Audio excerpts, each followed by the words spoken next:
from me beating him from landing on the table. Okay, and then what's your next question? From landing on the table? And Mr. Daniels says what? Mr. Daniels says, just scratched. He had cut his leg on the table. Okay, and what's your next question? He cut his leg on the table when you threw him? Mr. Daniels responds, I didn't see any blood though. And what's your response? Okay. And then Mr. Daniels? Mr. Daniels states, when I woke up that morning, I didn't see any blood. Is there any answers from Mr. Daniels in this interview that there was a lot of blood in this house? No, sir. In fact, Mr. Daniels states he didn't see any blood. In reference to what occurred in the house, at any point in this interview, does the defendant say he was bleeding from his cheeks onto the carpet or onto the coffee table or onto the couch or anywhere in the house? No, sir. The references to blood on his face occurred when? In this interview, but the context of the blood on his face was specifically relating to putting the body, disposing of the body out in the fields, as he was saying. And again, lost my place. You were asked about a black belt in karate. Was the defendant a black belt? My understanding was he was very involved in karate. I believe it was Taekwondo, and I had heard that he was a black belt. Okay. And how much of this did Alex see, according to the defendant? Mr. Daniels told me everything. Pass the witness. Any further? Yes, Your Honor. Well, we're going to do that. One of the jurors has asked a question, and I was going to go ahead and ask it of you.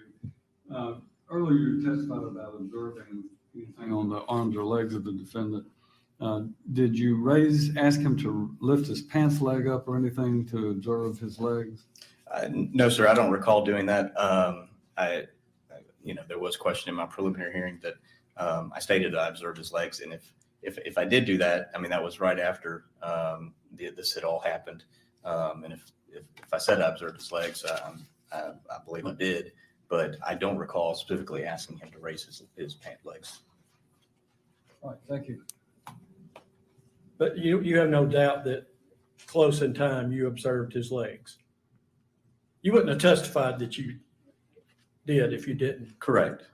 And he had no scratches or marks. None that I observed, no, sir. May I approach?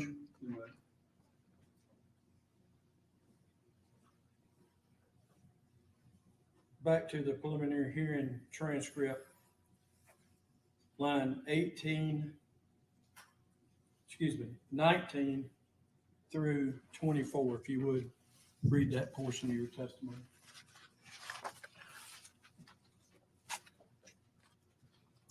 Do you want me to read the question before it? Please. The question is right. If she's told him what to say to protect her, then we still don't know if it was her that left with the phone or Joseph Daniels. And my answer during the preliminary hearing was we have no information to show that she was outside of the home. I'm sorry. That's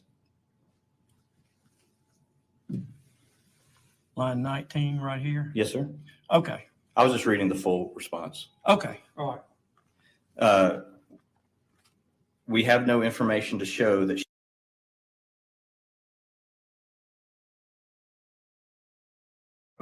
and witnessed Joseph Daniels outside on that road in the early mornings of April 4th, 2018.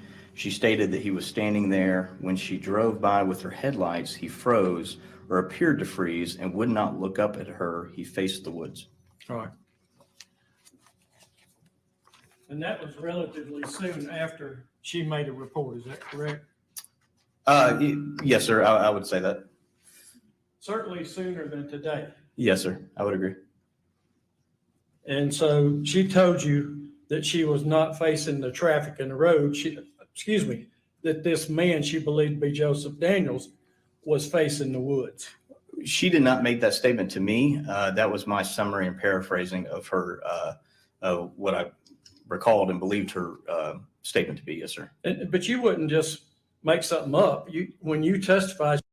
I am a small business owner trying to find other small business owners to tell them about Next Insurance. I'm April Wilkerson, and I run a YouTube channel with over 1.5 million subscribers. I do not have the time or the want to think about insurance. Thankfully, Next has made it not only incredibly simple to get, you can literally do 100% of the process on your phone, but it's also very affordable. Their website says you could save up to 30% on a policy. Most small businesses don't think about insurance until they have a few. She said that he was facing the woods and not turning around toward the roadway. You believe that to be true? Yes, sir. That's how it was described to me. Agent Boyd, excuse me, Agent Boyd, so that was your testimony. Yes, sir. That's not something that Jenny Jones told you directly? No, sir. That was your summary of her statement? Yes, sir. Would you like to see her statement? Yes, sir, I would. And Madam Clerk, I would ask that you provide the statement of Jenny Jones, and I don't know the exhibit It number. would be 160.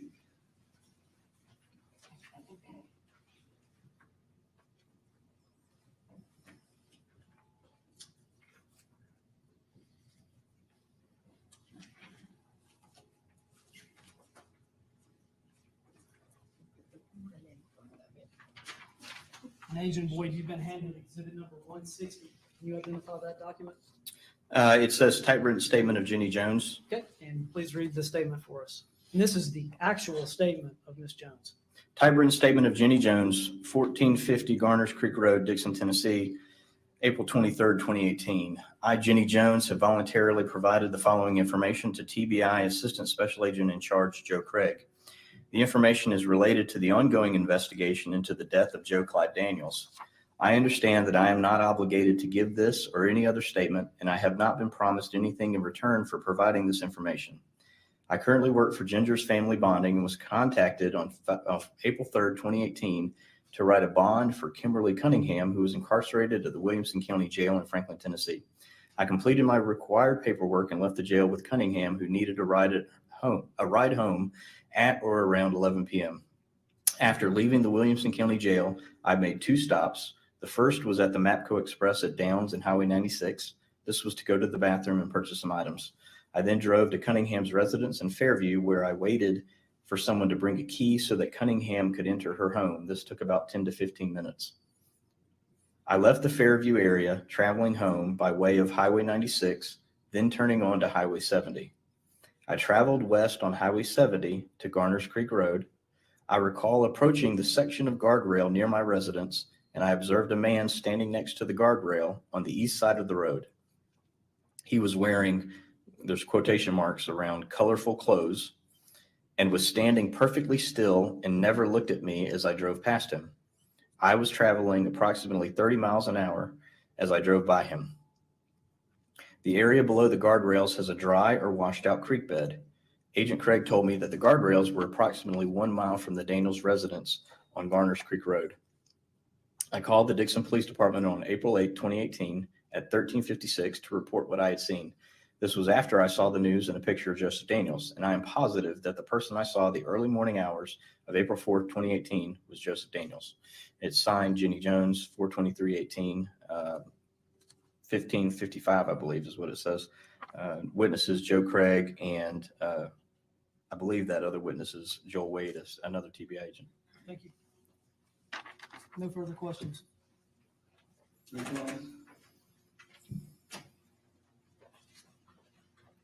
So in that report, she doesn't say whether she was facing the woods or the road. Is that correct? Reference the report one more time, I'm sorry.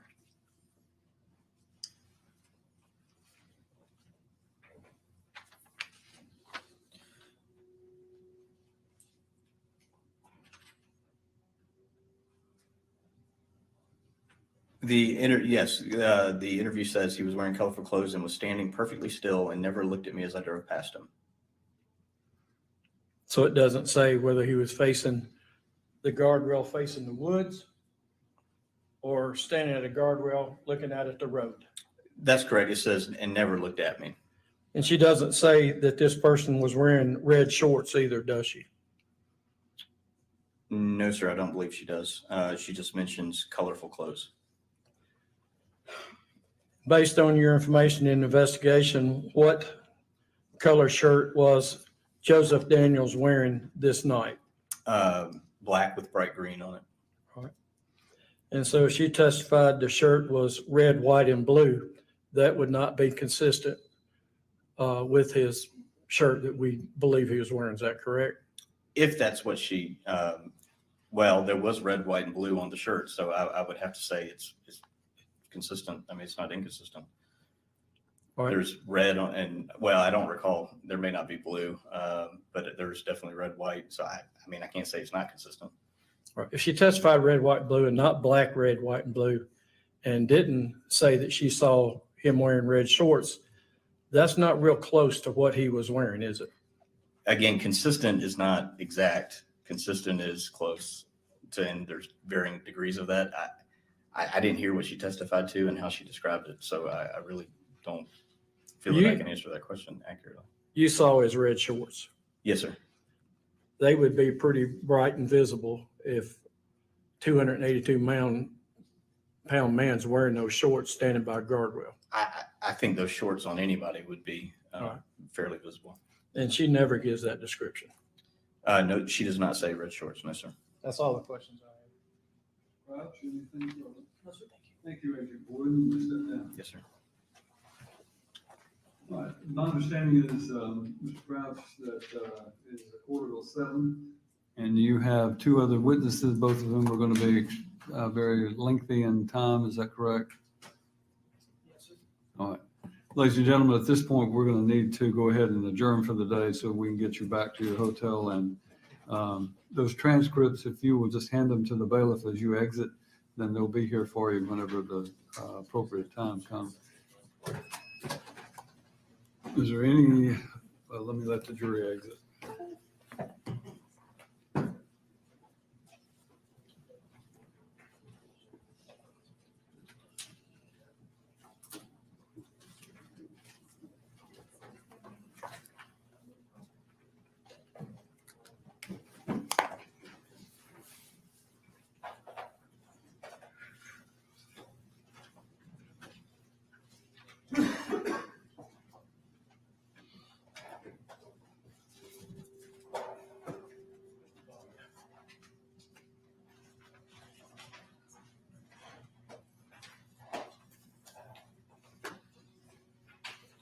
All right, is there anything that we need to address before tomorrow morning at 8 o'clock?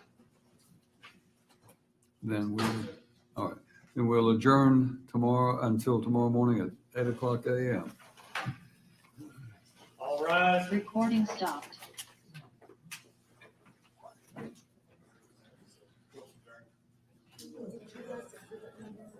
Number 69. 169. Yes, he's gonna authenticate that for you. Thank you. Oh, yeah. Yeah.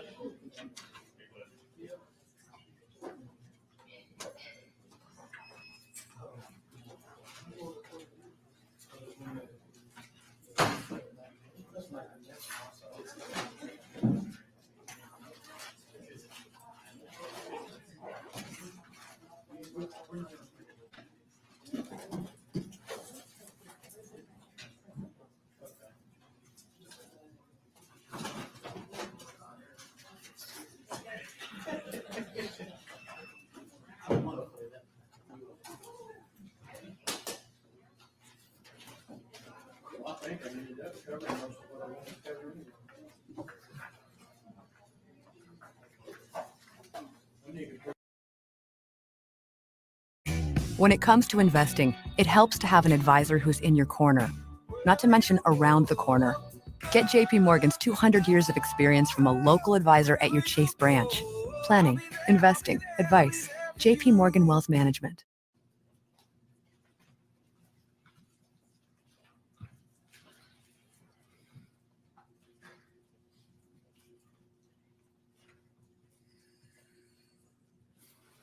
All right, good morning, ladies and gentlemen. You may be seated. Mr. Crouch, the state ready? State Officer Trevor Daniels.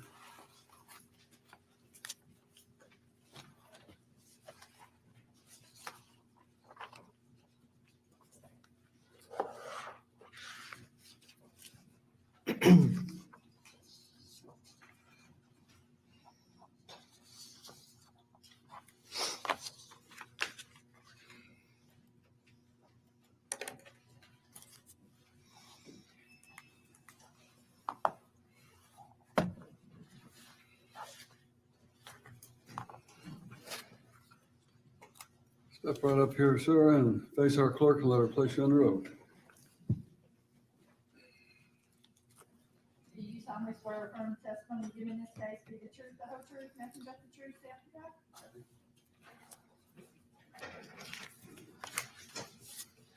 God? Good morning, Detective. Will you state your first and last name, please? Trevor, And will you spell your first and last name? TREVORDANIEL. Thank you very much. And Detective Daniel, you are employed by the Dixon County Sheriff's Office. Yes, sir. And how long have you been employed there?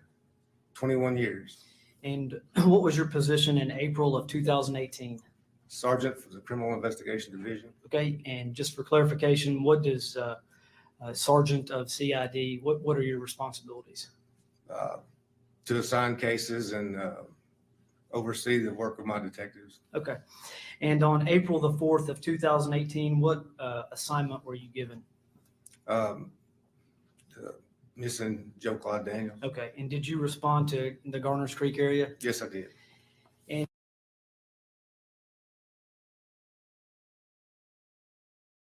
How much time would you say that you have personally spent investigating this case?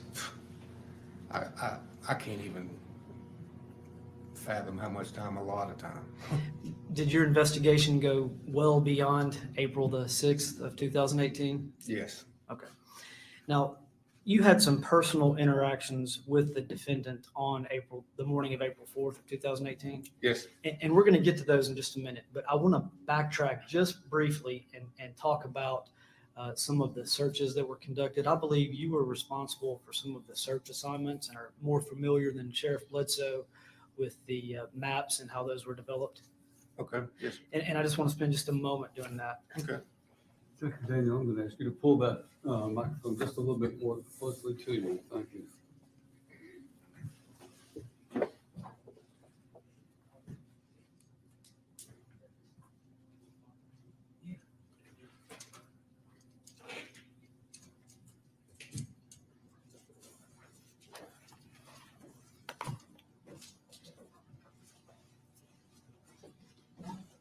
And Detective, I'm showing you what have previously been marked in a smaller version as exhibits. These are larger versions of exhibits we've already moved to evidence. Yes. If you would please step off the witness stand for just a moment, and I think we need to turn this around a little bit more. The jury can see. Detective, what are we looking at here? This is an overall shot of the area of around 1112 Garners Creek. This black dot here labeled IPP, and terminology leaves me, but that's the house, 1112 Garners Creek Road. These color shaded areas here all around are areas that have been searched. All the way, any place you see a colored area is areas that have been searched. And when I had these maps made, we still continued to search. So as you look at it, there'd be shaded, highlighted areas that you'll see here along some of these maps that weren't added at the time these were made. And you had these maps made. Yes. And although we see different colors, do the colors signify anything? No, it's just to show the pattern, just where, because they were assigned and they were searched in the blocks. If you see a colored block, that block was searched at that time, or it was searched by a group of people at that time. And kind of briefly describe when you say each block was searched by a group of people, was there a detail of people that went to that coordinate? Yes. The search and rescue teams that responded out to the scene that day, they were very well coordinated. So they would mark these blocks off, and they would have a member with a GPS unit on them, and then with the civilian help at the time, they would assign them an area, bus them to that area, and search that one area specifically. So if a civilian team led by a search and rescue member with GPS were to arrive in, let's say, this block, how would they do that? Would they line up single file, or would they spread out? They would line up and start off at one of the corners or one of the straight edges here, line up arm length apart and walk it. And that's what happened in each one of these grid coordinates. Yes. All right. I'll move this map as the next exhibit. 170.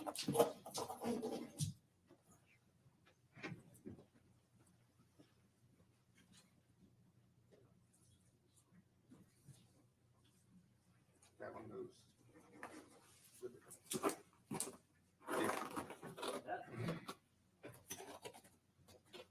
Okay, Detective, what are we looking at here? This is a map of the area of McElhaney Road, specifically this section here. You can also see this is the Garners Creek Road as well. And this is McElhaney Road, West Tennessee City Road turns into. This is what this area here is.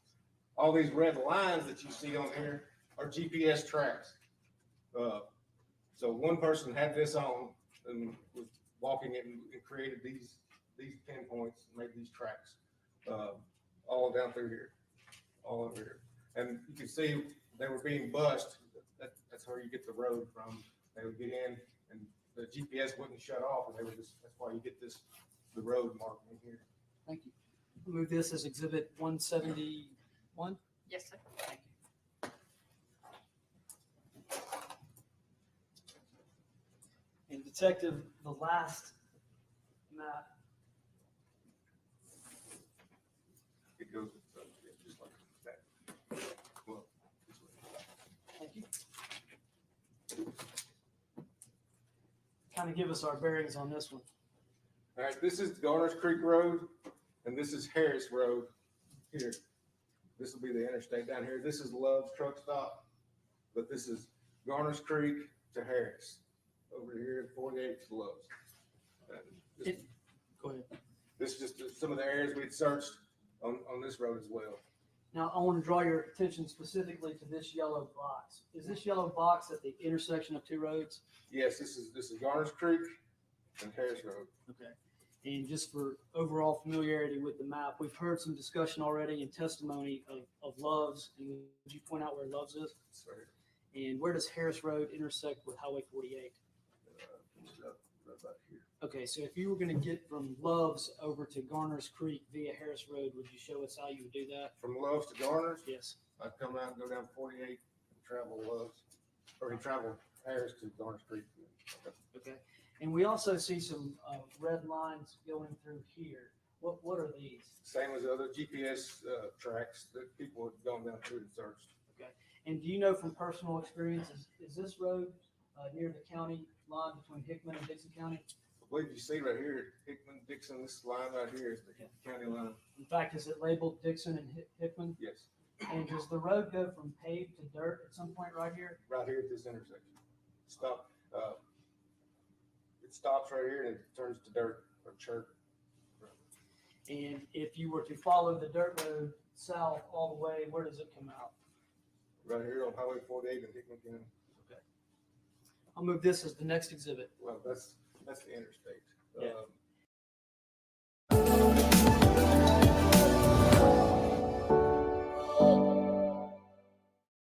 It may be cut off in this map view. It might be, yeah, but it comes out on Highway 48 in Hickman County. The dirt road is going south. Yes, it goes underneath the interstate, comes on down and intersects Highway 48.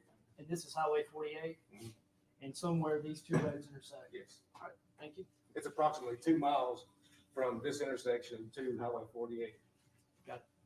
Move this as the next exhibit. 172.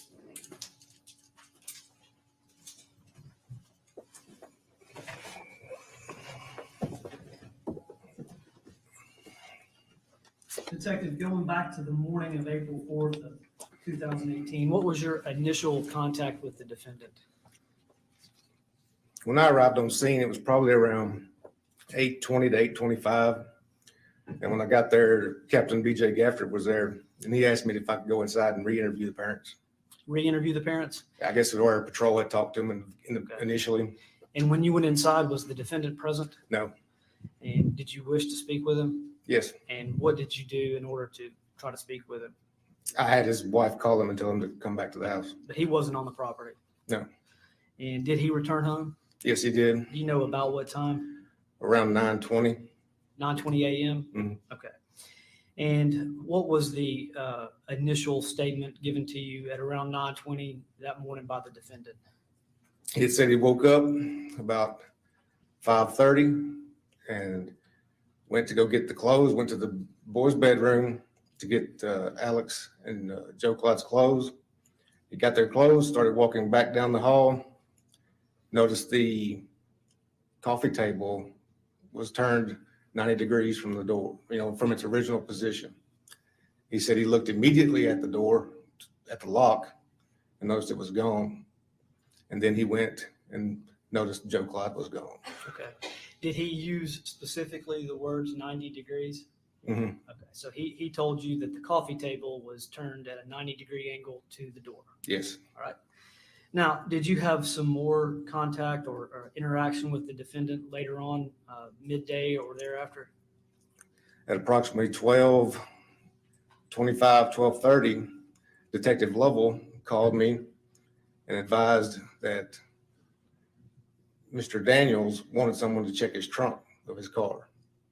So I called Mr. Daniels, asked him to meet me at his car, and I walked to his car. And Mr. Daniels walked to his car and he opened up the trunk with his key fob, and I raised it up and looked inside. What'd you see? Nothing of note. Okay. Now, Joe Clyde wasn't in there. Joe Clyde was not there. Do you know about what time it was when 911 was called that morning? About 6:22. Okay. And at about 12:25 is when you got the request to check his trunk? Yes, sir. Did you think that was odd? I did. Why did you think that was odd? I mean, why wouldn't you check it? Okay. I mean, if he wanted to know, I mean, it was just odd. All right. Thank you. And Detective, you had one more interaction with the defendant later that evening? Yes, And about what time was that? around 8:30, I guess. Okay.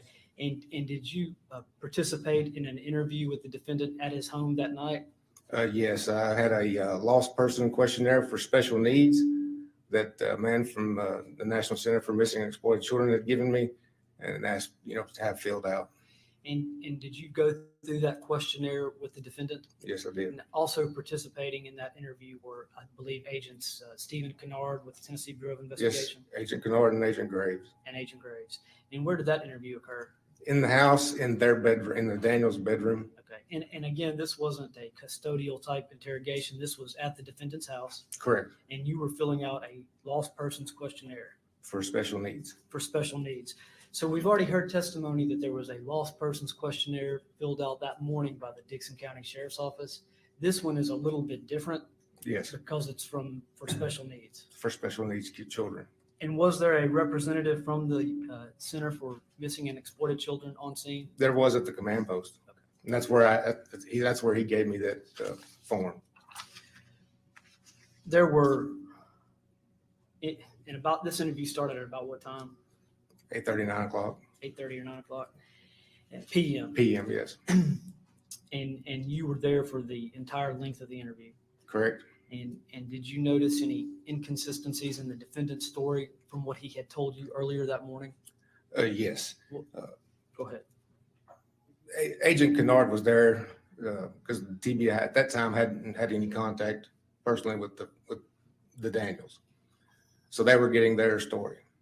And as I was listening in to their interview, he had made a couple of changes that I noted that he didn't tell me that morning. One of them was the fact that instead of after he got the clothes and he was walking to their bedroom, that he didn't look at the lock on the door. He told you that morning that he had Immediately looked at the lock at the door. Okay. And he had told Agent Kennard that he didn't look at the lock at the door because he didn't worry about it. I think it was his words. All right. Anything else? He also neglected to mention that Alex had urinated in the floor. And that was, that Alex had woken him to tell him that Joe Clyde had urinated in the floor. So earlier in the morning, when you made your initial contact with the defendant, he did not tell you that Joe Clyde had urinated in the floor. No, But 8:30 p.m. on April the 4th, he then stated Joe Clyde had urinated in the floor. yes, And that was an inconsistency that you noted. yes. All right. Anything else? You make any statements about kids going outside to play on the Oh, afternoon of April 3rd? that morning, I was advised that they locked the door, they put the padlock on the door at 4 PM and nobody went back outside for the rest of the night. That's what he initially told you. Yes, And what did he say at the 8:30 PM interview? that they went outside to play at 6 before or after supper, I couldn't remember. They had went outside to play at 6 PM. Okay, so, I mean, in and of itself, these statements weren't earth shattering by any means, right? Well, no, They were just inconsistent. exactly. It was just different from what he had previously told me. Thank you. Now, Detective, do you know about what time that interview concluded on April the 4th of 2018? And I think it was before 11 or so. Yeah, around 10:30-ish All right, PM. on April the 4th. Yes. Thank you. Now, I want to move in time to April the 6th of 2018. Okay. Were you present or outside of the interview in which the defendant made his confession? Yes. And at the conclusion of that confession, what did you do? I was asked if we could give Mr. Daniels a ride. He had agreed to show us the location of where Joe Clyde was. Okay. And did you do so? Yes, I did. Did you place the defendant in handcuffs? Oh, no, sir. How was he transported or given a ride?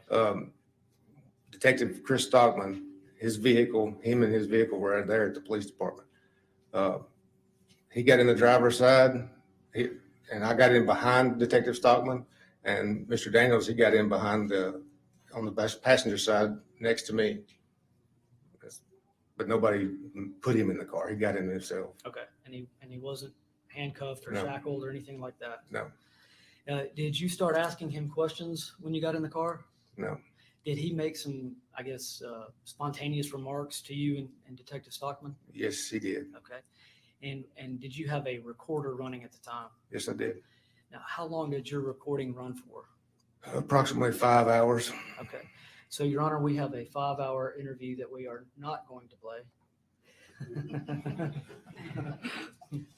In fact, Detective, it's not an interview. No, It's the defendant making spontaneous statements. correct. And have you, in your investigation, clipped some of those statements from this recording?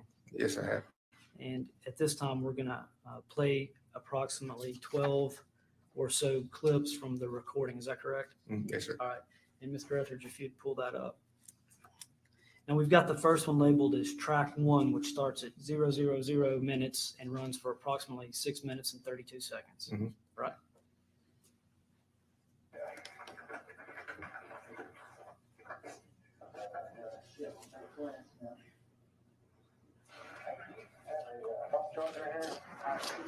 Will you hook my phone up?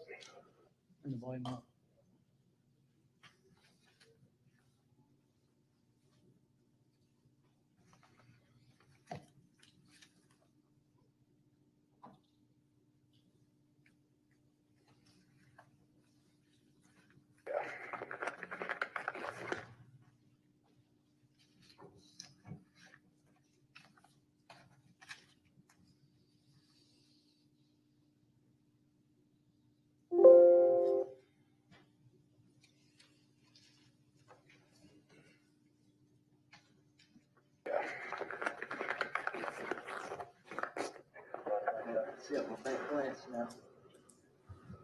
Hey, do you have a phone charger in here?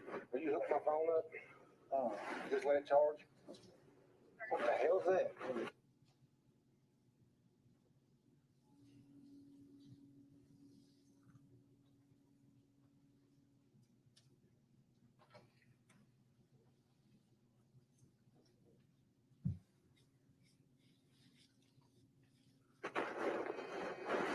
Hello?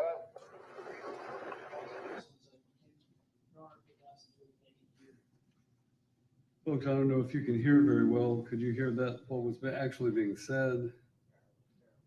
All right, so they could. That as loud as it'll go.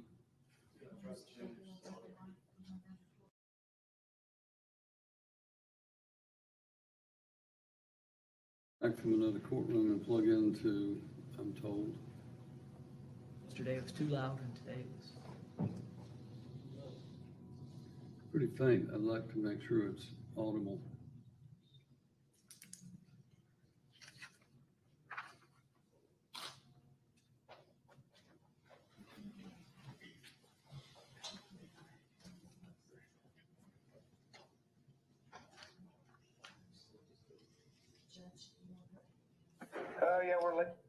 go ahead and see if we can round one up.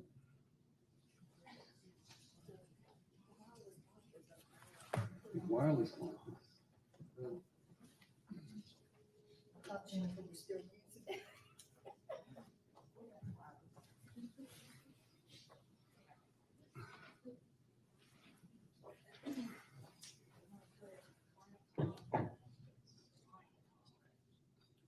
You want to use this speaker? I'm saying so.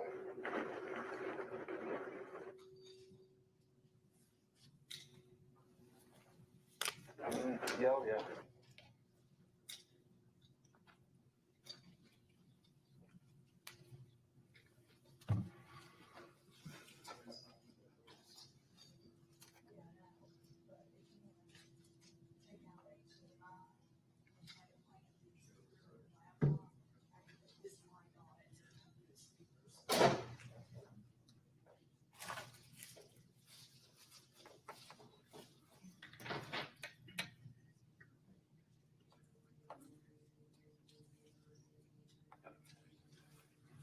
Anybody here ever had problems getting your TV to work at home using the remote? It was a very familiar feeling when I saw Mr. Etheridge pointing that thing at the television and not getting a response.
All the way up.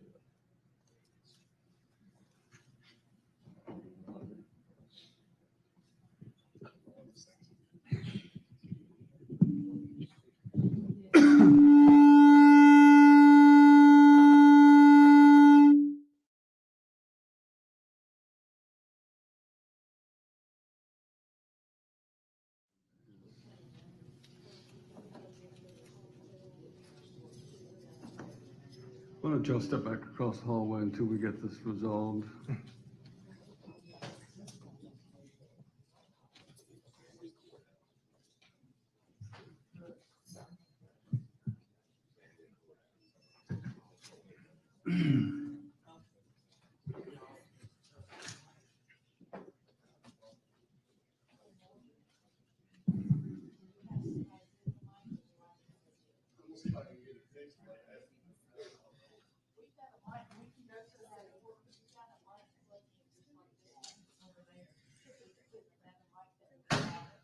And Judge Wolf, just for the record, this is not a Mr. Etheridge issue here. This is not what? This is, we've practiced these. I mean, I'm not sure why we can't hear it because we can previously always been able to play it loudly. It I was, have this effect on electronic devices. Everything I touch, and I didn't know if it was because I walked past it a couple of times that maybe why I did it, but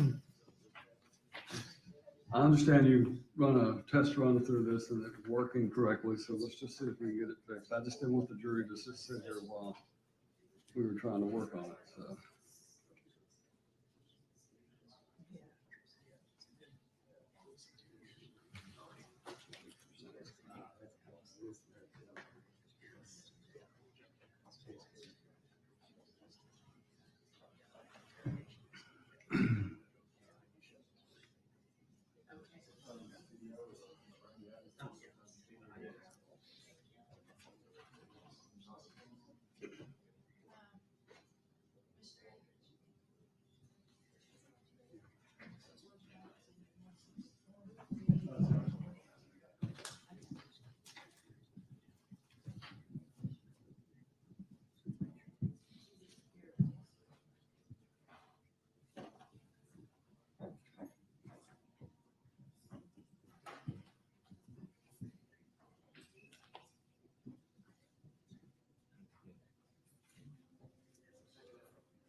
You got it? Miss Fry. Thank you, Officer Howell. Thank you, whoever. All right. So we're now ready to bring the jury back. All right. Bring the jury in.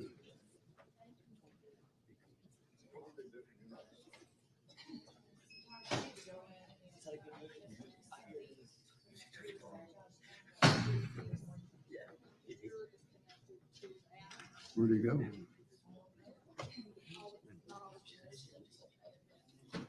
If there was active video of the confession that they were supposed to do once it was completed.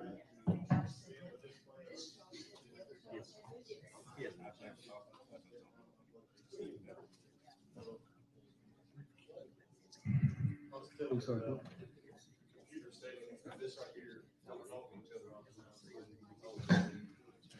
Some of the jurors had asked to have an opportunity to use the restroom before they came back in.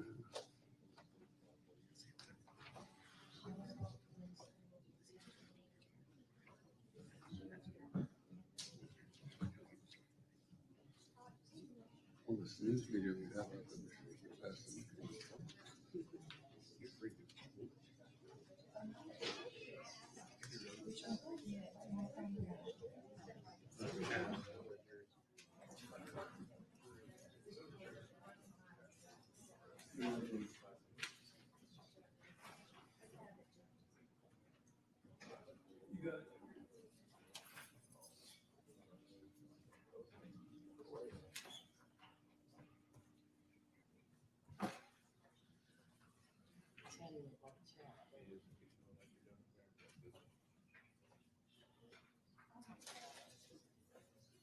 You're handling criticism well.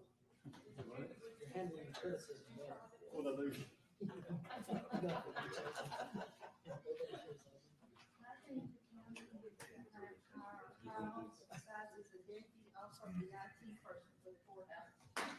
And paying for that too. When Miss Fry's not in your house, please step to.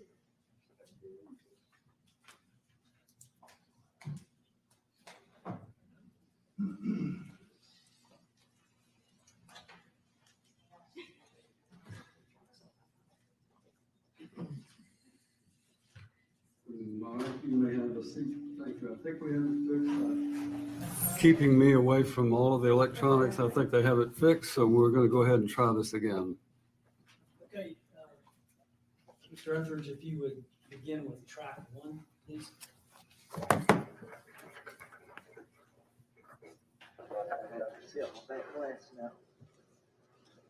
Hey, do you have a phone charger in here?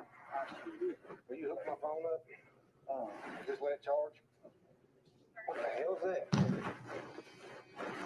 Hello? Yeah, we're leaving right now, carrying it back out to the scene, so. Yeah, oh, yeah. So, yeah, he's gonna go out there and lead us to it. All right. And we'll take it off ringer. The ringer thing on. Cause that thing's about at 0. It's charging now. Thank you. Is this too much heat? Is it too warm? Or are you comfortable, Joe? Or Yeah. no, I understand. I understand. I don't know if it's too hot or too cold.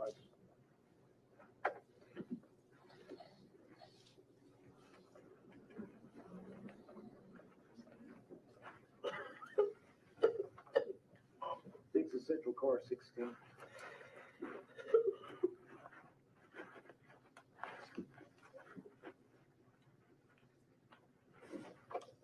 All right, freaking Joanne. Be escort 1 male from PD back out to Tennessee City scene 41389.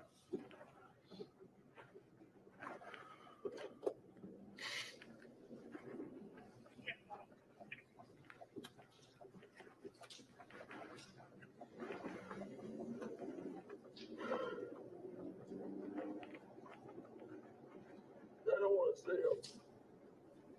Just get as close, okay? Got it, man.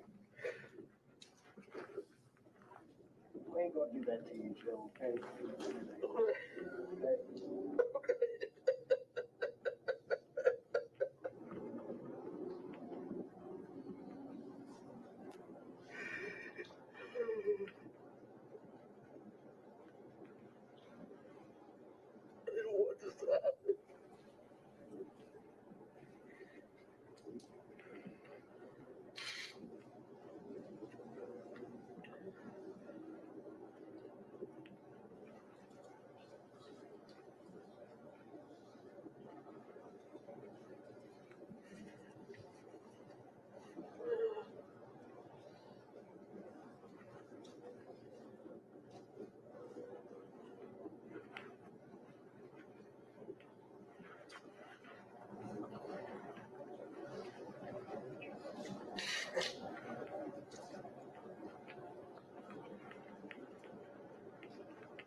But that's what killed me. No, we won't allow that to happen. It's gonna kill me. It's gonna kill me. We ain't gonna let nobody hurt you, Joe, okay? Yeah. It's gonna kill me.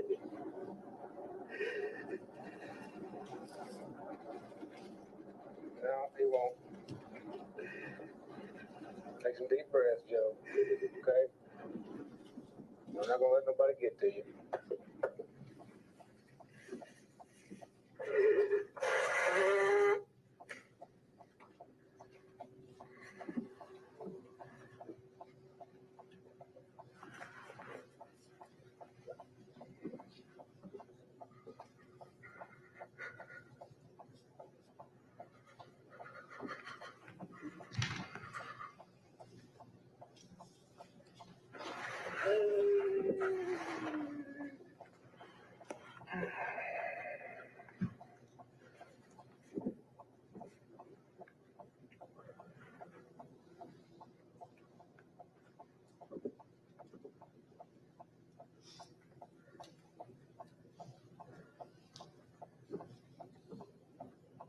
I want all the donations.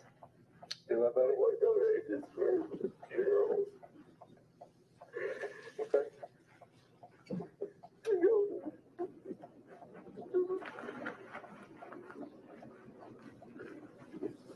You just want him to be happy. Oh, yeah.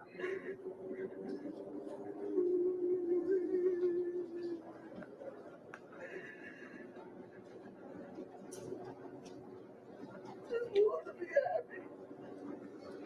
No, I just. Do what? Just want to be happy. Who? Joe. He is. He's in heaven.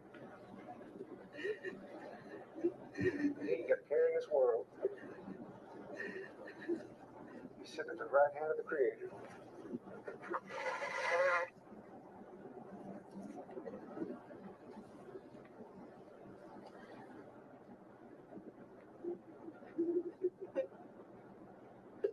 Basking in the glory of His awesomeness.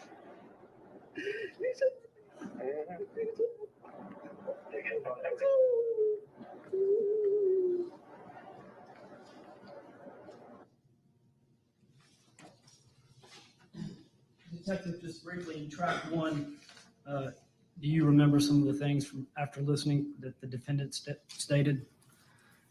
Yes. He was saying that he didn't want this to happen, that he wanted all the donations to go to his funeral. They say he wanted Joe Clyde to be happy. Yes, he wanted Joe Clyde to be happy. Did he say, I don't want to see him? Is that in this clip? I'm asking, I thought I heard that, but I'm asking It you. may have. I wasn't paying, I didn't hear it. Okay, that's fine. And track 2, which begins at 48 minutes and 40 seconds.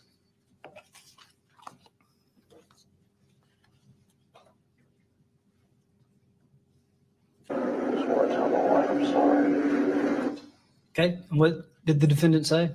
I just want to tell my wife I'm sorry. Right. And track 3, which begins at 1 hour, 13 minutes and 20 seconds. What you scared of? What are you scared of? Why do you say that?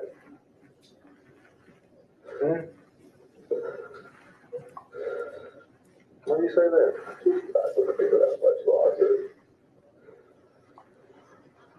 Why do you believe that? Do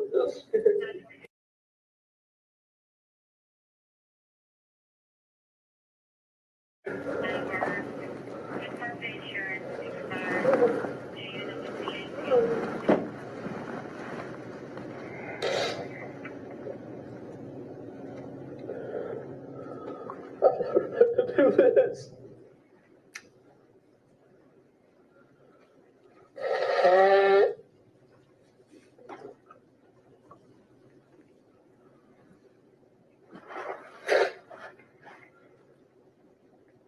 know. But they took me yesterday to the advocacy center. Yeah. They brought back in Alex. I was wondering, at that point, I was like, what's it going to tell him, What's it tell him? Mm-hmm. Wow, what did he know? I guess he saw everything. Really? He saw it all? I guess he saw everything. Did he tell you that? No. Well, why do you think he saw it all? They were, when I was in there being interrogated and stuff, I kind of had that feeling that he talked to them. Yeah, I already knew. Yeah. Well, I can't tell you if he did or didn't. Right? You don't know. Yeah, I wasn't there. I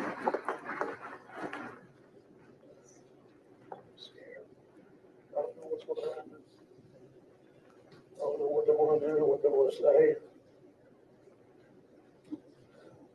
Well, who's going to do what? Who's going to say? Was we coming through the Bluetooth? No. Okay.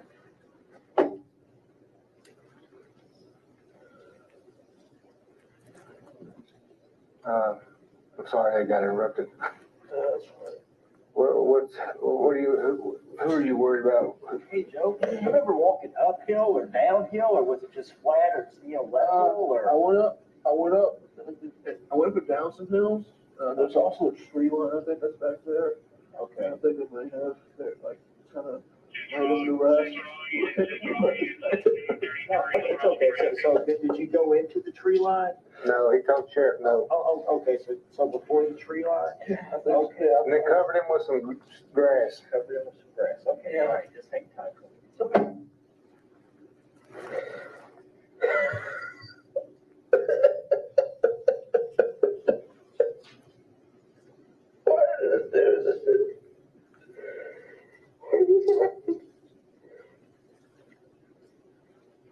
I wish I could tell you. Joe, do you remember walking through any short grass, like maybe a field that had been cut or bush hogged or anything? Yeah, there was some areas that were not, no, like grown grass, like it was kind of like someone shaped it. Okay, but it was just like in sections, you said? Yeah. Okay.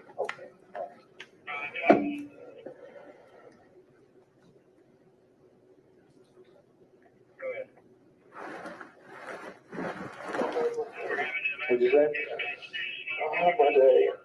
One day. We all do.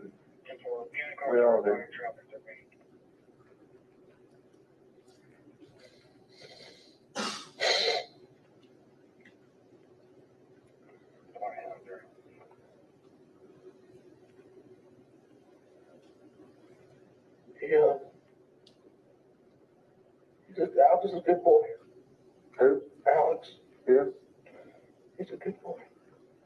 He doesn't lie. He tells the truth. That's always admirable. We taught him not to, not to lie to anybody. Tell the truth. And that's good. He's 8, right? Yeah. When's he turn 9? November. Yeah. Okay. I guess he won't be my stepson no more. No, he always will be. I got a stepfather that's, my mother died 12 years ago, and he's remarried 2 or 3 times, but he's the man that right. Detective, at 1 hour, 17 minutes and 30 seconds, did you hear the defendant say Alex is a good boy? Yes. He isn't a liar? Yes. He tells the truth? Yes. We taught him not to lie to anybody? Yes. I guess he won't be my stepson anymore. Yes. Track 4. And I went back again to Clyde, Madison, because I attempted suicide. How'd you attempt it? Tried to strangle myself. Tried to strangle yourself? Yeah. With what? Belt. Did you hang it somewhere, or was it just you just trying to do it manually? Manually. Yeah. Did you pass out? Almost. My wife had to take the belt off my. She almost had it off. Yeah. Track 5. Yeah, there's a tree line that's on the right that I can remember. And there was a field on the left. Okay. When you were facing or doing what?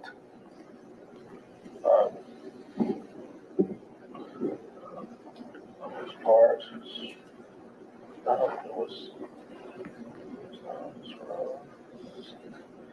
There's a road up there. That road that's going. There's a tree line on the right, and then there's a field on the left on that side. And I was walking through some grass. And put him in the field. And I buried him, and I put some grass over him. Okay, Detective, at the end of track 5, 2 hours, 19 minutes and 50 seconds, what did the defendant say he did? He said he put him in the field, I buried him, and I put some grass over him. All right. Track 7. I'm sorry, track 6.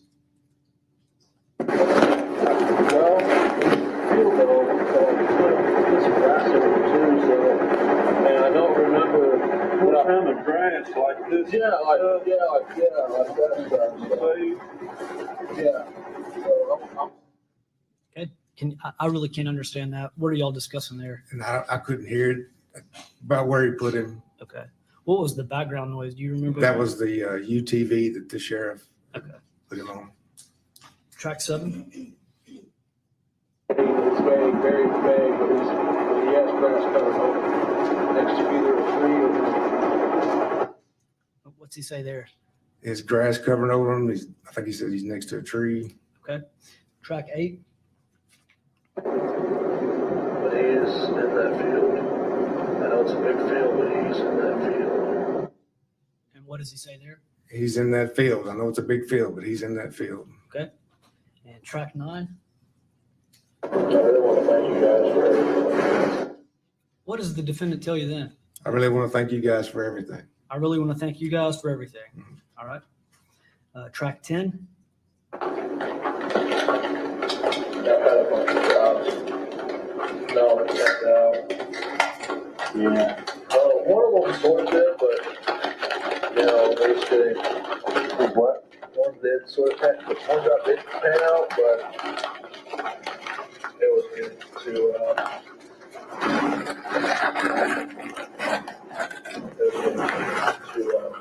just the way the company was heading and the way the client was heading, it was just time to leave after this. I quit one place because I kept on having problems with vertigo and Worked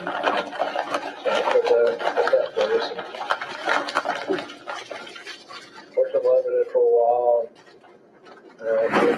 Did some helping,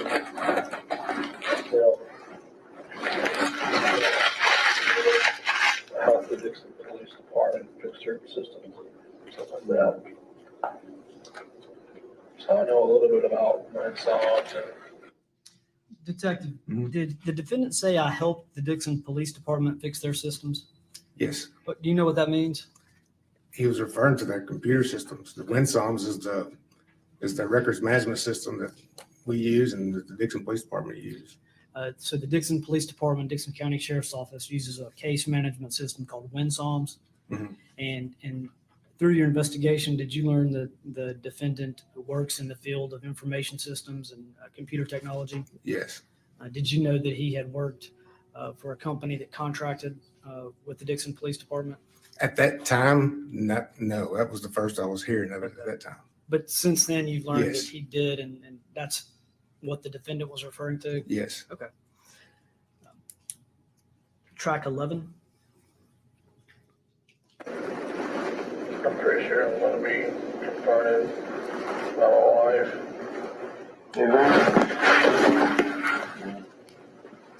That's gonna be hard.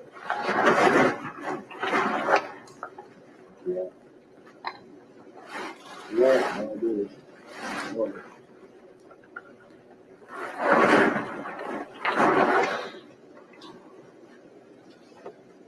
My dad, my mom, my stepmom.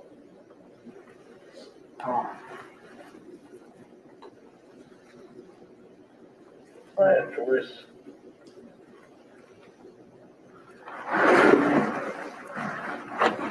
Hello.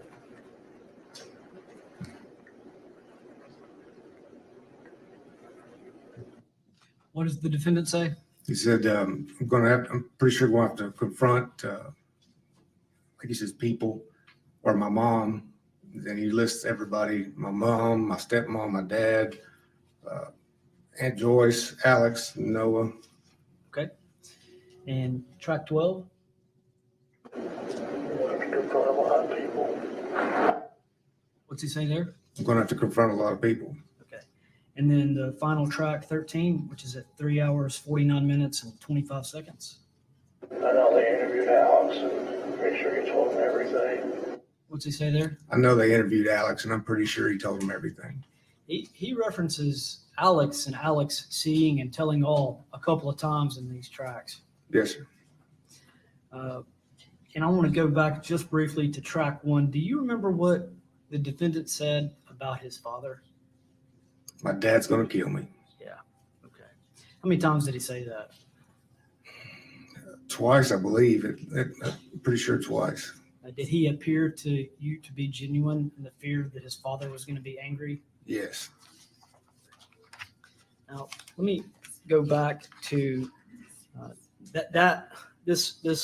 these series of clips occurred after the interview at the police department and throughout the night as he's helping locate the body. Is that correct? Yes, sir. And you recorded approximately 5 hours, which we have not played, but from that recording, we've taken 13 audio clips. Is that Yes, correct? sir. And we've now listened to those audio clips. Yes, sir. And I will move those audio clips into the next exhibit. 173. Yes, sir.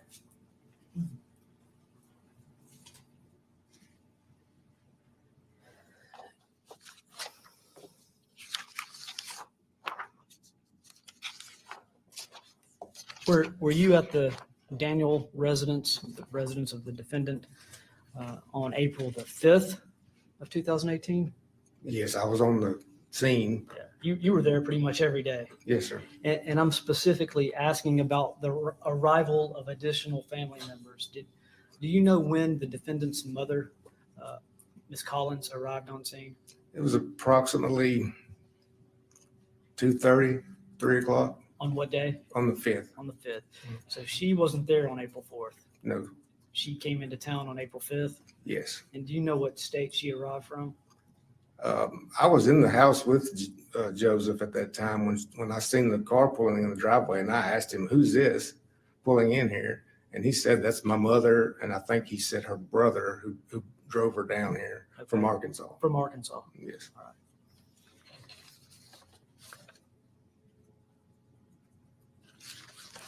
If I could have 1 second.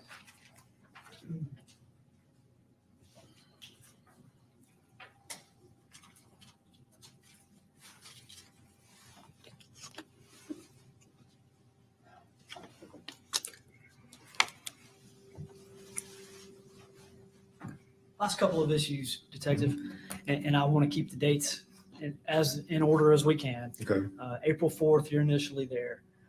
The evening of April 4th at about 8:30 is when you conduct the interview along with Agent Kennard. That interview lasts several hours. April the 5th, you've testified that the defendant's mother arrived on scene. Did you get a phone call sometime on April the 5th of 2018 from the defendant? Yes. And what did he tell you?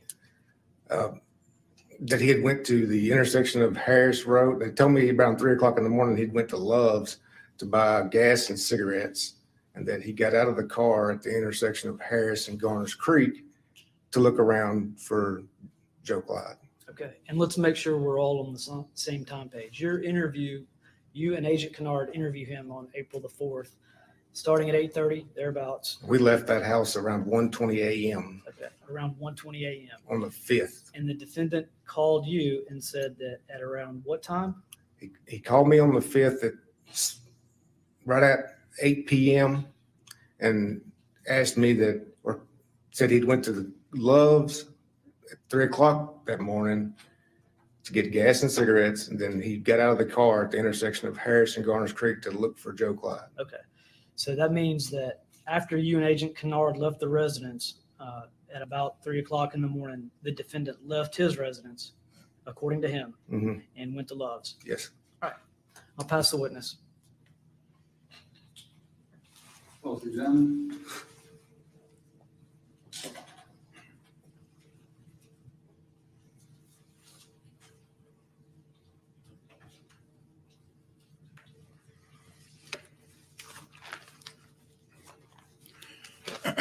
Your Honor, may I see Exhibit 162? I believe it's the transcript of the interrogation of Mr. Daniels.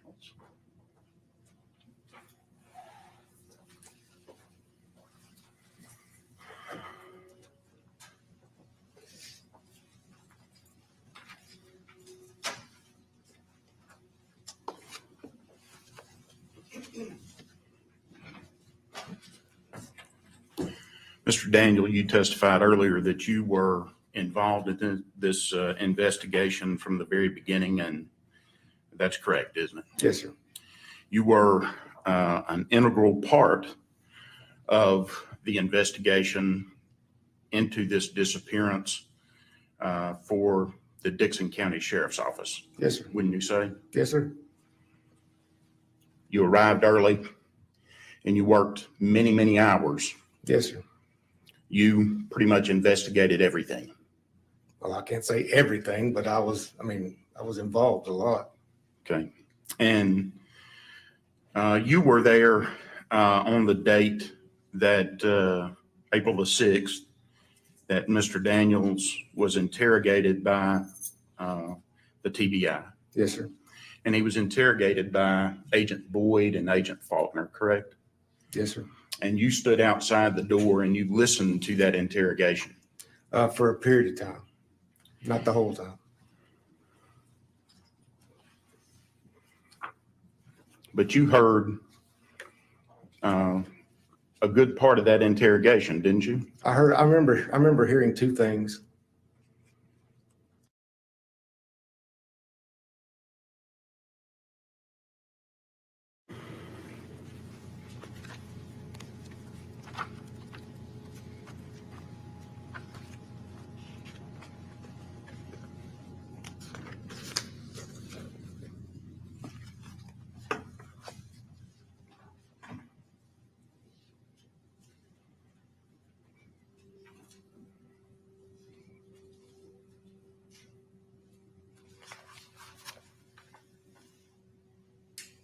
May I approach her?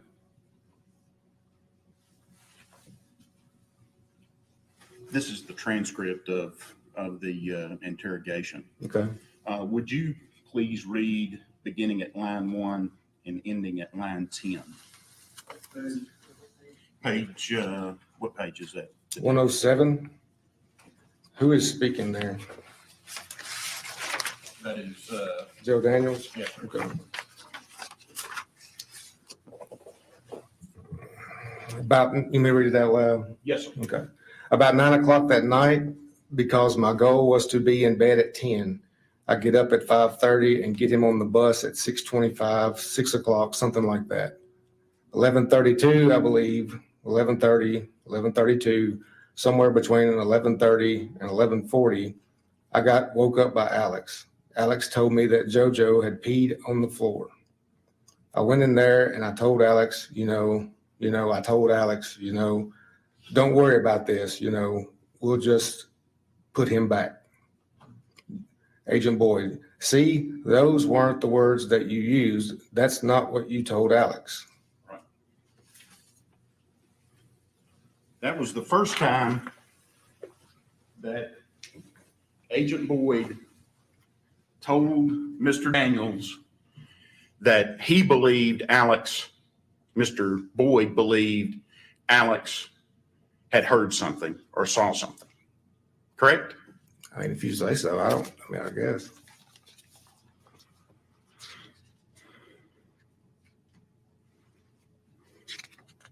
Like I said, I remember hearing two things.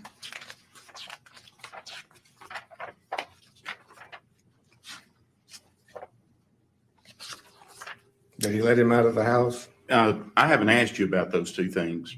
Okay.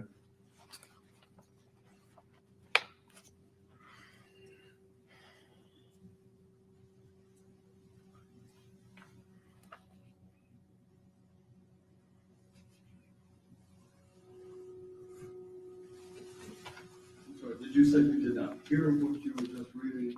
You had not heard that? No, I didn't hear what I just read. And Judge, I'm gonna object simply because Detective Daniels testified he only heard two things that happened inside that interview. How can he testify to anything he didn't hear? It would appear to me that he cannot be questioned about a transcript of an audio that he didn't hear anything about it. That's why I was wanting to clarify that I thought I understood correctly. You can ask him about the two things he heard, if you like. Sustain the objection.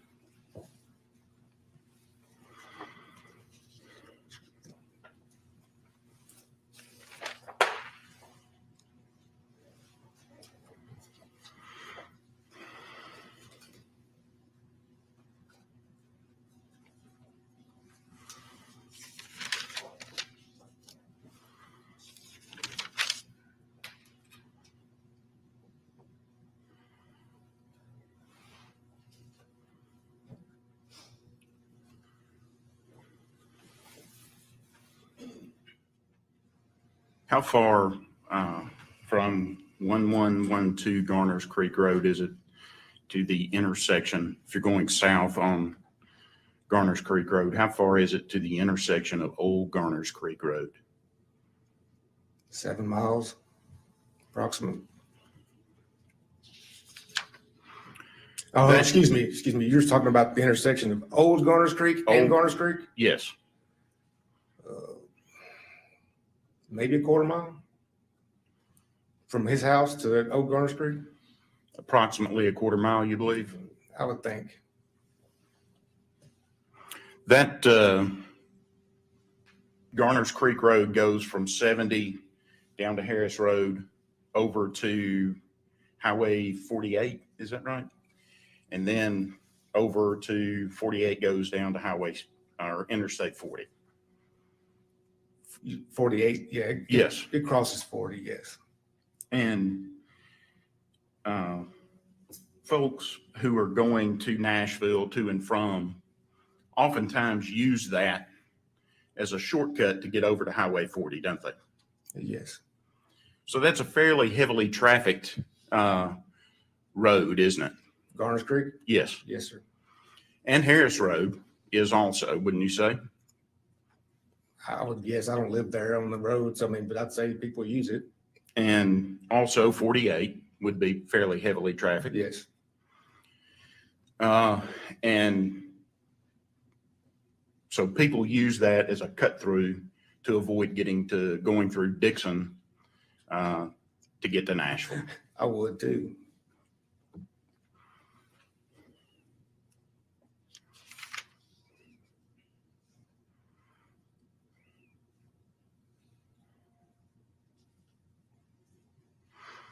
Now, you said earlier that you arrived there at around 8:20 to 8:25. Detective Gafford directed you to re-interview the family. It's Captain Gafford. He's Captain he was Gafford. patrol captain I'm at the sorry. time. Okay. And Mr. Daniels was not there. No, sir. And based on what you understood from your investigation that morning, he was out looking for his son, wasn't he? That's what I was told at that time. And it would not be surprising, or it was not surprising to you that this man was out looking for his son, was it? Not at that time. I mean, that's what someone would do if their child were missing. Correct. In fact, it would be suspicious if someone wasn't out looking for their child, wouldn't it? I mean, possibly so.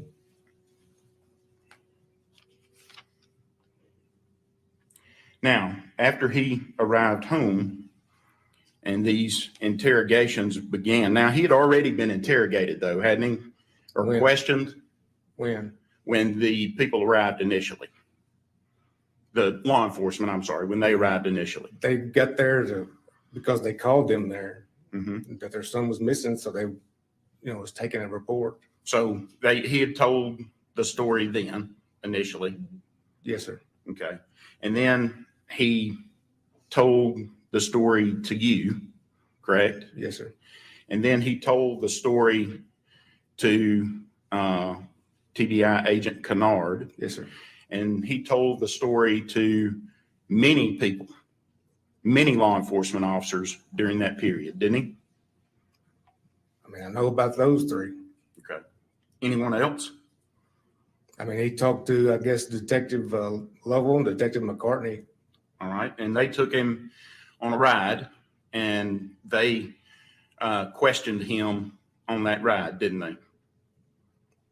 I mean, I believe so. So he told them that the story also. Yes, sir. And there were some, as you said earlier, minor inconsistencies in his stories. Yes. Right? Yes. That's not unusual, is it? Not terribly. Just I mean, when you're testifying as a witness, sometimes you don't remember things, correct. right? And you have to have your memory refreshed. Correct. So people don't remember everything the first time, do they? Some, not always.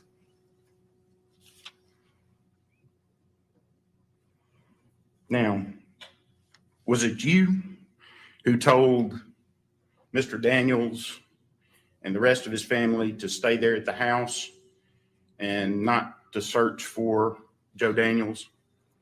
I don't believe so. Who told them that? I do not know. Someone did though, didn't they? I believe it was. I believe somebody did. All right. So Mr. Daniels had been instructed.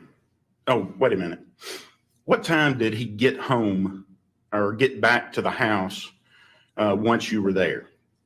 Around 9:20, 9:19 or so. All right. And his car was there from then until the trunk was examined, correct? Yes, sir. And you told him, or someone with law enforcement had told him, don't go look for your son. Don't go searching. Don't try to do any kind of investigation, right? Yes. So when he thinks of this, well, maybe he's in the trunk or maybe he somehow or another got in the trunk. Instead of going out there and looking, he does what he's told to do. And he calls law enforcement and says, hey, I have an idea. right? I assume so. Wouldn't be proper for him to go out there and examine the trunk and find some sort of evidence. He wouldn't be the one who needs to collect that, would he? No, sir. That would be a job for law enforcement. Yes, sir.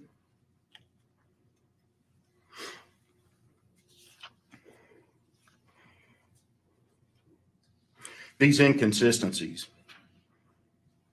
He told, and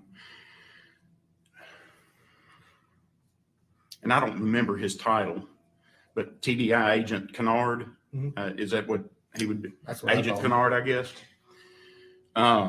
He told Agent Kennard that he did not look at the door.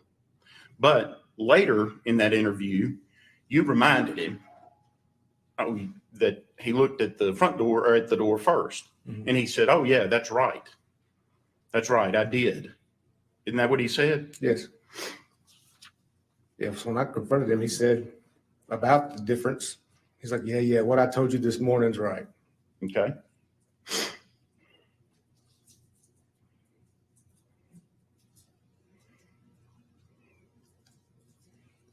And when he was interviewed by Agent Kennard, that's when he remembered that Joe Clyde peed in the floor, wasn't it? Yes, sir.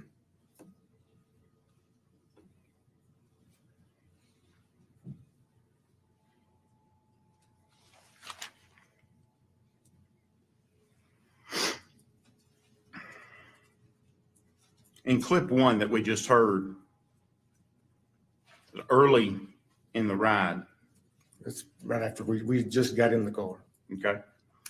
And during that early part, in the early part of that clip, you hear Mr. Daniels say, I don't know what just happened. Didn't he say that? No. He said, I didn't want this to happen. We don't have a transcript of that, do we? No. But that's what he said. I didn't want this to happen. If it sounded like, I don't know what just happened, could that be right? No.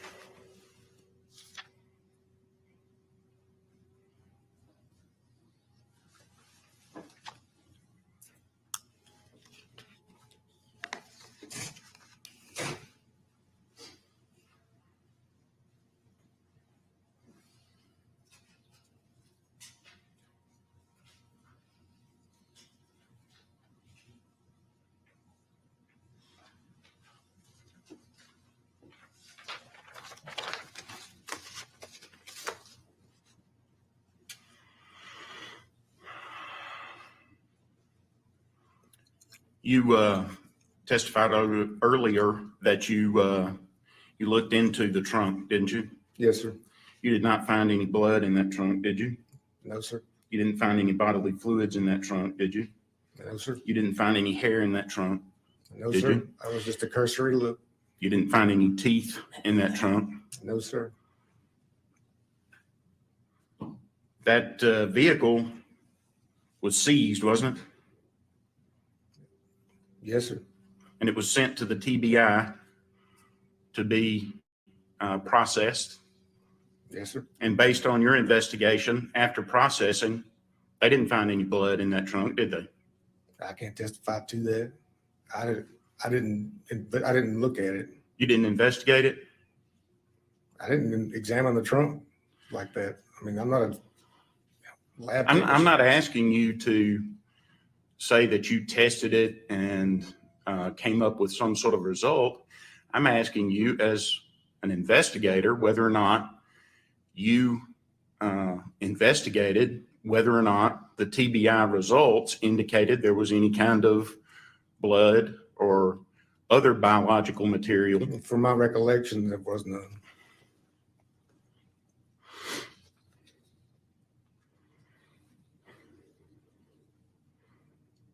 Who is Daniel McCormick? He was a witness, apparently. And he saw a child on the side of Garners Creek Road in black pajamas with a skeleton on, right? I don't know what he saw. Okay. That's what he said he saw. Okay.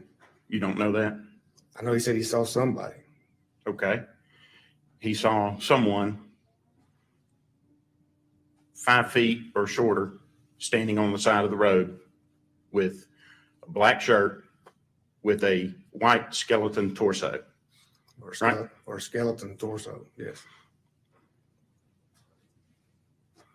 Joe Clyde Daniels had on black pajamas with a white skeleton torso that night, didn't he? That's what we were told.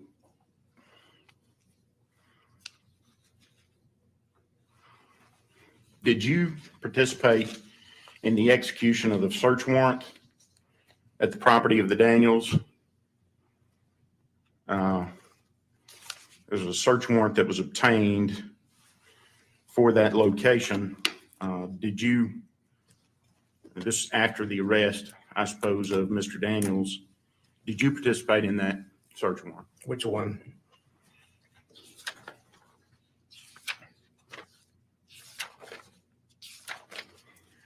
May I approach, Your Honor?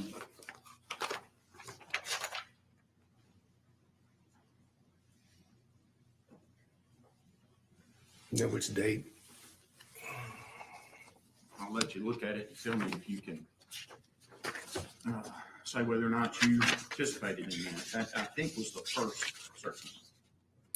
No, sir. You did not participate in the No, sir. search of the residence? No, sir. You arrived early on the 4th, and were you there at the house pretty much the entire day? Not at the house. I was at the command post most of the day. Okay. And eventually you went back down with Agent Kennard? That night, yes, sir. Okay. Well, let's start at 8 o'clock or 8, whatever in the morning that you got there. How long did you stay from 8 until you left the Daniels residence? How long were you?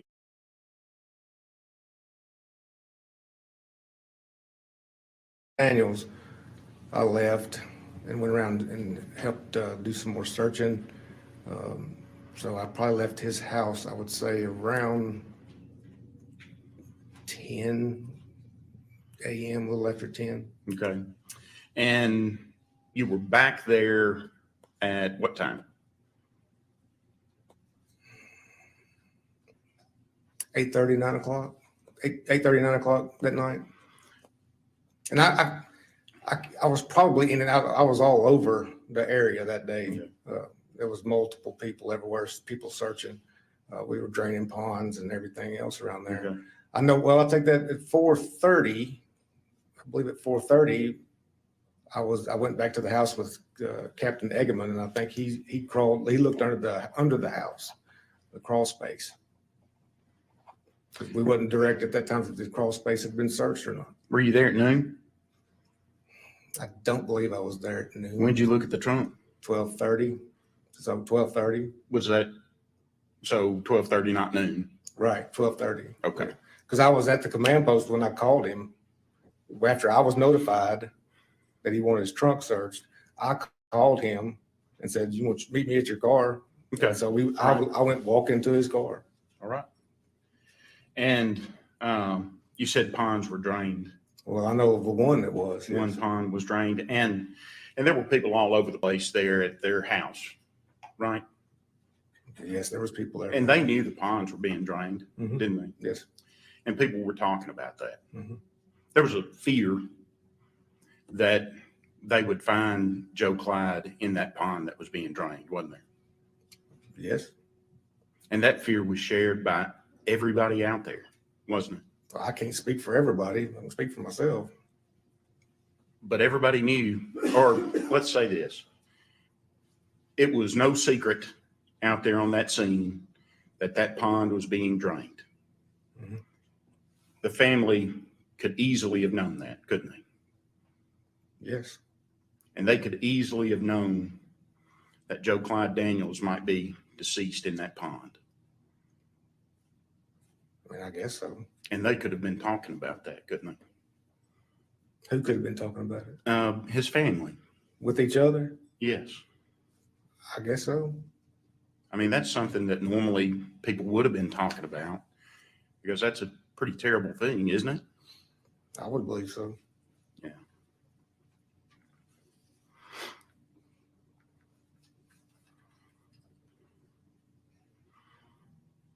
So you were back out there at 4:30 and you looked through the basement. Well, I didn't. Okay. Captain Eggman did. I was just there with him. All right. And the house, when you went through the house, you searched through the house, didn't you? Just not a deep search into the house, but you went through to make sure Joe Clyde wasn't in there, didn't you? I walked through it, yes, sir. Okay. And you walked in the back door Yes, sir. and you walked up those steps, Yes, sir. Well, up the steps, then through the back door. up the steps, across that little porch, Mhm. in through the back door and through the house, right? Excuse me. Yes, sir. Okay.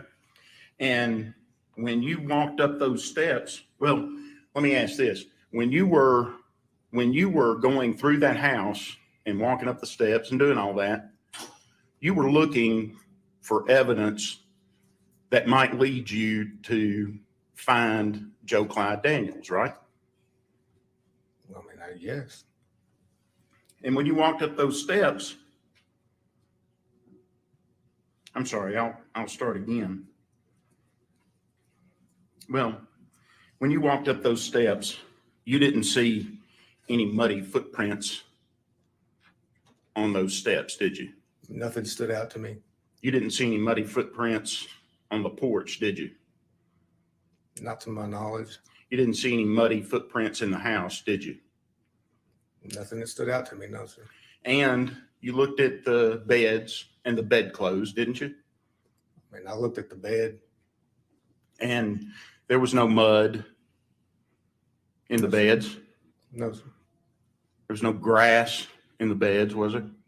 I didn't see any grass. There was nothing to indicate that anybody had been walking around in a rain-soaked driveway and yard and then came back in that house and got in bed, was there? No, sir. There was nothing like that in any of the beds in any of the house, was there? Not that I recall. There were no muddy shoes in the house, were there? Not that I recall.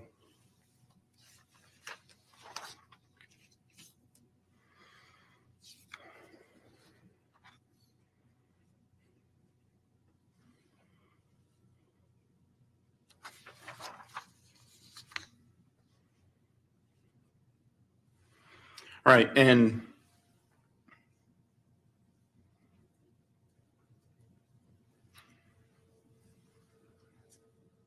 when you took Mr. Daniels out to find Joe Clyde, he took you out there, but you didn't find anything, right? Correct. And he took you to several different places, didn't he?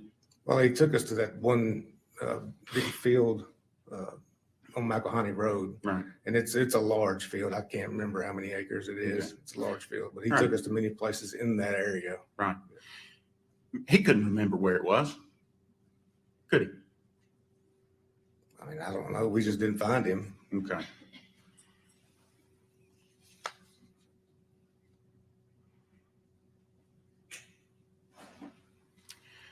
On August the 21st, 2018,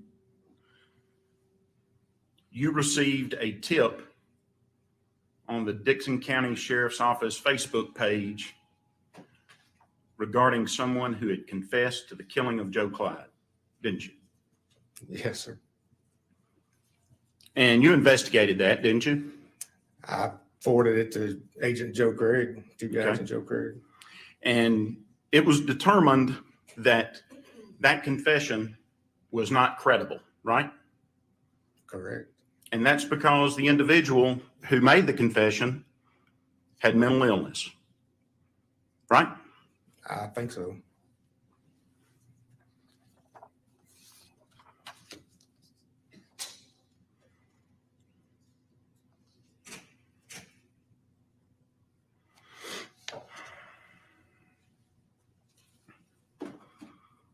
No one that you're aware of in the Dixon County Sheriff's Office or the TBI interviewed a Mr. Ledford prior to May the 14th of 2020, correct? Correct. And you and Detective McCartney on May the 14th, 2020, went out to Mr. Ledford's house, didn't you? Yes, sir. And you interviewed him. Yes, sir. And you told him during that interview that someone pulled in his driveway on April the 3rd, 2018 at around 10:30 or 10 o'clock at night, correct? Yes, sir. And you told him that someone left his driveway the next morning at around 5:40 a.m., didn't you? I told him there was some lights that appeared to move from his house at that time. And you told him the impression you had was that either he left or someone pulled in his driveway and sat there all night without him knowing it, right? I think I did at that time. And then on July the 8th of 2020, you and Agent Burkhart with the Tennessee Bureau of Investigation interviewed Mr. Ledford at, I'm not sure, was it the Dixon County Sheriff's Office? Yes, sir. He came to our office.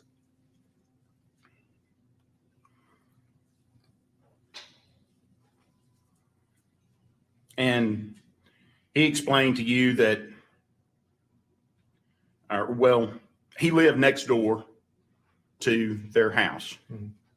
About 70 feet was the property line, his property line from their house. Would you say? I probably is close. I mean, it was fairly close. Easily within walking distance, Oh, yes. even for a five-year-old child. Yes. You told him then a car pulled in around 10, didn't you? One of us may have.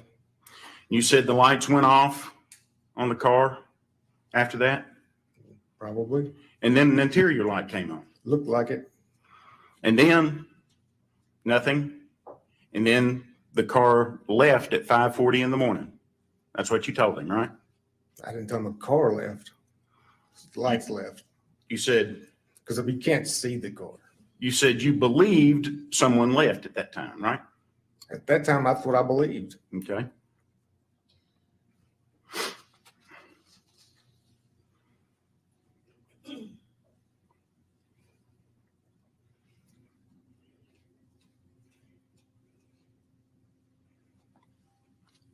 During that period of time, from 10 o'clock at night till 5:40 in the morning, that's when Clyde Daniels went missing, wasn't it?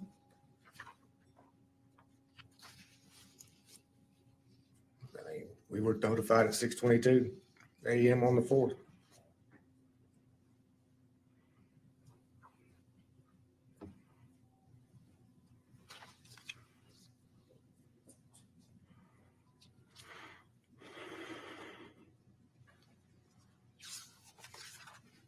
You were present for the second search warrant that was conducted where they dug the yard up, Yes, sir. and nothing was found, was it? No, sir.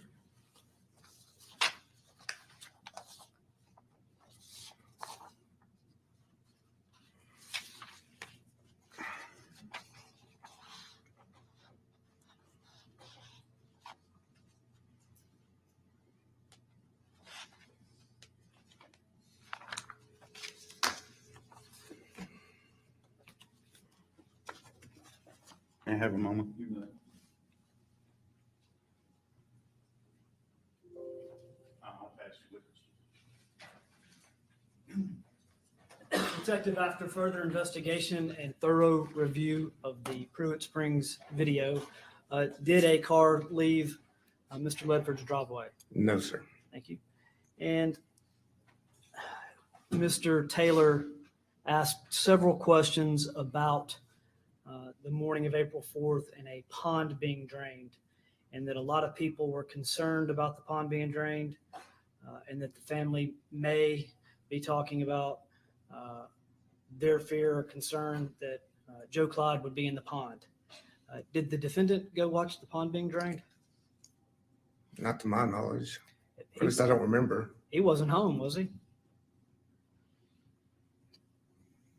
See, the time frame on that, I don't recall. I know he wasn't there when I got there. So then let me go back to something else. He leaves on and off throughout the morning. Okay. To the best of your knowledge. Yes. He returns home at 9:19 a.m. Yes, sir. Do you know how long he had been gone previous to 9:19 a.m.? From the body cam footage, I believe he left at 6:50 something that morning. And is out and about for the next approximately 2 hours. Yes, sir. All right. Do you have a son? Yes, sir.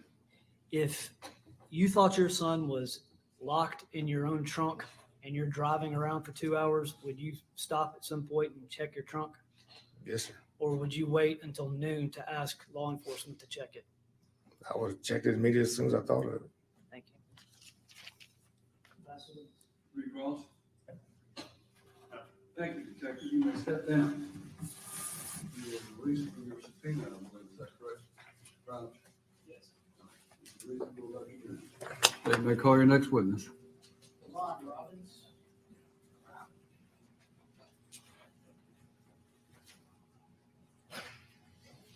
I'm sorry, who was that? I'm sorry. Levon Robbins. Robert? Robbins.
Robbins, if you'll come right up here, please.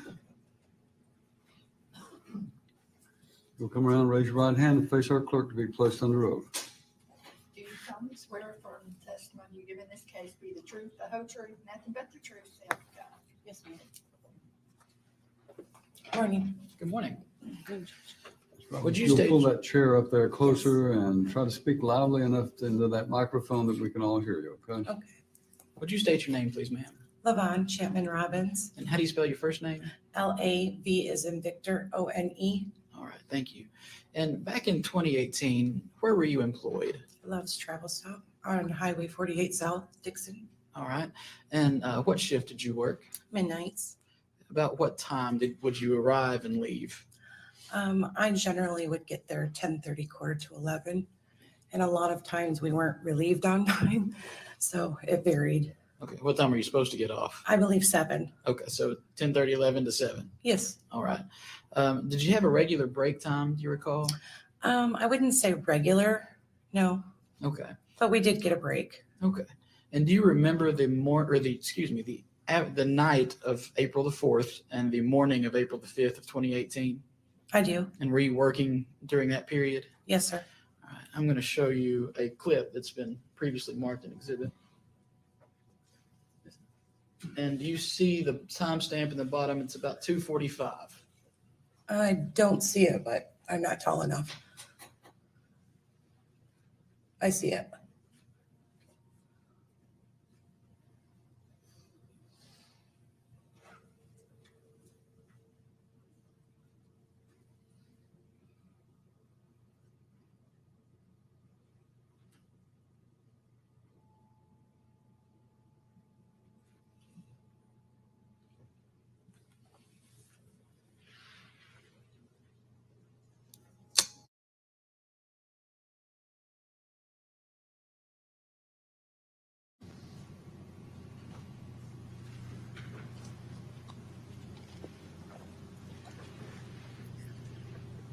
Ms. Chapman Robinson, the individual that was in that video, Mr. Joseph Daniels, had you seen him before? One time prior, I believe. Okay, about how long prior was that, if you recall? I believe it was the week of Easter. Yes. And did anyone come in did he come in the store? Is that where you saw him? Yes, sir. And was anyone with him? Yes, sir. And who was with him? Little Joe. All right. And what kind of stands out in your mind about that? It was just after Easter, of course, or right there at Easter time. And I remember the little boy having pajamas on, and it was like a cartoon character like Spider-Man or something that stood out that wouldn't be typical. All right. And so we saw this clip. It was about 2:45 when Mr. Daniels came in. Were you in the store at that time? I don't believe so. I was either ill or I had to let my dog out. And I had asked the gentleman that was at the counter, which was my supervisor, could I run home quickly, as I did that. So you were on break at that point? Yes, at that point. All right. I'm going to hand you a map here.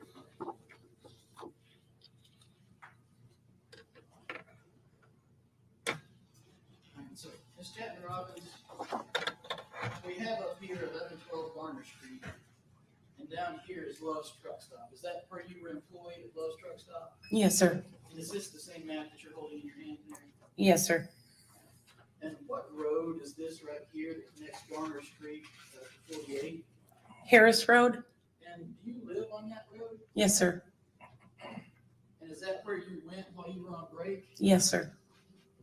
You said to let your dog out or something of that nature? Something to that nature, briefly. So did you go back to work after you had concluded your business at home? Yes, sir. All right. Did you notice anything strange on your trip home? I or your did. trip back to work, excuse me. I did. What'd you notice? But upon leaving my home, and again, this is in the middle of the night, so I'm very aware of the surroundings, and it was just an unusual occurrence coming down the road at that time. There was a vehicle that was almost like coasting. That's how slow. And I pulled out of my driveway behind them, and they were still moving very, very slowly, which I felt was very odd for that time of night. I thought maybe they're intoxicated. Who knows, Mhm. But it was just odd. And where did that vehicle go? I actually followed it back to work because they pulled into Love's. So at the stop sign, they turned right on Highway 48 South, going south, and left into the Love's parking lot. How long did they continue at that slow speed of nearly coasting, as you said?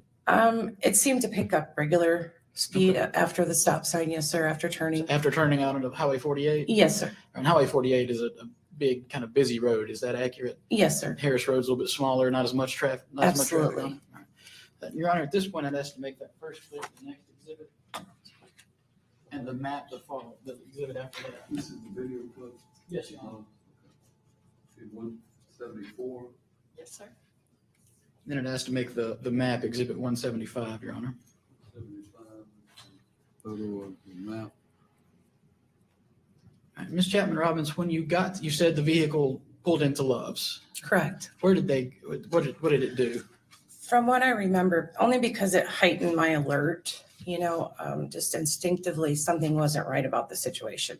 So I made sure that I paid attention to what was in the vehicle, who was in the vehicle, what they were wearing. And they were at pump number 13. It was a maroon Chevy. I want to say Impala or Malibu, something like that. And who was in the vehicle? A gentleman got out of the driver's side. And from what I remember, and this is what was odd as well, the hood was up. So like a pullover hoodie. And was it Mr. Daniels that was in the vehicle? I didn't know at that Didn't know moment at that until point. he came to the counter, Okay, correct? so after he got out at pump 13, you believe it was, he came in the store. Yes, sir. All right, and let's play that next clip. And Ms. Robbins, the timestamp on this is about 3:03 in the morning on April the 5th. Is that accurate? Yes, it would be.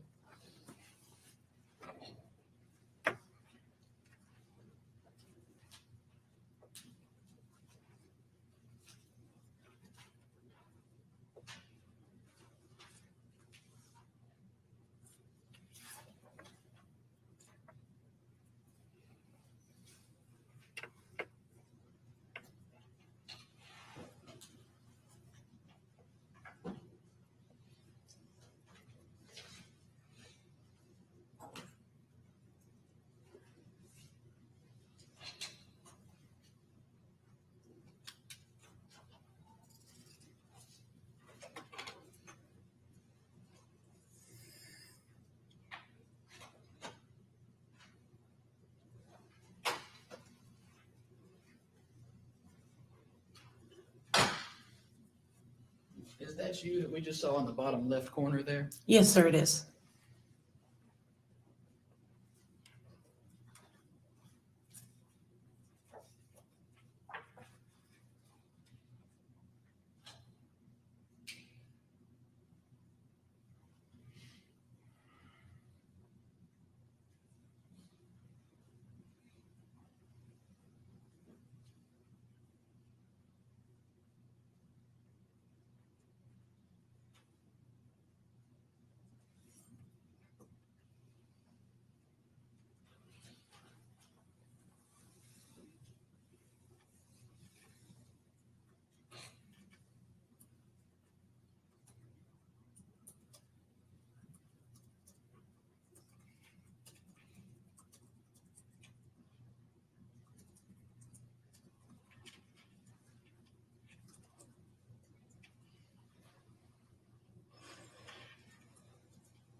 So Ms. Chapman Robbins, he stayed there. The ending clip was about 3:09 and a half. So he stayed there about 6 minutes talking. Is that fair? Is that accurate? Yes, rather long. Most customers in and out, unless they're regulars, then I wouldn't consider him to be a regular. Okay. And he was showing you something on his phone. What was he showing you? A picture of baby Joe. All right. And what was the conversation about? Well, you can tell by the video that we were kind of more inquisitive to asking the questions about who this is and what was going on. And Asking about like Joe Clyde and what was going on with Joe Clyde? yes, yes. Okay. Now, we saw a clip where he was in the store 15 minutes prior to that, and he didn't show anyone his phone. Is that accurate? Yes, And then you saw him on Harris Road, followed him back to the gas station, correct. and he got out of the car with his hood up and then came in the store and showed the phone. Yes. And what was your impressions of his demeanor as he came into the store at that time? Well, as I stated, my senses were very high alerted. You know, the intuition, something in my gut was saying something's not right. Okay. And for him to spend that much time in there after he had presented the phone and the picture and that, it more felt like me that he was trying to make somewhat of a timeline. Your Honor, I'm going to object speculation. It's my opinion. And there's an objection, just to be quiet while I. Yes, sir. deal with that, all right? The objection is to speculation by the witness. Your Honor, she's just giving a sense of what her impressions were.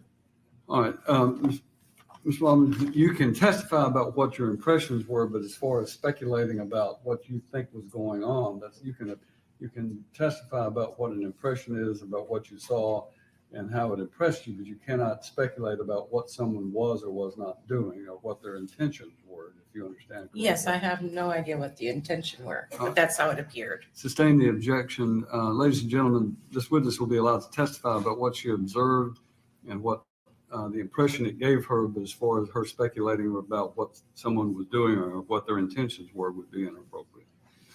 So you've testified the interaction lasted longer than was typical Absolutely. of any customer at the store. Yes, And I believe you said the impression that it gave you was that he was creating a timeline. yes. Instinctively, something was wrong. That's my senses. That's what opinion it gave me. All right. Your Honor has to make that last clip next. The 176. Yes, sir. Just a moment, please. Pass the witness. So that the record is clear, Mr. Turnbow, those video clips were on what day? April the 4th, Your Honor. All right. Oh, excuse me, I'm sorry. April the 5th. The morning of April the 5th. All right.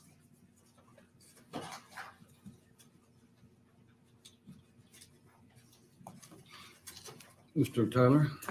Just to clarify, Ms. Robbins, this video was on April the 5th, 2018, correct? I believe so, yes.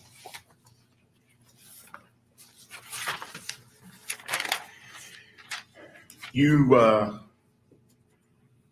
encountered him first driving down, did you say Harris Road? Yes, sir. And you were behind him Yes, sir. He would be going east and he was going slowly.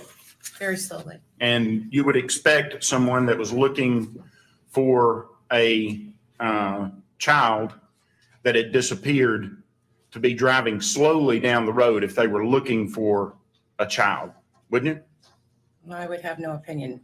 I don't know what they were doing. Well, if you were driving down the road looking for a lost child, would you drive 60 miles an hour down through there looking for him, or would you drive 25? I would be probably walking. You wouldn't be driving. Correct. Okay. When you walk, you go slower than you do when you drive a car, right? Yes, sir. Okay. So you would be going slow. Yes, sir. All right.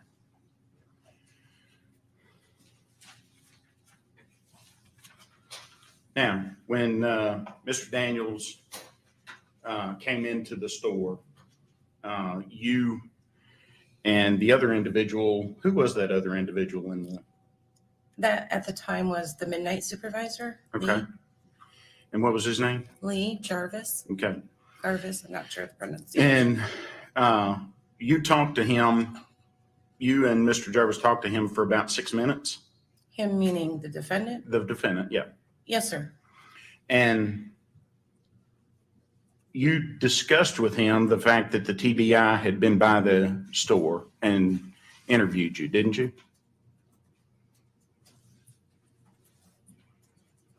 I don't recall stating that myself Do personally. you recall the TBI coming by and interviewing you at the store? I don't. So they never came by and interviewed you or Mr. Jervis? I don't recall, sir. I don't remember in my recollection. Okay. So did you, or you told Mr. Daniels that someone had come by there and indicated that a person who'd seen the child had been in the store and bought Dr. Pepper, right? Repeat that. Someone told you that an individual who'd seen Joseph Daniels had been in your store and bought Dr. Pepper. Sustained, question would be inappropriate. I'll move on.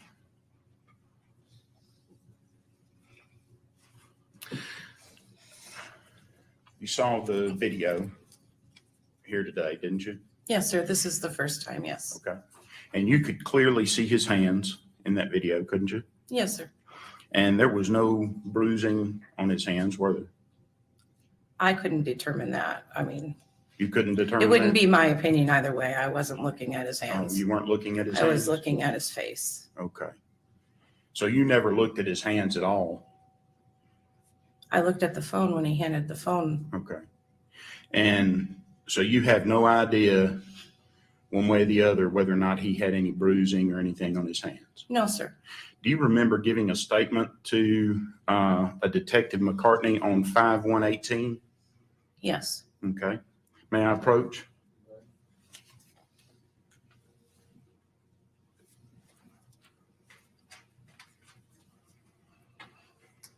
I'll hand that to you. Is that the statement? May I have a moment?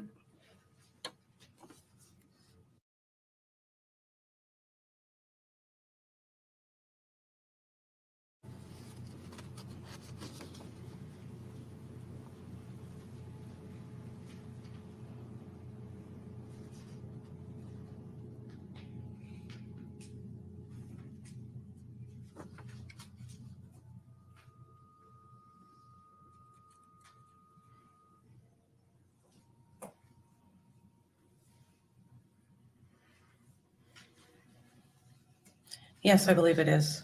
Okay. And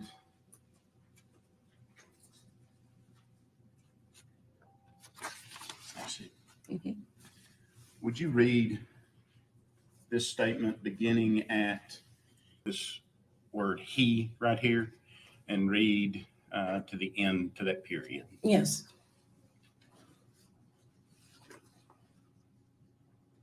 Would you read it aloud? Oh, he showed a picture of his son on his phone. I remember that. I did not notice any marks on his hands. I wasn't looking at for. So you didn't notice any marks on his hands? No, sir. And you watched the video and it doesn't seem to indicate that there were any marks on his hands, right? I would assume. Okay. And there were no abrasions on his hands? I don't recall. No cuts? Not that I know of. I don't know. I wasn't paying that closely attention to the gentleman's hands. But he held the cell phone up with his right or left hand. I'm not sure which. Okay. But he held it up there and you looked at it. Yes, sir. Okay. So he was driving down the road slowly, right? Yes. And looking for his son. Mm-hmm. What he was doing, she's testified, she can't testify. That would be speculation on her part as to what he was doing. And he was driving down the road slowly. Correct. He came into Love's truck stop, correct? Yes, sir. And he came in, he talked to you about his son, didn't he? Yes, sir. And he explained while he was in there that he was looking for his son, didn't he? I believe so, yes. And he held up a phone showing that that was his son and asked if you'd seen him. That would be correct. He didn't buy Dr. Pepper that night, did he? I don't remember. May I have a moment? Right.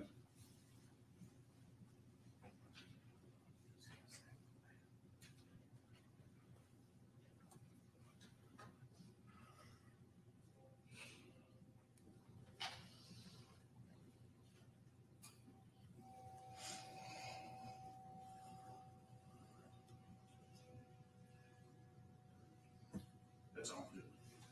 Are you all right?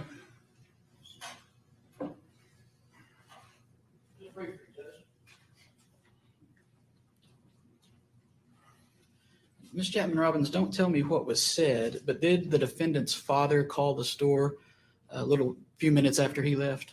Just after he left, it would have been a timely matter of maybe 8 to 10 minutes from him leaving the store. And who did he speak with? Myself, You spoke with the defendant's father, yes, and then he called back. and he called back again. And I believe I referred it to Lee, the supervisor. So the defendant's father called twice after he left. Correct. That's all, Your Honor. Go ahead. Again, Ms. Robbins, this is your statement, correct? You've looked at it. It is the statement you made on 5/1/18, correct? Yes, sir. Your Honor, I'd ask that be made an exhibit and published to the jury. All right. You'll hand it to the clerk. 177.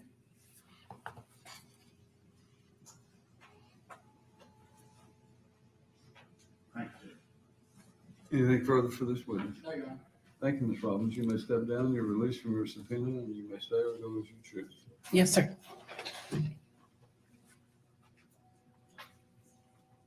Step, you call your next witness. John Gunn.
All right. Mr. Turnbow, this next witness, is it going to be brief? Yes, Your Honor. All right, we're going to take a recess after this next witness, which is, I'm told, a brief witness. Let's call your next witness. John Gunn, Your Honor.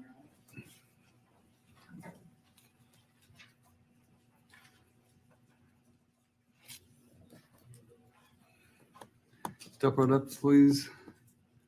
You'll come around, raise your right hand, and be placed under oath. Do you solemnly swear affirm the testimony you give in this case to be the truth, the whole truth, nothing but the truth, so help you God? I do. Could you state your name for the jury, please, sir? Deputy John Gunn, And how do you spell your last name? Gunn. All right. Deputy Gunn, where are you employed now? The Dixon County Sheriff's Office. Back in April of 2018, did you still work for the Sheriff's Department? Yes, sir. And were you working in the jail at that point? Yes, sir, I was. All right. How is it that an inmate would make a request to speak with someone such as yourself working there? If you're in the booking area, they would just call you over, either wave at you or just call for you. All right.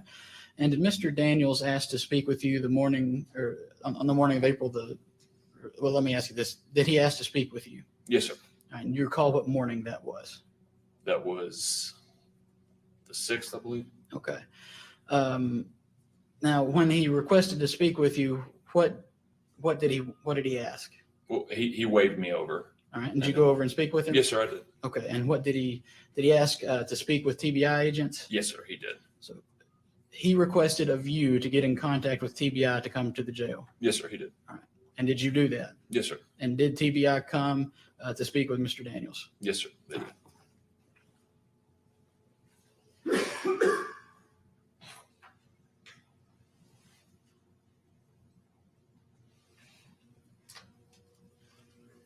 So, Deputy Gunn, could it have been the morning of April the 7th? And if you don't recall, that's okay. I can't recall, sir. All right, all right. And after that interaction, did you allow Mr. Daniels to make a phone call to TBI? Yes, sir, he did. All right. That's all, Your Honor. No questions, Your Honor. Thank you, Deputy Gunn. You may step down. You're released from your subpoena. Thank you, sir. Told you it would be quick, ladies and gentlemen. We'll go ahead and take our morning recess at this time. So we'll be in recess for 15 minutes.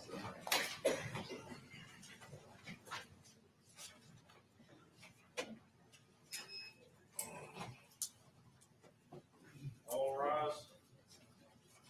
This court is in recess 15 minutes.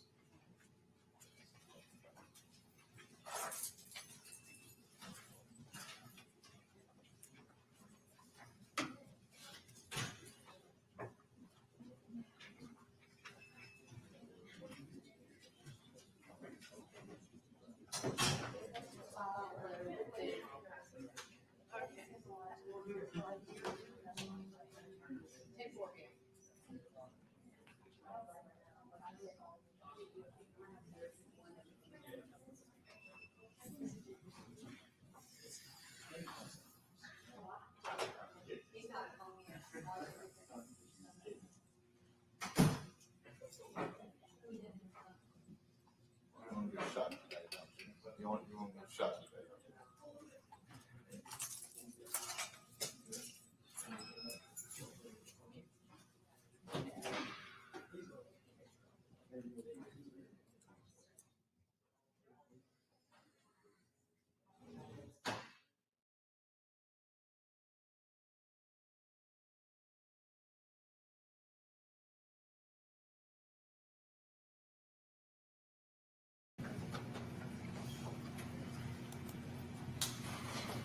All right.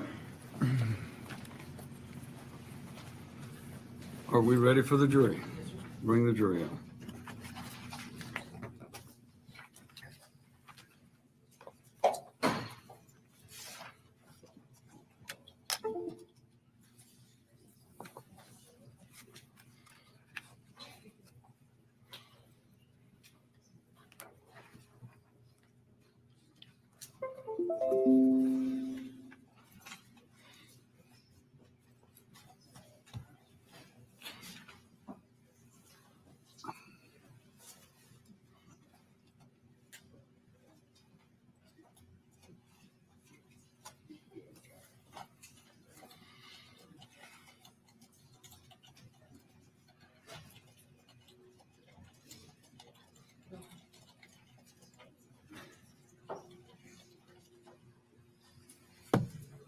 All right, good morning again, ladies and gentlemen. If you'd like to be seated. It's my understanding that there was a request made to maybe do some calisthenics or jumping jacks in between. What we can do is, I understand sitting for long periods of time becomes a problem, especially if you have any physical issues. And so what I would like to do is, if in between witnesses, if there's a lull in action, then if you would like to stand where you are, feel free to stand for a minute. And as long as you remain seated while we're doing the actual testimony, then there's no problem with you standing up and stretching your legs. All right, we are ready for the next. Stakeholder Grant Holt.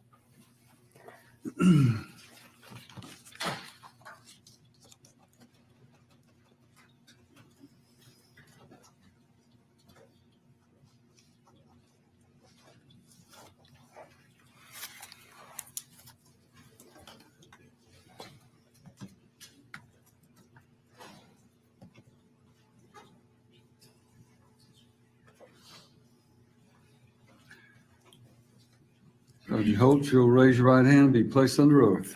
Do you swear affirm the testimony you give in this case be the truth, the whole truth, nothing but the truth, so help you God? I do, ma'am.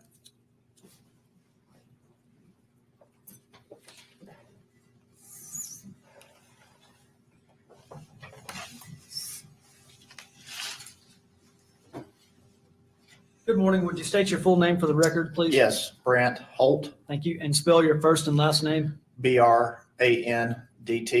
last name Holt. Thank you. And where are you employed? I am currently employed with the Cheatham County Sheriff's Office. And what's your position there? I am a patrol sergeant on day shift. Thank you. And Sergeant Holt, before taking a position with the Cheatham County Sheriff's Office, where were you employed? I was employed as a criminal investigator for the Tennessee Bureau of Investigation. Thank you. And before you were with the TBI, you were also in law enforcement. Is that correct? I was, sir. And what'd you do? I was the Springfield Police Department, Roberts County Sheriff's Office, and United States Army Military Police. Thank you very much. On April the 7th of 2018, were you assigned to investigate or assist with the investigation into the defendant, Joseph Daniels? Yes, sir. And do you recall the morning of April 7th? I do, sir. Okay. And what happened on the morning of April 7th? We picked up the defendant, Mr. Joe Daniels, and transported him south into Hickman County. And who asked you to go to the Dixon County Jail to pick up the defendant? I believe it was a request through supervisor with the TBI. Okay. And the defendant requested you? Yes, sir. Okay. So at his request, you responded to the Dixon County Jail? Yes, sir. And do you know if the defendant was reminded of his Miranda warnings? He was by Agent Boyd, sir. Okay. And you observed this? Yes, sir. And in your observation, was the defendant familiar with his Miranda rights? Yes, sir. Why do you say that? He made a quote that he had the right to remain silent and anything could be used against him. Okay. And again, you were there at his request? Yes, sir. Okay. So what did the defendant tell you and Agent Boyd that he wanted to do on the morning of April 7th? That he wanted to show the location of where the child would be, and he wanted to provide closure. He wanted to provide closure. Yes, sir. And so what did you do next?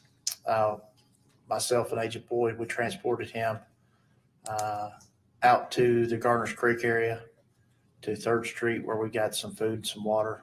Okay. What was there was still an active investigation going on? Yes, sir. Was the command post still set up? Yes, sir. And in fact, the Red Cross was still there providing food and water to all the searchers? Yes, sir. And did you get food and water for the defendant from the Red Cross aid station? Yes, sir. All right. After you got food for the defendant from Red Cross, where did you go next? We went past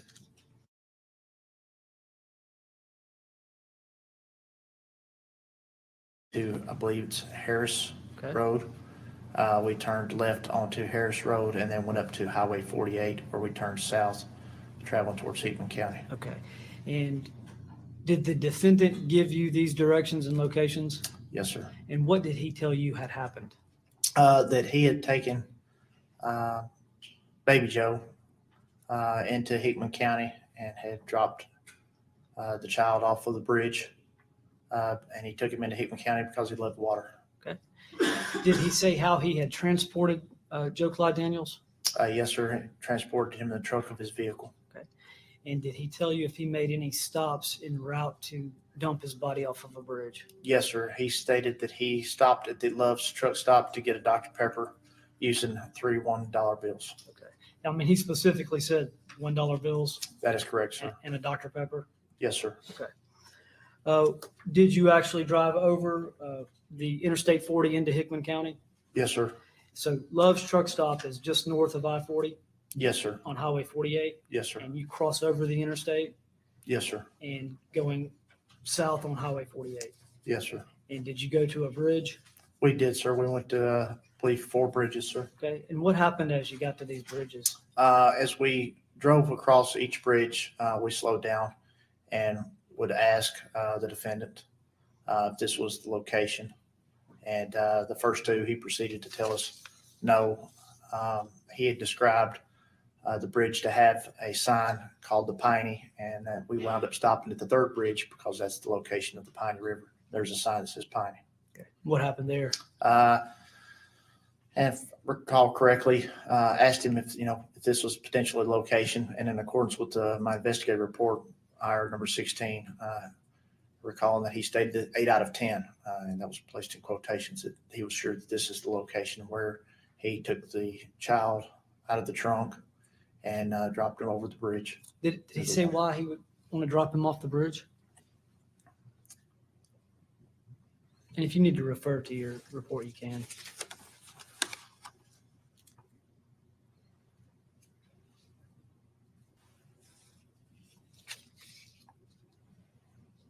Stating why, sir, no, sir, but he didn't make a comment that he mentioned that it was a long way down to the body, Okay. at the water. All right. And did the defendant describe in this process of driving to the bridge how he was driving? He was driving slow, and if I refer back to the IR, Yes, sir. said it was dark and he was driving slow, trying to ensure that no one else was going to be around when he decided to dump his son's body. Okay. Did you find any evidence at any of these bridges that Joe Clyde's body had been dumped or discarded? No, sir. Okay. And did you take the defendant back towards the command post in the McElhaney Road area? Yes, sir. And when you got back over towards McElhaney Road, who was present? McElhaney Road's present was be the defendant's father. The defendant's father? Yes, sir. And is his name also Joe Daniels? Yes, sir. Would he be Joe Daniels Jr., the father? Big Joe, sir. And to be clear, I'm going to distinguish between the defendant and Big Joe. Yes, sir. Big Joe being the defendant's father. Yes, sir. But was Big Joe present? Yes, sir. Okay. And what happened in the presence of Big Joe? Big Joe was placed into the vehicle with me and the defendant, with the opportunity for the defendant to tell his father what had happened. Okay. And what did the defendant say with Big Joe in the vehicle with you and the defendant? He stated that he had beaten the child. The defendant said that? Yes, sir. In the presence of his father? Yes, sir. Did you force him to say that? No, sir. He just was telling his father what had happened? Yes, sir. And okay. What happened after that?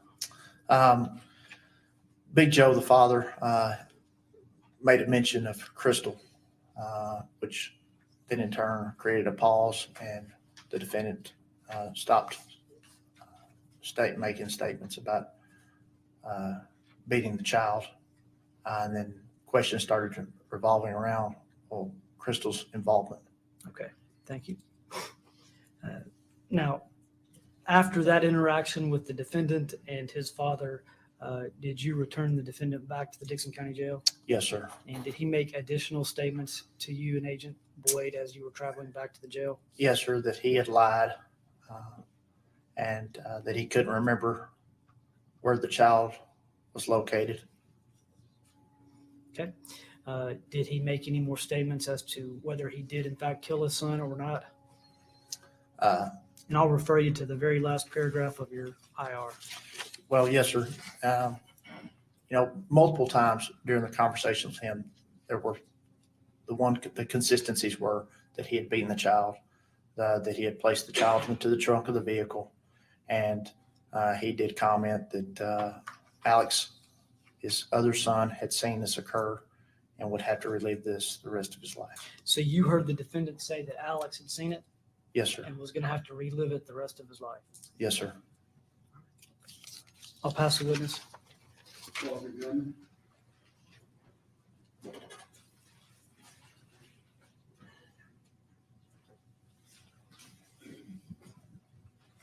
Deputy Holt? Sir. Is that right? Yes, sir. And you're describing events that took place on April the 7th of 2018, correct? Yes, sir. And you picked up Mr. Daniels, you and Agent Boyd, Yes, sir.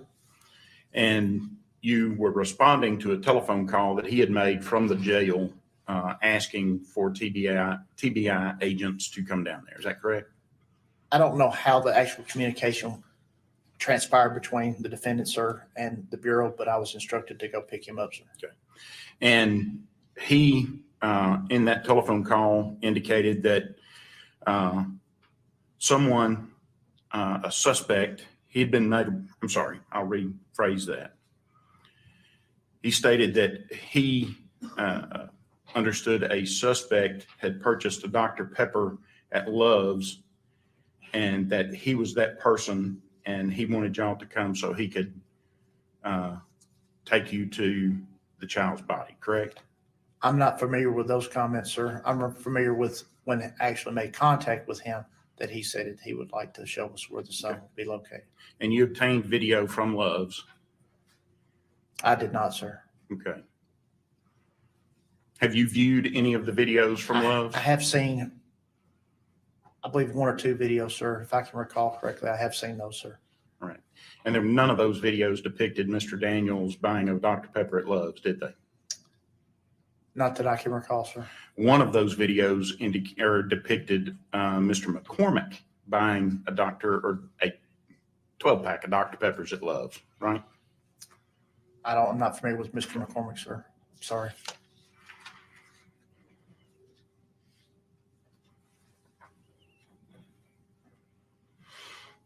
If Joseph Daniels had been made to believe that he killed Joe Clyde and hauled his body off in a car, he should be able to take you to that body, shouldn't he?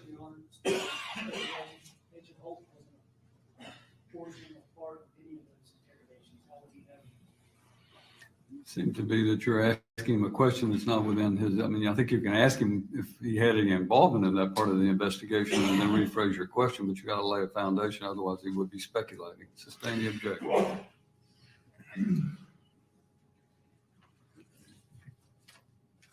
Mr. Daniels told you that Joe Clyde could be found under a bridge crossing the Piney River, correct? He had commented that he believed the bridge where he had dropped the body had a sign that said Piney on it. And then we slowed down at each bridge, sir. And then he paid particularly attention to that bridge where the Piney River sign is located.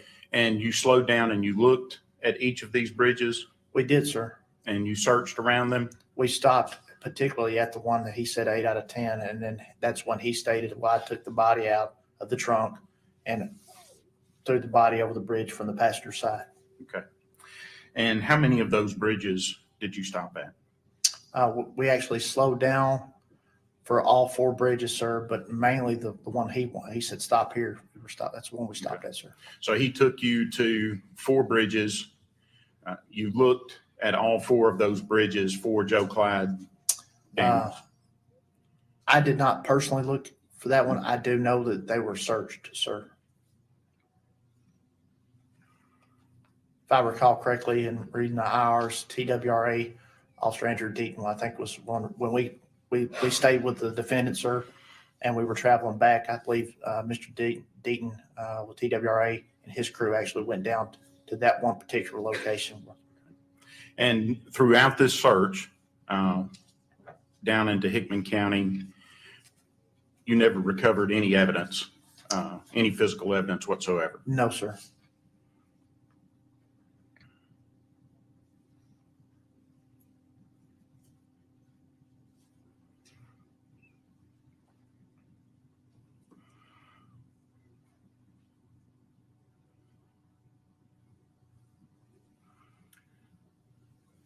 Had he,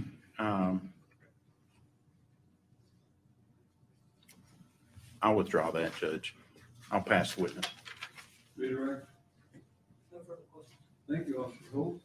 Sergeant Holt, you may step down and release from this subpoena. Thank you, Your Honor. All right, next witness.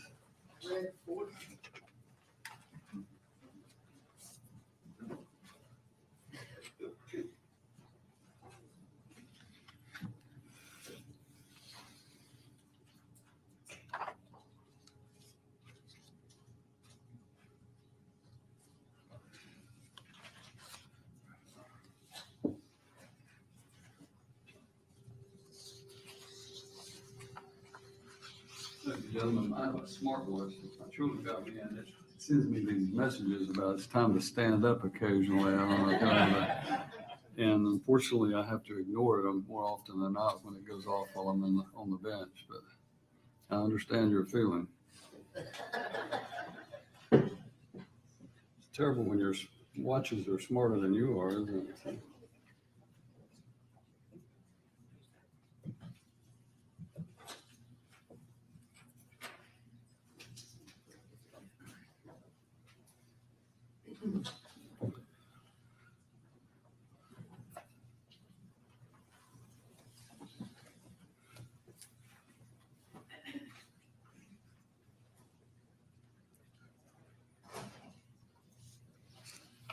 Step right up, sir. You'll come right around here. We're going to ask you to face our clerk and raise your right hand. Do you solemnly swear affirm that testimony you give in this case be the truth, the whole truth, nothing but the truth, so help you God? I do.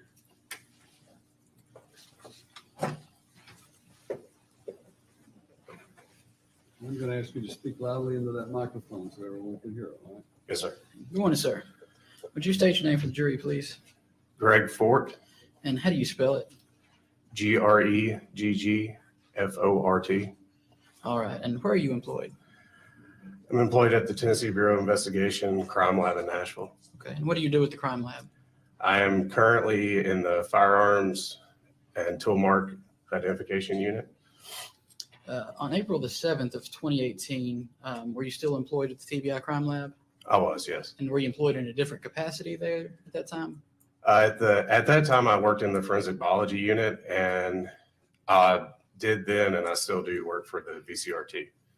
What is the VCRT? Is the violent crime response team. And what does the VCRT do? So the VCRT will get called by one of our agents or another agency to come out and assist or process a scene. Okay. And so was the VCRT called out on April the 7th of 2018? We were actually called on the 6th, the night before, to arrive the next morning. So And what was your role on the team at that point? I was the team leader of the team that got called out to the scene. Okay. And let's talk about the makeup of the team a little bit. Who all makes up the team, or what specialties? So the team is made up of other scientists in the lab itself. And there's a documenter that will actually document the scene. There's a forensic biologist, a micro person that does microanalysis, such as shoe prints and tire tracks and things of that nature. There's a firearms expert and a latent prints person that will also come out with us. All right. And then there's a team leader. And what's the team leader's responsibilities? As a team lead, I'm there to help coordinate the team itself, be a liaison between the agent and the team, move the team around. I'm sorry, I forgot to mention, we also have a scan station person that comes out and will actually scan the scene. So the coordination between the scan station people and the team itself, just to assist and help the team where it's needed and just make sure everybody's kind of got everything they need and don't need anything else and have the help that they need. So when the VCRT arrives on a scene, tell us kind of what the general process is. What happens? So the first thing that happens when we arrive at the scene is we get with one of the agents to get a briefing of kind of what's going on and what they know about the scene itself, to kind of give us a little bit of direction of what we're doing there and what we should be processing for. All right. And did that happen in this case? It did, yes. And who was your point of contact? The point of contact was Special Agent Holt. Right. So what kinds of things did your briefing consist of? What did you know about the scene? So usually a briefing just kind of gives us a quick narrative of what's going on. And what we got was that there was a missing child that had previously went missing. I believe it was the 4th was when they actually got information that this child was missing. And then we kind of got a brief description of what was going on up to that point. We were also told that it was a possibility that something may have happened in the house, that the night before that the child had peed and some things had happened. So we kind of were there to assist and look for indication that something may or may not have happened. Okay. And when you say you were there to look for indication of what may or may not have happened, what were you looking for? So we were specifically there to look for staining, blood staining more specific, But what we kind of do to start with is look for reddish brown stains and then do our testing accordingly from there. All right. So once your team gets the briefing, then typically what happens? Once the team gets a briefing, there will be a couple people that walk through the scene and get a general idea of how the scene is set up as far as the house layout, just kind of different things that we might see at the time. If you notice something going in that looks odd or off, we'll mark it. Sometimes there's scenes with shoe prints and dust, and we don't want to disturb those. So a lot of times we'll mark things that we don't want disturbed by somebody coming in and taking pictures ahead of time. So sometimes when we come in and take pictures, there'll be markers, but it's all based on what that initial walkthrough has been. And did you conduct that walkthrough along with another member of the team? I did, yes. And then after the walkthrough is completed and you observe the scene, what do you do?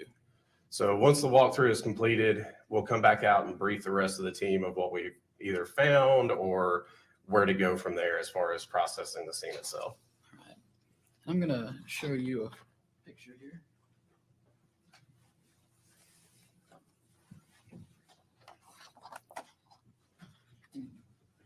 Do you recognize that, Agent Ford?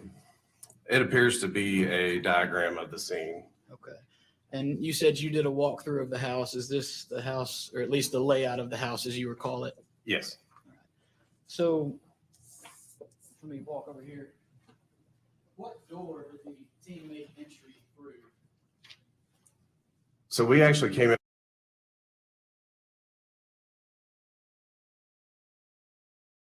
Through that door? Yes. And this is the back porch area over here? Yes. And what are all those numbers that are laying around? What do they mean that are on the paper? What do they mean? The numbers are marking evidence. So these are actually markers that are placed down either for something that we find that we want to collect and take back to the lab and submit to the lab to be tested further, or something that's a stain that we want to test there at the scene. All right. And so as you walk in from the back door, there's a couch and a coffee table directly in front of you. Is that correct? Yes. Okay. And then the master bedroom would be off to your left as you're walking in that back door. Yes. And then the rest of the bedrooms are on the other end of the house. That's correct. All right. And as part of your of the VCRT, do y'all take photographs? We do, yes. Your responsibilities, and I believe in this case you took some 1,200 photographs. Is that accurate? That's very possible, yes. And we're not going to go through 1,200 photographs, but I do want to show you some. And Your Honor, that's to make that diagram the next exhibit. Right. Diagram is 178. Agent Fort, do you recognize those photographs that I've just handed you?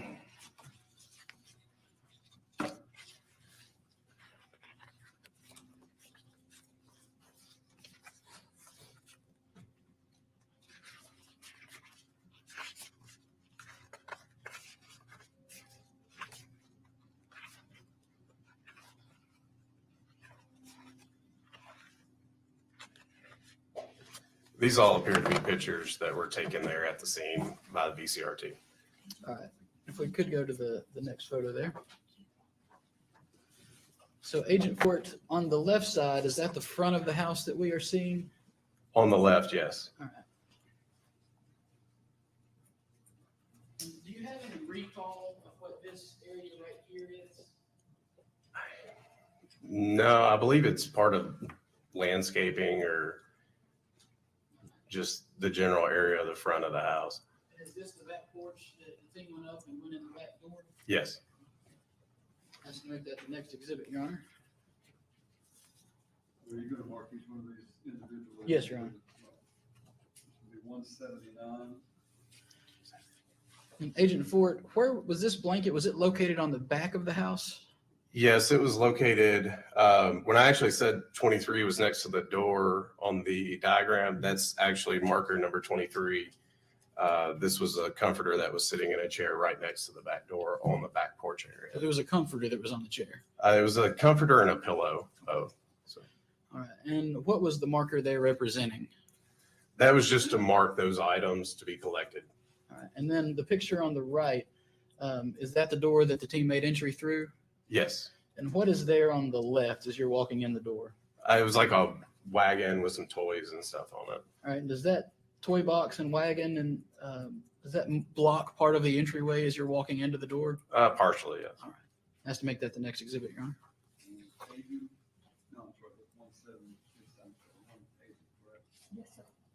So now, Agent Ford, is this the living room as you're making entry through the back door? Yes, All right. And is that the couch and coffee table that we see there? it is, yes. And just the general state of the living room and the house, did it appear to be picked up and vacuumed and that sort of thing? Yes, it seemed to be straightened and clean. Okay. So it appeared to be straightened and cleaned. Yes. All right. Next, make that the next exhibit, please, Your Honor. And then what is this photograph depicting, Agent Ford?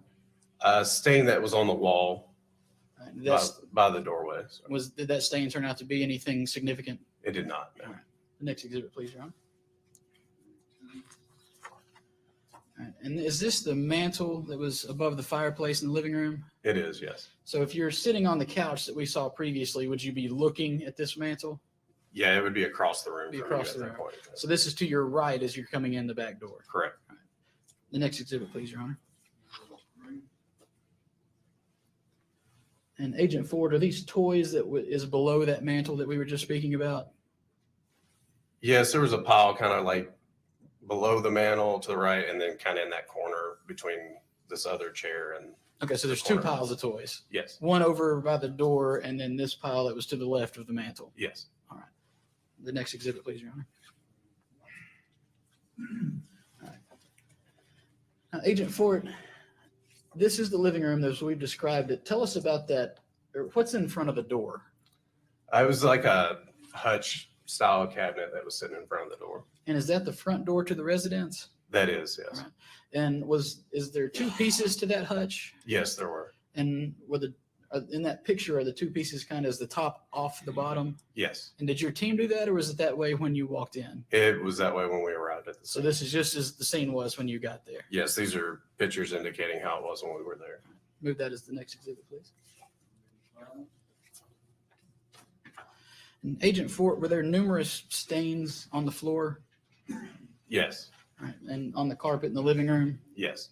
And is that kind of what this picture is depicting, is some of those stains? Yes. All right. Make that the next exhibit, please, Your Honor. All right. And what are we seeing here, Agent Fort? This is just a picture of a coffee table and chair and some of the carpet around that area. All right. And then is there some staining on the floor, on the carpet around the coffee table? There was, yeah. And I believe in your report, you note that there's a possible bleach stain in the front of the coffee table. Yes. Next exhibit, please, Your Honor. All right, Agent Fort, is this the double door entry to the master bedroom on the left? Yes, it is. All right. And is there to appear to be a lock on that door? Yes, there was kind of a lock up at the top of it. All right. And is that on the living room side of the door or the inside of the bedroom? That was on the living room side of the door. So if you were walking into the bedroom itself, it would have been facing you when the doors were closed. Let's make that the next exhibit, Your Honor. And Agent Ford, is this looking at the inside of that master bedroom and then back out into the living room from the master bedroom? Yeah, so the first picture would be coming into the bedroom and looking off to the left side, like you were facing the back side of the house. And then the next picture would be standing inside that bedroom, facing out into the living room area. Has to make that the next exhibit. Okay, so obviously at this point, the team has been in the house, is that right? Yes. Because we see these markers all over the living room. And is this the living room that we're seeing in this picture? That is, yes. And what are these markers representing? These markers were actually part of some testing we had done. We use a chemical test to kind of give us a luminescence glow, if you will, for what could possibly test as blood. It's more just to find staining and then test it further from there. So these markers were actually areas that tested positive for that blue star, which is that chemical we use. Okay, so one of your jobs, as you stated, was to see if there was any blood on the scene. Is that accurate? That's correct. So how do you do that as the VCRT team or the VCRT? How would you do that? So the first thing we do is we will visually examine the scene itself, just looking for anything that's got a reddish brown stain hue to it. And then that stain will be marked, and then it'll be tested with chemicals that would be either presumptive or not presumptive for blood. And then those would be sent to the lab for further testing for DNA and so forth. But the first thing would be to visually look for it and look for areas that kind of look odd. So sometimes blood isn't always a reddish brown stain. Sometimes it can be an off color, kind of like the previous picture with the wall, and it had that kind of orangish kind of hue to it. That's why we took a picture of it. But it also can just kind of mask itself essentially by not really looking that deep red that you would think. But these are actually done with that other chemical. And if you can't see something, sometimes we'll spray it with another chemical to help us visualize where a stain may be. And that's what that blue star does, is just help us visualize an area that might be possible for blood and give us a little more insight into where some of these stains might be. And these are just areas that would have tested positive with that blue star chemical. So it sounds like you spray a large area down with blue star to kind of narrow down your focus. Is that a simplified way? That's correct. We have like a spray bottle that'll spray this. It's a liquid, and it's kind of like I guess your spray would be more like a spray bottle for water if you were spraying your plants or your hair or something like that. So it lets off a pretty big mist, but it'll concentrate areas and give you a smaller area to look at, and then that'll be circled and then just marked with the numbers so that we can go back and test it further. So these were the areas that the blue star indicated that you wanted to check further. That is correct. All right. Has to make that the next exhibit, Your Honor. All right. Is this just a closer up photograph of some of those markers from the living room? Yes. All right. Indicating areas that you wanted to check That's further. Has to make that the next exhibit. All right, where are we looking now, Agent Ford? This would be looking out from the living room area into the kitchen area and dining room area. All right, and where are the other bedrooms from how we're looking? They're off to the right side of that, where that wall kind of protrudes out a little bit. That's an entryway into the hallway area where the other bedrooms are. So if you're wanting to walk from the living room to the back bedrooms, you would walk through this dining room into the kitchen and take a right. Yes, roughly about where that carpet ends is about where that area was. So the next exhibit, please, Your Honor. So at this point, Agent Ford, is this picture taken from standing in that doorway of the kitchen? Yes. To the back part of the house or the bedrooms? The one on the left is, yes. Okay, and what are we seeing here on the left? It's just markers and staining that we had visualized, so we were able to actually see it. And we just different areas of the carpet we wanted to test further, and just a picture of the wall and the floor that was right there. Is that black stuff on the floor? What is that? That was a tape to hold the carpet down. Oh, and the team put it there, or was that already there? That was like that when we got there. Okay. And then there's some wallpaper and such ripped off the wall, it appears. Is that accurate? That's correct. And was that like that when the team got there? That was also like that when we got there. All right. And then on the right, are we looking down the hallway? That would be stepping into the hallway from right to the left is where the other picture was taken. So it'd be stepping into the hallway and looking down. And is that the laundry room that would be on the immediate right from this, where this second picture is? Yes. All right. Has to make that the next exhibit. 193. All right. And what is this, Agent Ford? That area that had the tape covering the carpet that was kind of sunken down in that other picture. This is just a picture of this being pulled back to look underneath the carpet. And is that staining that's on the carpet and under the carpet? Yes. And was this area was all tested? Yes. And did any of it indicate something needed further testing? No, it was all negative. All right. Has to make that the next exhibit. 194. Okay, so on the left, is this the hallway? Yes. And is that just a little further down than the previous pictures we were looking at? Yes. Right, is that a hole in the kind of the wall next to the floor that we're seeing? On the left picture? Yes, sir. Yes. All right, and then the right picture, what are we looking at there? It's a picture of the wall just on where that doorway entry is. It would have been to the left of it on the left side picture and up the side of the wall. Okay. So it was just on the other side of that doorway. And is that a Post-it note on the wall? Yes. What is that representing? That's actually representing a marker. Sometimes we don't, on something like this with a wall or something that's a little higher up and there's nowhere really to set the marker or hang the marker, we'll use a Post-it note in lieu of using the little big plastic heavy markers that we normally use. So is there a stain or an area of interest on that? Jurors can see the screen. I've had some indicated. Yes, sir. You could come stand maybe over in this direction and talk with him or wherever you want to. But problem is being, if you want to stand at the council table, that's fine. But I appreciate the jury letting me know they can't see.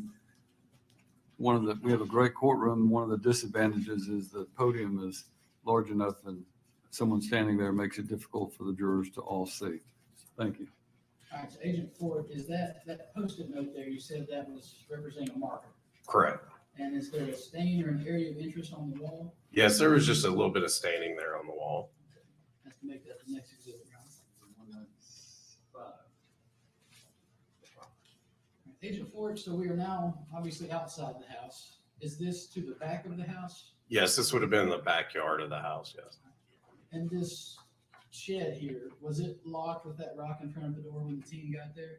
Yes, And the picture on the right, is that the inside of that shed? yes, Let's make that the next exhibit. 196. And Agent Ford, were there two sheds in the backyard? that's correct. And is this a picture of the shed on the left as we're looking at it? Yes, Was it also locked when the team got there?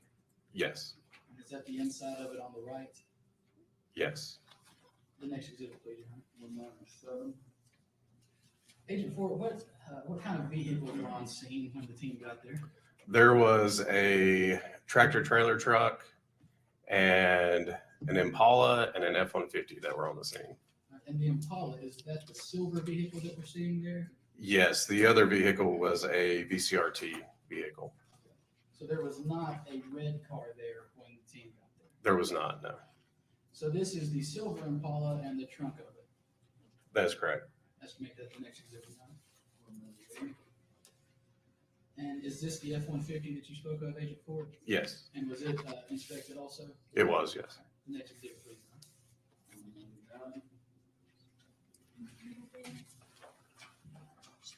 I believe that's the last photograph.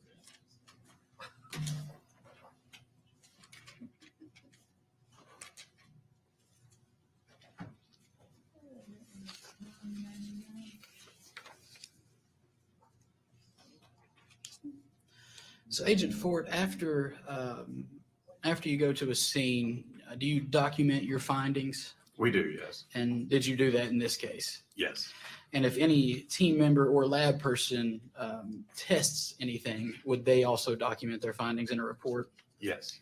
I'm going to hand you.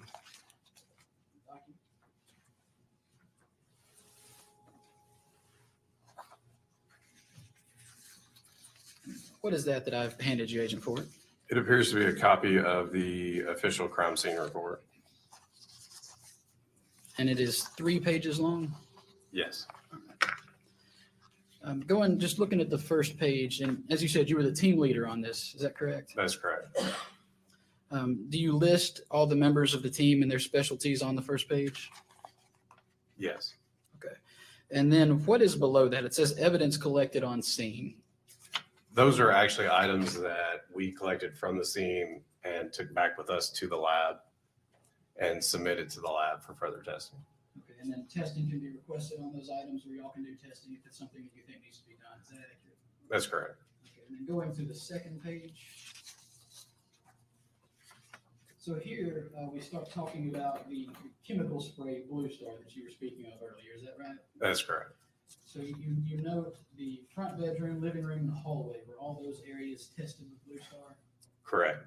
And the front bedroom, what was the test results on that? The front bedroom was tested negative. And the living room and hallway, what were the results on that? Those tested positive with the Blue Star. And let's go through again. What does that indicate to you? Just that they need to be tested further for actually do chemical.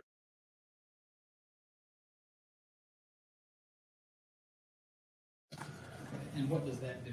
That'll actually give us a color change when it's tested with the chemicals that are added.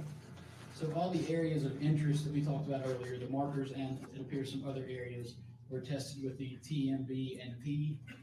Yes. Okay. And is that the list of items that we're seeing there? Yes, Looks like a list of 1 through 38. that's correct. And did any of those indicate the presence of blood? They did not know. Now, I want to draw your attention specifically to number 7. It says possible bleach stain in front of coffee table in living room. Do you see that? Yes. And were there other stains on the living room carpet as well? There were, yes. How would Blue Star interact with bleach? It can give us a positive result with the Blue Star, just to give us further indication that it may need to be tested. And what if there was bleach poured on the area and then it was cleaned or scrubbed with water and or soap?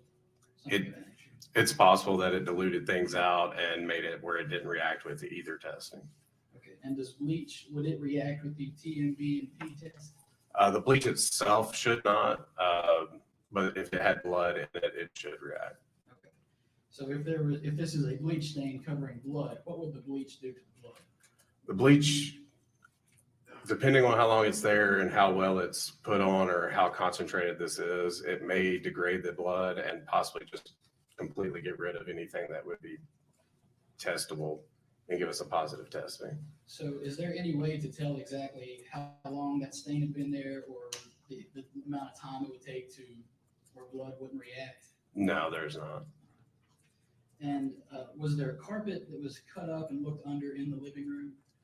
Yes, we cut the majority of the carpet up and pulled it away to look underneath the carpet itself. And what were you looking for when doing that?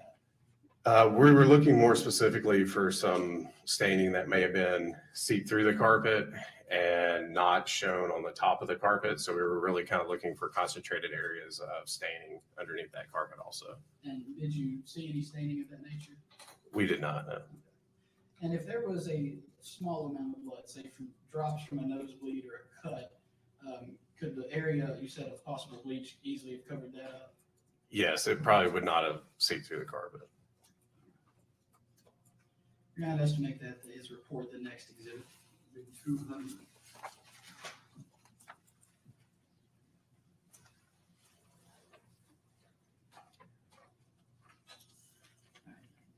Mr. Etheridge, could you bring back up the first slide, please, the overview of the house?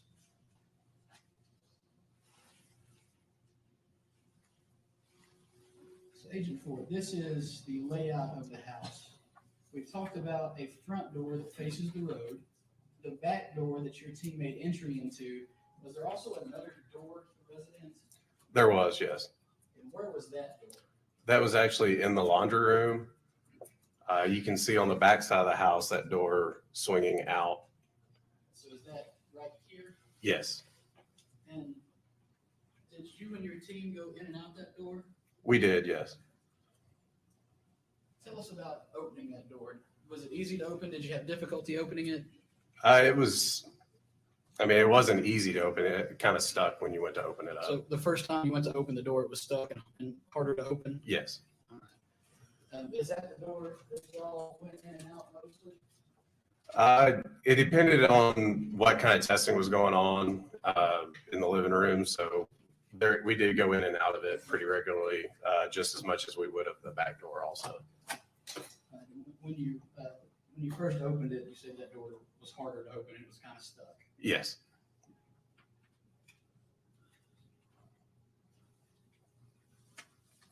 That's my question, Your Honor. We're waiting on a question. Mr. Mitchell, you may cross-examine the witness. Agent Ford, the images that were just shown, just want to be clear, those markers in the living room are from the initial spray down of the Blue Star, correct? That's correct, yes. And that just gives you an indication of where you should be testing. Yes. And when you get a reaction from the Blue Star, your team follows up and tests it with a different chemical. That's correct. It's a little more specific, so that's why it gets tested further. So any area that may have come back on Blue Star, y'all tested. That's correct. And the area number 7 that General Turnbow pointed out, this bleach stain, would the secondary, the chemical testing you do, would you expect to find blood if there was blood there? Yes.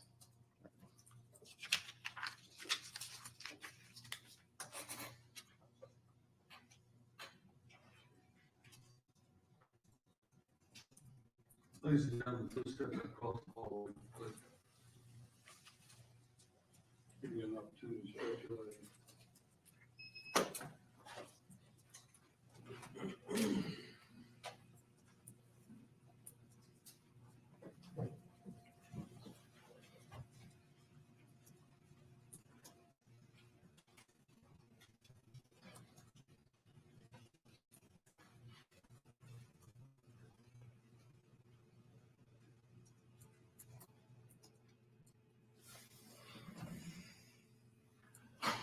Before you finish, and I'll give both sides an opportunity, but question that I was handed by one of the jurors is, does Blue Star chemical also indicate or mark urine or other types of spills such as juice? And that would be the question that I think is a legitimate question from the jury, and I'll either allow one of you to ask or I'll ask it myself. All right. When the jury comes back, I'll go ahead and ask that question and then allow you to finish with your cross-examination. Is that sufficient? All right. While the jury's out, I'd like to ask, first to see if he knows he's ever tested. So you want to know the answer to the question before we ask it in front of the jury? Is that I want to know if there's a foundation for him to be able to testify, whether it give false positives or not. all right? Well, then I'll ask the question. Does Blue Star chemical also indicate or mark urine or other types of spills such as juice? It does. And were any of those marked according to what you found on this scene? Yes. And did any of those test for those things? We don't test specifically for urine and juice, but they do. Anything that does test positive for Blue Star, we do test further for blood. Right. So if there was a urine stain, and I'm not going to ask this in front of the jury, but I'll allow the lawyers to, but if there was a urine stain on a carpet, for example, it would have marked it with Blue Star, but then you would have had to follow up with testing. Is that correct? That's correct. And to your knowledge, was any testing done to determine any of that?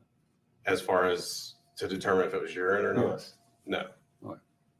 Then we will allow those, I will allow that question, the one question of the jury, to be asked when they return. You can ask that question, I'll ask that question. and then we'll get follow-up. Yes, sir. Bring the jury in.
Thank you, ladies. You may be seated.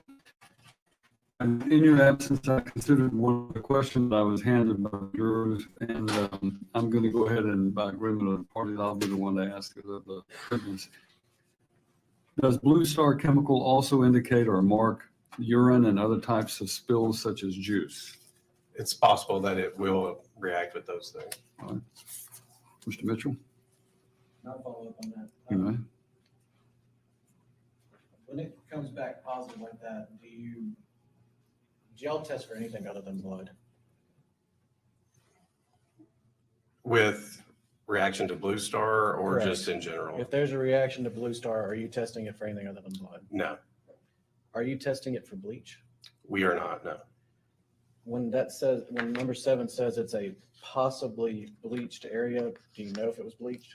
I believe it's stated as a bleach stained area, and all that is an indication that there was a dark spot in the carpet and it was whited out. So the pigments in the fabric would have just been a lighter color.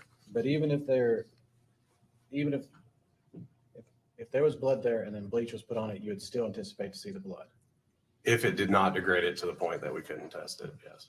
But it's still possible with your chemical testing to see it. Yes.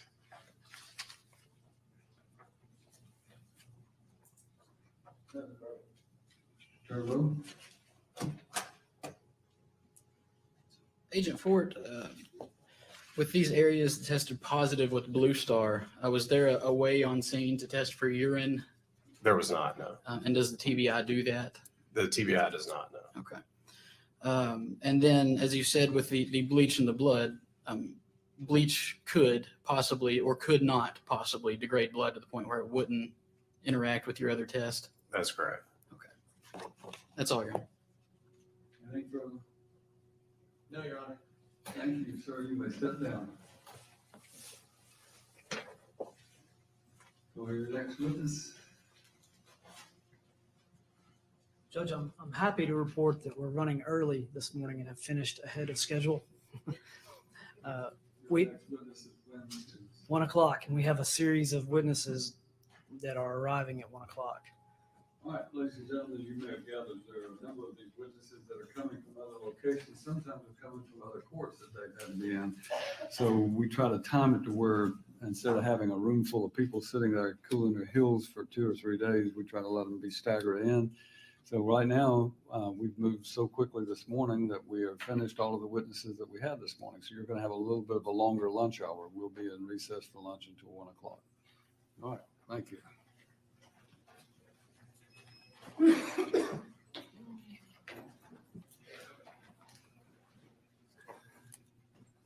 me just, before we adjourn or recess for lunch completely, let's just make sure after the jury's out, I just want to make sure we're all on the same page.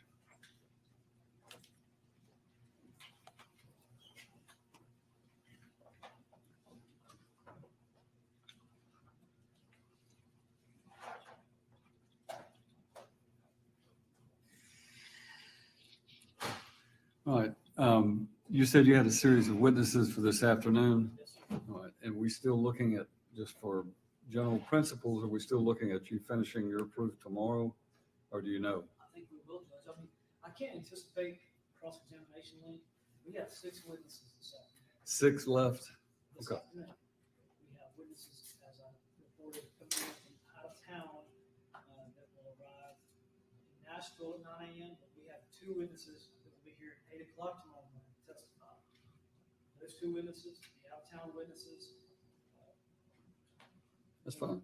But it is reasonable to think that there's a possibility the state could conclude its proof tomorrow. All right. I'm not going to hold you to it. I'm just trying to get an idea. I think if we don't finish tomorrow afternoon, then we'll definitely finish on Friday. All right. So Again, assuming following that, if the defense wishes to call any, put on any proof, then we'll let you do, start your proof as soon as the state finishes theirs after any motions are heard. So, all right, then we'll stand in recess for lunch until 1 o'clock.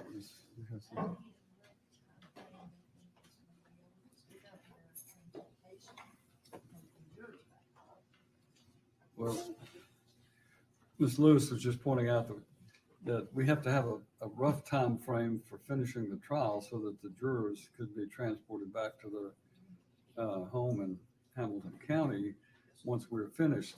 It's a little hard to expect. We don't know how long they're going to deliberate, for one thing. And Judge, I think between Mr. Lockhart and I, we gave him a rough expectation of Fort Iron, 2 to 3 weeks. Yep. That's as rough as it gets. So they may be hanging out in beautiful Dixon County waiting for the bus to arrive if we have to, if we're not able to get it more definite. So we'll deal with that. Recording stopped. All right, thank you, and we will now take our lunch recess. All rise. This court is in recess until 1 o'clock.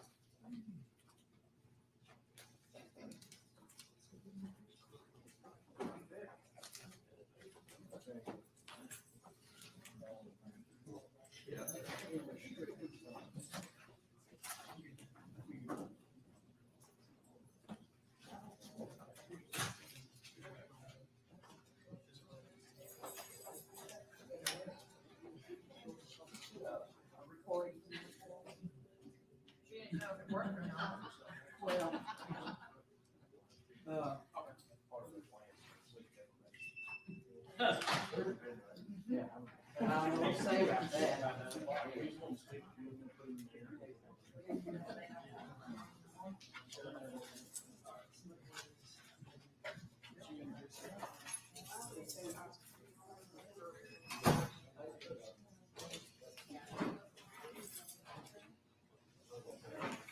We're not.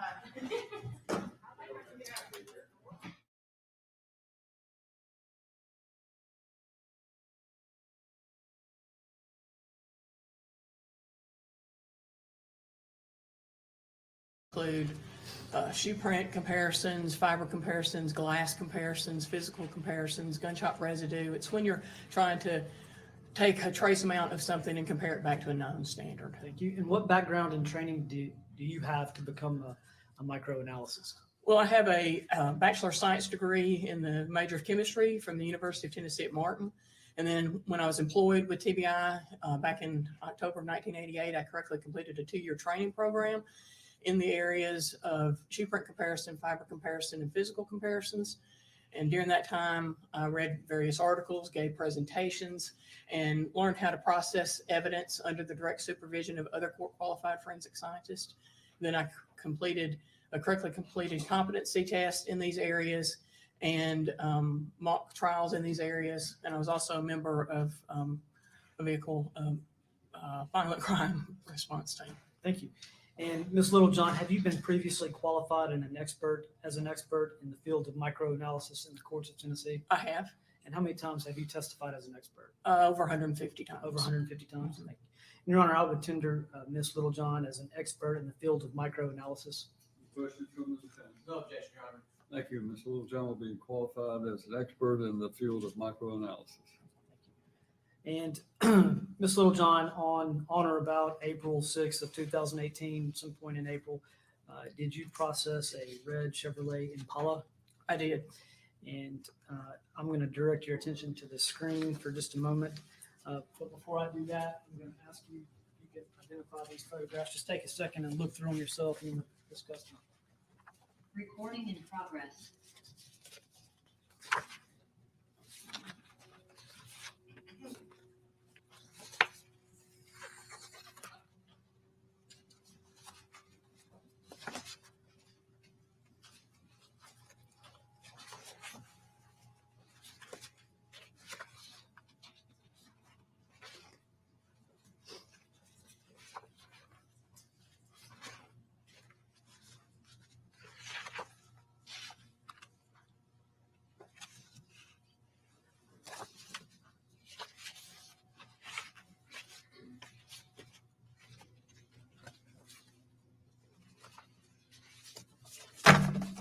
These appear to be pictures that were taken of the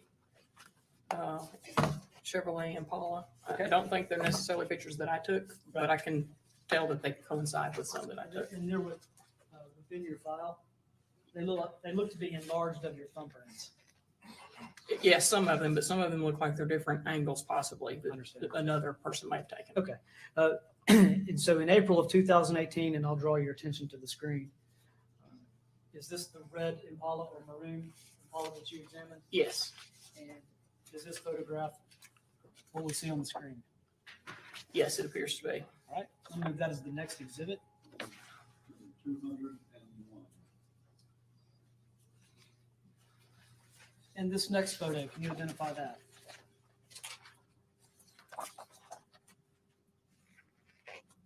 Yes, it appears to be a photo of the wheel well of the Chevy Impala. Thank you. Move that as exhibit 202. So, Ms. Littlejohn, tell us what you do in microanalysis when you first receive a vehicle such as this. I mean, what's your process? We've seen two photos. Tell us what you're trying to do with these photographs. Well, the first thing to do is you photograph what the vehicle or what anything looks like. So in this case, it's a vehicle. So you take photographs outside overall, inside overall, inside the trunk, inside the back of the seat, or, you know, that kind of stuff, just to kind of show what is in the vehicle and what condition the vehicle was in. Okay. And when you find contents within the vehicle, whether it be in the floorboard or the trunk, what do you do with that stuff? Well, in this case, I did not collect anything. Okay.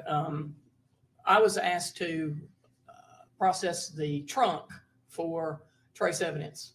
So what I did was I did photographs overall, and then I vacuumed the trunk for any type of trace evidence that might be there, and I collected those vacuumings. And then I was also, and then I took standards, fabric standards from the inside of the trunk in case we were to ever get the victim's clothing, then I could compare those. So I took standards from the trunk liner, and there was a floor mat in the trunk. And so I took those and collected those.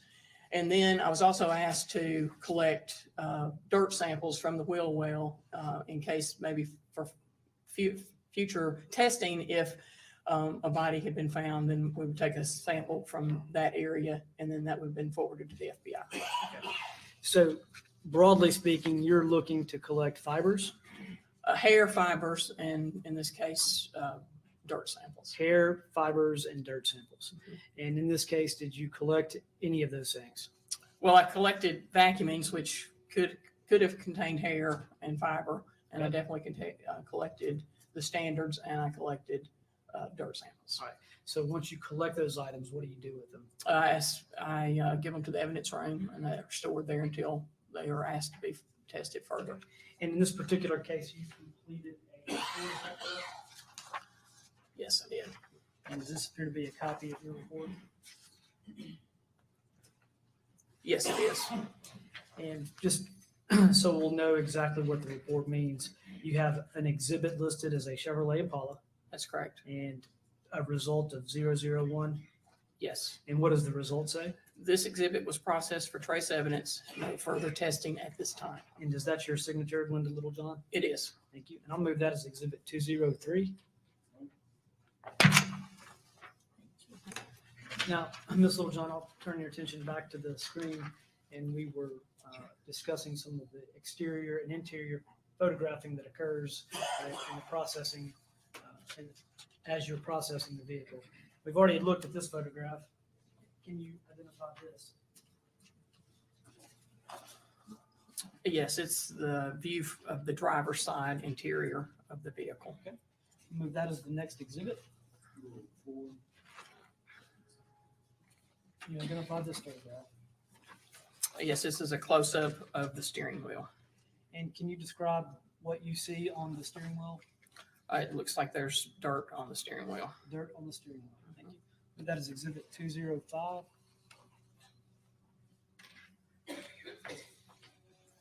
Can you identify this photograph?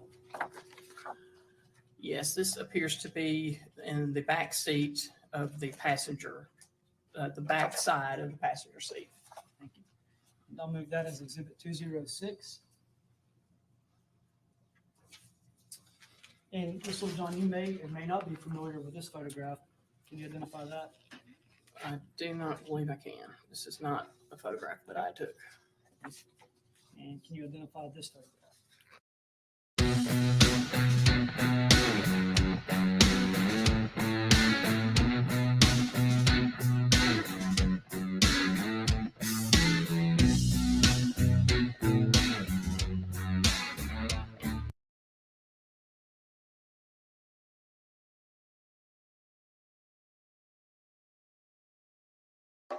The world of work has changed, so you're reshaping the way you work.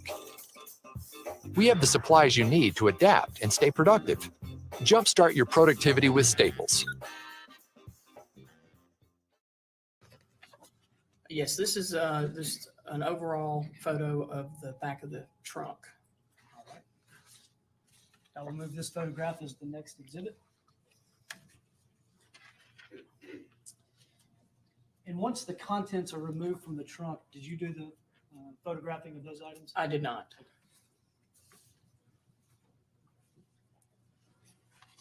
I will pass the witness.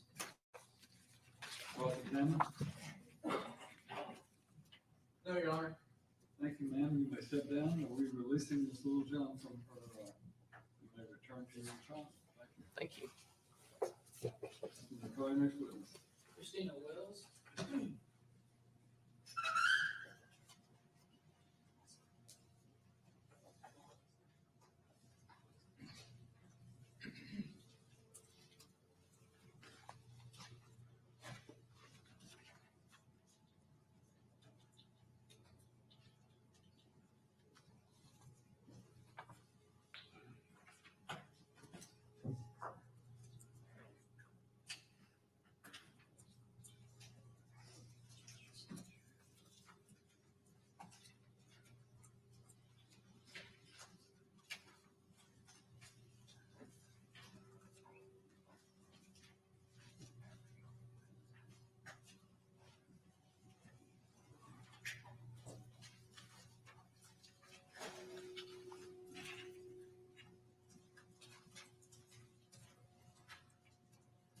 Step right up, raise your right hand, and face your floor.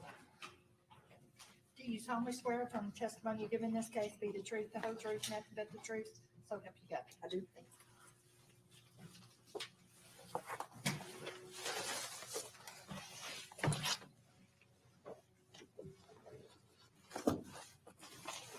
Would you state your name for the jury, please, ma'am? It's Christina Proctor. And how do you spell that? CHRISTINA PROCTOR.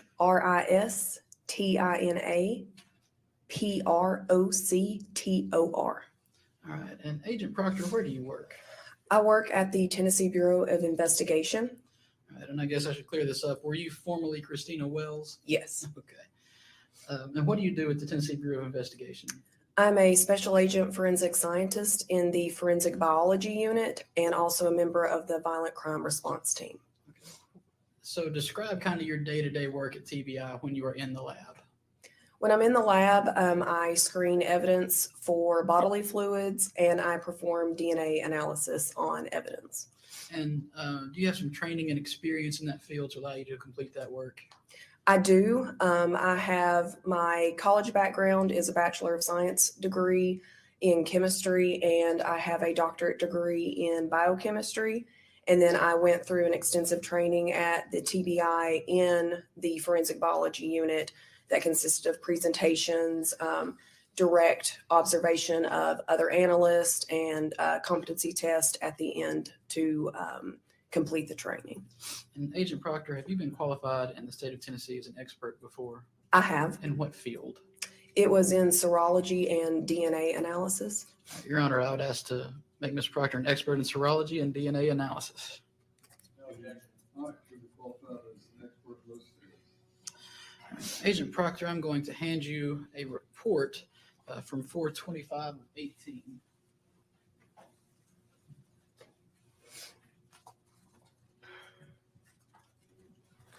Do you recognize that, ma'am? I do.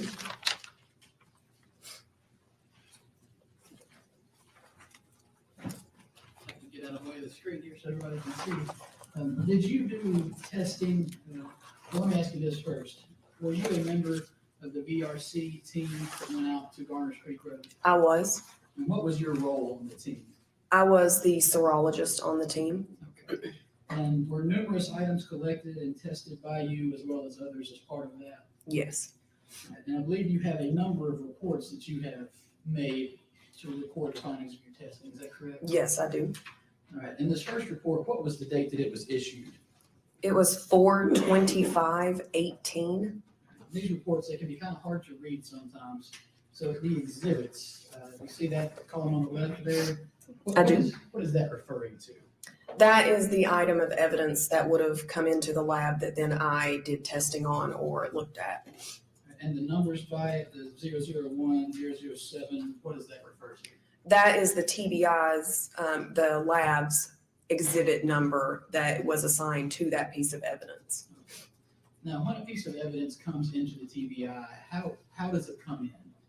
It's submitted to our evidence receiving unit and by the agency or agents, and then it is received by one of our evidence receiving technicians. It's given a unique identifier number and put a barcode on it, and then it's electronically tracked throughout the lab when it moves, and then stored in our vault in our evidence receiving unit until we would request that it be pulled for screening. So it's securely held until you are ready to do your testing on that particular item? Yes. Okay. And I'm going to draw your attention to the results section. Is that kind of where you tell the results of what you found after your testing? Yes. All right. Under 001, what did you do to that item? 001 was a Chevrolet Impala, and I screened the vehicle for any presence of possible blood, and also did the inventory and collected items from that. Okay. And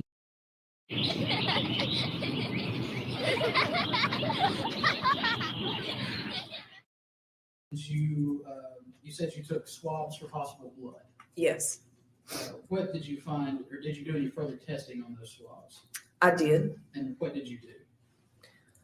For this one, I tested them for the component of human blood, and then later I did DNA testing on them on a different report. All right, so the report we're talking about now, you did testing for a component of blood. Is that Yes. accurate?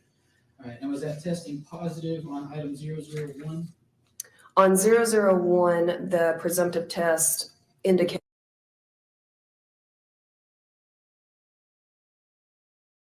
Was testing. yes. And then the next positive, I believe, was on 007A. What was that? 007A was a zip-up hoodie from Cylde Daniels. Okay, and what was the test result from that?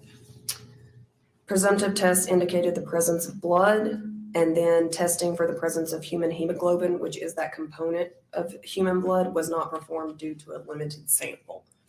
And then 007C, what is that?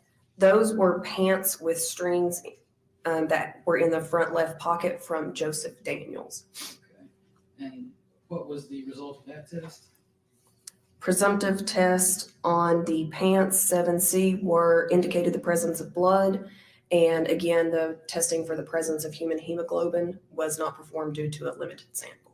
All right, and I want to draw your attention now to 009A. Is that the shoes from Cylde Daniels? Yes. And I believe it was also positive, the presumptive test. Yes, both shoes. Okay. So in summary, we have a presumptive test of positive for blood and or hemoglobin from the center console of the car, shoes, hoodie, and pants of Mr. Daniels. Correct. Okay. Your Honor, I'd ask to make that the next exhibit, please. Exhibit 208.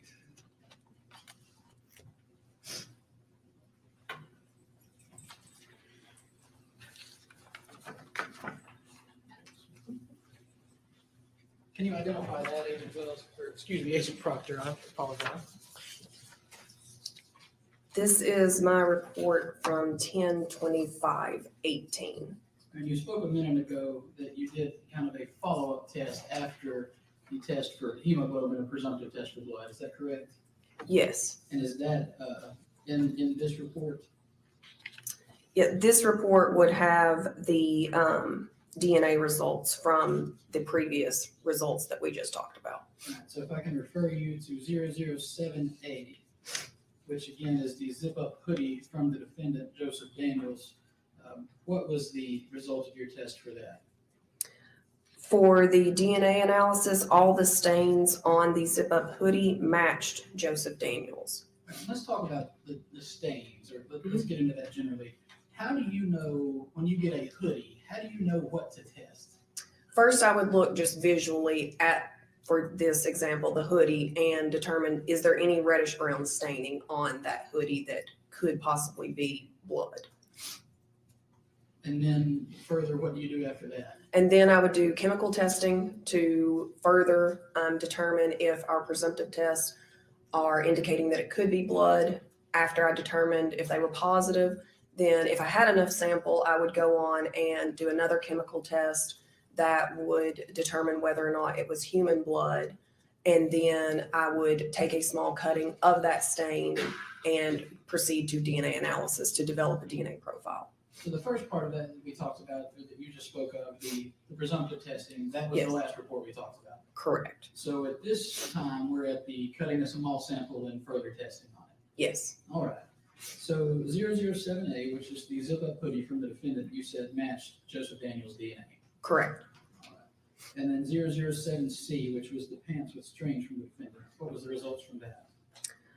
Those for 7C, again, it matched Joseph Daniels.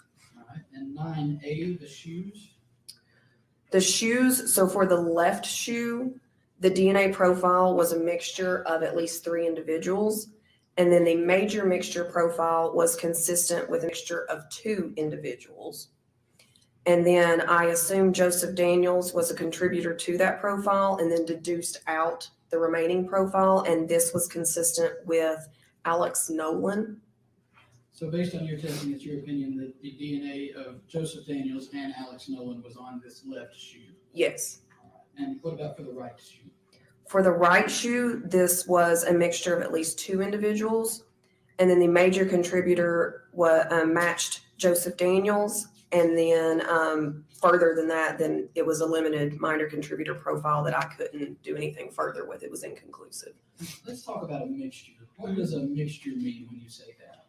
So a mixture is meaning that it didn't come from just one single person. That would be a single source, what we call it, a single source profile. But a mixture is DNA profiles that consist of more than one person.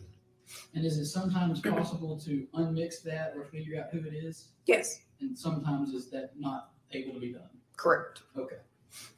All right. And then let me direct you to 014A, which was a swab, I believe, from the center console of the maroon Chevy.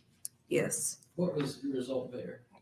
The DNA profile matched Joseph Daniels. All right. And let me hand you a photograph.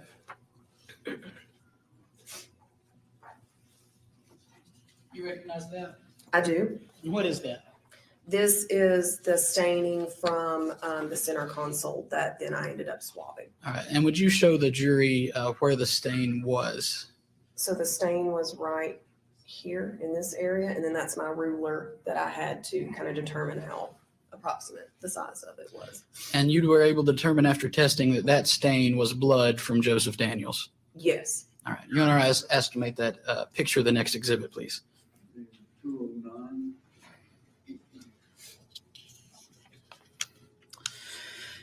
And Agent Proctor, let me now direct your attention to 19A. That is I believe a cobalt shovel from 1112 Garners Creek Road. Is that correct? That is correct. Okay. And you did testing on both the spade and the handle portion. Yes. And there was no presence of DNA on the spade. Yes, they tested presumptive. I did presumptive testing, but then I was not able to develop a DNA profile off of that. And what about for the handle of that shovel? The handle, I did have a profile on the portion of the handle that I swabbed for touch DNA. And who was that profile consistent with? It was consistent with Joseph Daniels. All right. And you have a note down here that there were possible hairs collected from the exhibit. Is that correct? That's correct. And how many hairs were there? We have a sidewalk.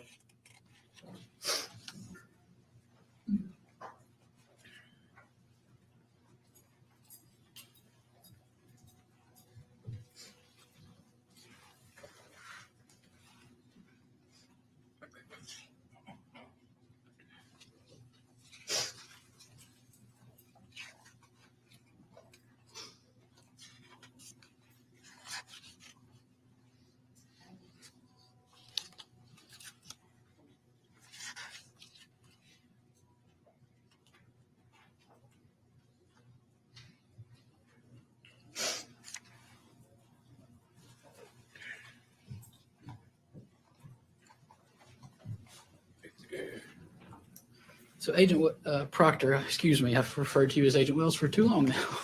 Agent Proctor, so were there some hairs found on that shovel? Yes. And the TBI does not test hair, is that correct? Correct. All right. So moving then to item 20A, which I believe was a wooden handled shovel, is that right? That's right. You tested the handle portion of that shovel, and what was found on the handle portion? The handle portion was a mixture of at least 3 individuals, and then I had a major contributor profile that was to an unknown male. All right, so there were at least 3 individuals' DNA on there, and the major contributor was an unknown male. Yes. All right. And then just a quick note of there was an envelope that was tested that I believe was submitted a little after this original stuff. Is that accurate? Correct. And Mr. Daniels' DNA was found on that envelope. Correct. All right. Your Honor, we'd ask to make that report the next exhibit.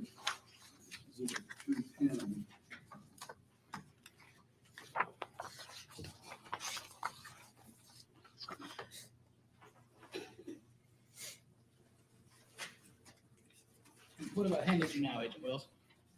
This is my report from 5/28/19. And I will get it right in a minute, Agent Proctor. Maybe. I will do my best. All right. Was there more testing done on that wooden handled shovel that we spoke of just a second ago? There was comparison done. yes. Comparison. All right. Tell us what the result of that was. I had received a DNA standard from Joe Daniels, and then I compared it to the previous profile that I developed in the last report that we talked about. And the major contributor profile was consistent with Joe Daniels. All right. And when you say Joe Daniels, who are you referring to? I believe that was the grandfather. Okay. And Exhibit 38A, which is the comparison that you did, was from a buccal swab from Joe Daniels. Is that correct? Correct. Your Honor, we would ask to make that the next exhibit. And Agent Proctor, let me point out one more thing. There was at least 3 individuals. There was a mixture of at least 3 individuals. Is that accurate on that? Yes. And were you able to determine who the other 2 individuals were? No. Okay.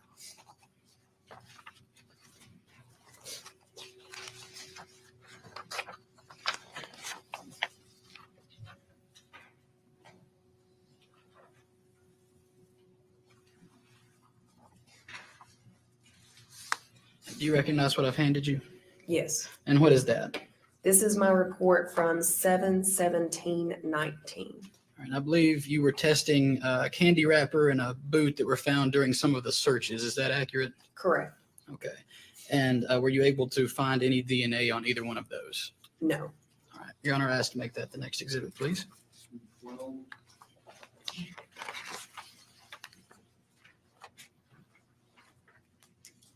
One more.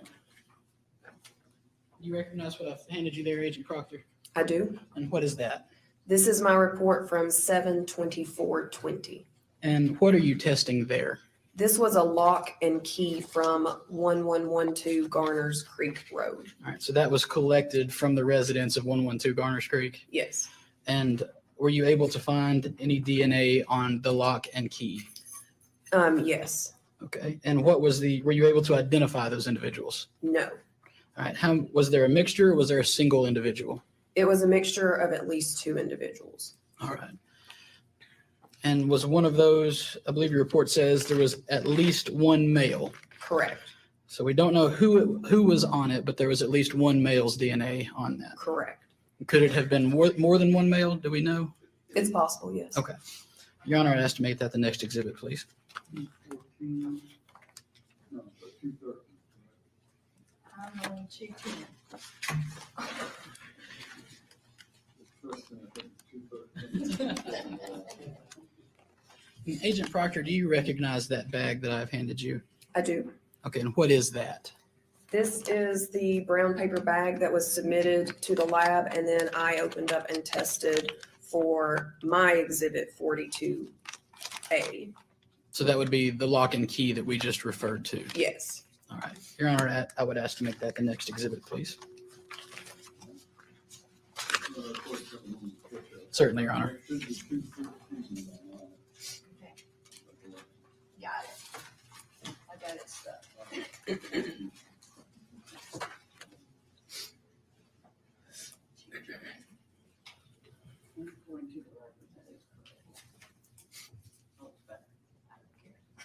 Agent Proctor, I will ask you just a couple questions while Miss Pam is catching up here. Did you take some photos of items that were in the red Chevrolet Impala? Yes. All right. And were you and Miss Littlejohn kind of working on that vehicle together or parts of that vehicle together?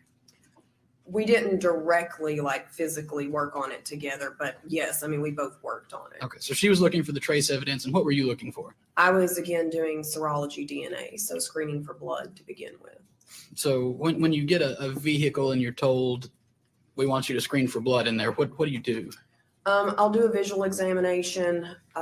Depending on what the interior looks like if it's a dark interior, I will what we call do general rubbings, which is basically where I take paper and go over the surfaces of, say, like the seats or the consoles or, anything inside, and then test that with my chemicals to see if there could be possible blood. And then also just like examine the trunk area or basically the entire inside of the vehicle. And we've already talked about you did, in fact, find Mr. Daniel, the defendant's blood on the center console. Yes. And I'm going to hand you a photograph here. Did you take that photograph? Yes. And what is that depicting? These are items from, specifically like the front passenger door, front passenger seat, floorboard, from the vehicle.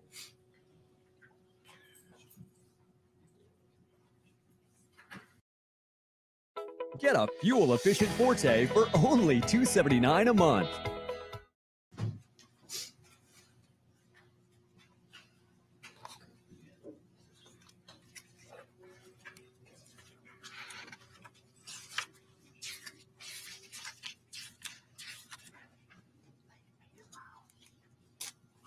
Agent Proctor, is that photograph that's on the screen the same as what you are holding? Yes. And these were items that were found inside the vehicle? Yes. Now I'm going to make that the next exhibit if we're ready for that. Number 213. I took them back into my room. He was asking for scissors. I took them back to the office. Agent Proctor, what is that I handed you? This is another picture of some of the items that I took out and inventoried from that vehicle. And is that picture that you're holding the same as what is on the screen? It is. All right, Your Honor, we'd ask to make that the next exhibit.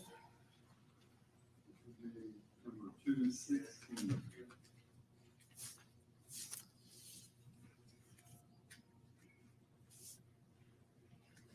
Ladies and gentlemen, one of the reasons that I tell them to slow down is everything that's made an exhibit, our clerk has to mark it as an exhibit and make sure it's documented. So she and I are both trying to keep up with the exhibit numbers so that we don't mess it up. So if I tell the attorneys to slow down just a little bit, I know we're all anxious to keep moving, but I'm trying to make sure that we get this documented correctly. So, and plus she throws things at me if I don't do that. Go ahead. And Agent Proctor, do you recognize the photo that I've handed you there? I do. And what is it depicting? Is more evidence more items from the Impala and from the trunk is what you're mainly looking at. And is that the same photo that we see on the screen? It is. Your Honor, I'd ask to make that the next exhibit. It's going to be 217.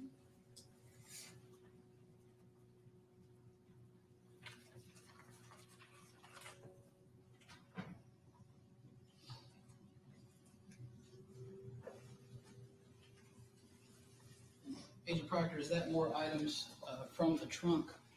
It is. And is that the same picture that you're seeing up there on the screen? Yes. And that bag, is that a taekwondo bag? Do you recall? Yes, it is. All right, and we have some documents that we can see in that picture. Were there some documents in the trunk? Yes. All right, Your Honor, would ask to make that the next exhibit. 218.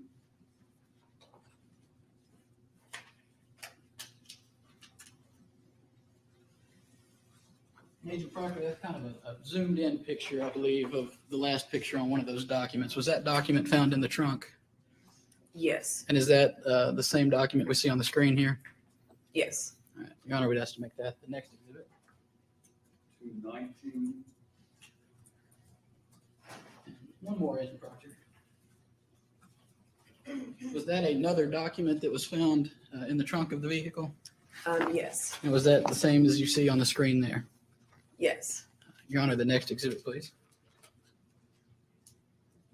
And that's our questions, Your Honor.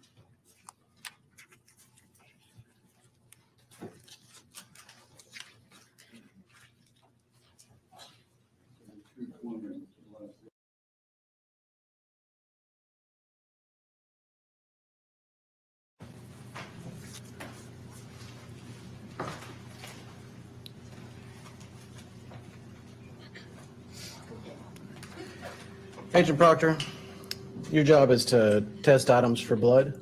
Yes. Can you explain the process when you swab something like the console? What do you do? So after I take a picture of it with the ruler to document it, I will wet a swab with sterile water and then swab up that stain onto the swab, then package that, and then later whenever I'm ready to do DNA analysis on it, well, after I do the swab, then I'll test the filter paper. That's what I blot it onto, test it with my chemicals, see if it reacts. If I get a positive, then I will collect that stain, like I said, swabbing it up, and then later take a small piece of that swab and do DNA analysis on it. Does the DNA analysis, is it only going to find DNA if there was blood? Or are there other types of DNA that could be there? I mean, there are other types of DNA, yes. So if someone was in that car and they had skin cells or something that where you're swabbed at, would that come back? Typically, if you have a staining of that's presumptive positive for blood and looks like blood, that blood being there will, if you want to think, overpower skin cells due to the amount of blood that was there. Once you've taken a sample, what is the process of determining what kind of DNA is in it? Do you put it in a centrifuge? Do you spin it down and break it up? And can you explain some of that? Sure. So for the DNA process, once I take that cutting, we put it into chemicals that then break open the cells that are in that sample to get the DNA basically out of those cells. So then we can determine how much is there. We can make more, it's called amplifying or making more copies of it so that we'll have enough of that DNA to then be able to put through our equipment to determine the DNA profile.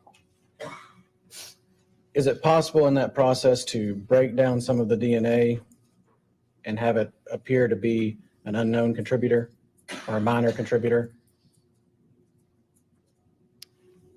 When you get a mixed contributor, yes, you see multiple people. Is Correct. it possible that comes from one person and it's broken down from the process?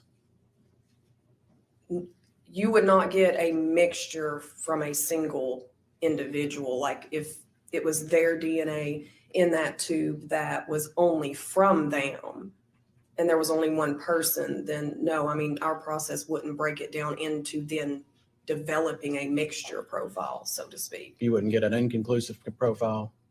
You wouldn't show a person and then another person that you couldn't tell anything about. If it came from one single person, then, and that's all the DNA that was in that sample, then it would come from that one person. I mean, if there were other people in that sample, then potentially you could break open the cells and pick them up, so to speak. That's, in the profile, but then we would consider it a mixture because it would be more than one person. Okay. And earlier you testified that you tested the handle of a shovel and found Mr. Daniels' DNA and the older Mr. Daniels' DNA. On two different shovels. Two different yes. shovels. And those were just shovels that they owned. I believe they were in one of the sheds. I'm not sure. Okay.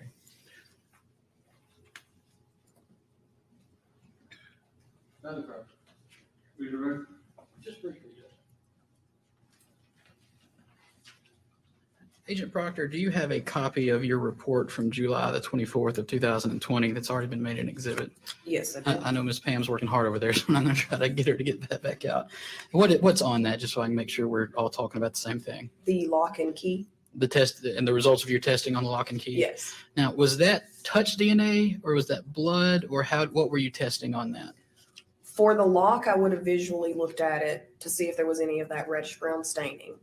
And then when I didn't find any, then I would swab with the swabs and a little bit of that water to then collect any DNA that would have been. So it would have been more like something like touch DNA from like skin cells. So what the DNA that you found was not blood DNA, but more like touch DNA? Correct. From skin cells, you said? I mean, it can be skin cells, sweat, I mean, anything like that. And just let me make sure I didn't confuse everyone, because this is hard for me to understand too. A mixture of people. Yes. We are talking about more than one people whose DNA is on this item. Is that correct? Yes. Now, this mixture, and just using this report as an example, you say that the DNA profile obtained is consistent with a mixture of at least two individuals. Is that accurate? Correct. So there's at least two people whose DNA is on this lock. Correct. Now, we're not excluding anyone in this, are we? Correct. But we're also can't say who that is. Correct. I believe the only way that you said in this we can narrow it down is that there was at least one male. Correct. So we know one male touched it and then an unknown other number of males or females. Correct. All right. That's all, Your Honor. Rick Ross? No, Your Honor. Thank you. That's it. You may step down. We'll release you from your subpoena. Statement of clear and equipment. Charlie Castellano. I'm sorry, what was the last name? Castellano.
You'll step forward and raise your right hand. Do you solemnly swear from testimony you give in this case be the truth, the whole truth, nothing but the truth, so help you God? I do.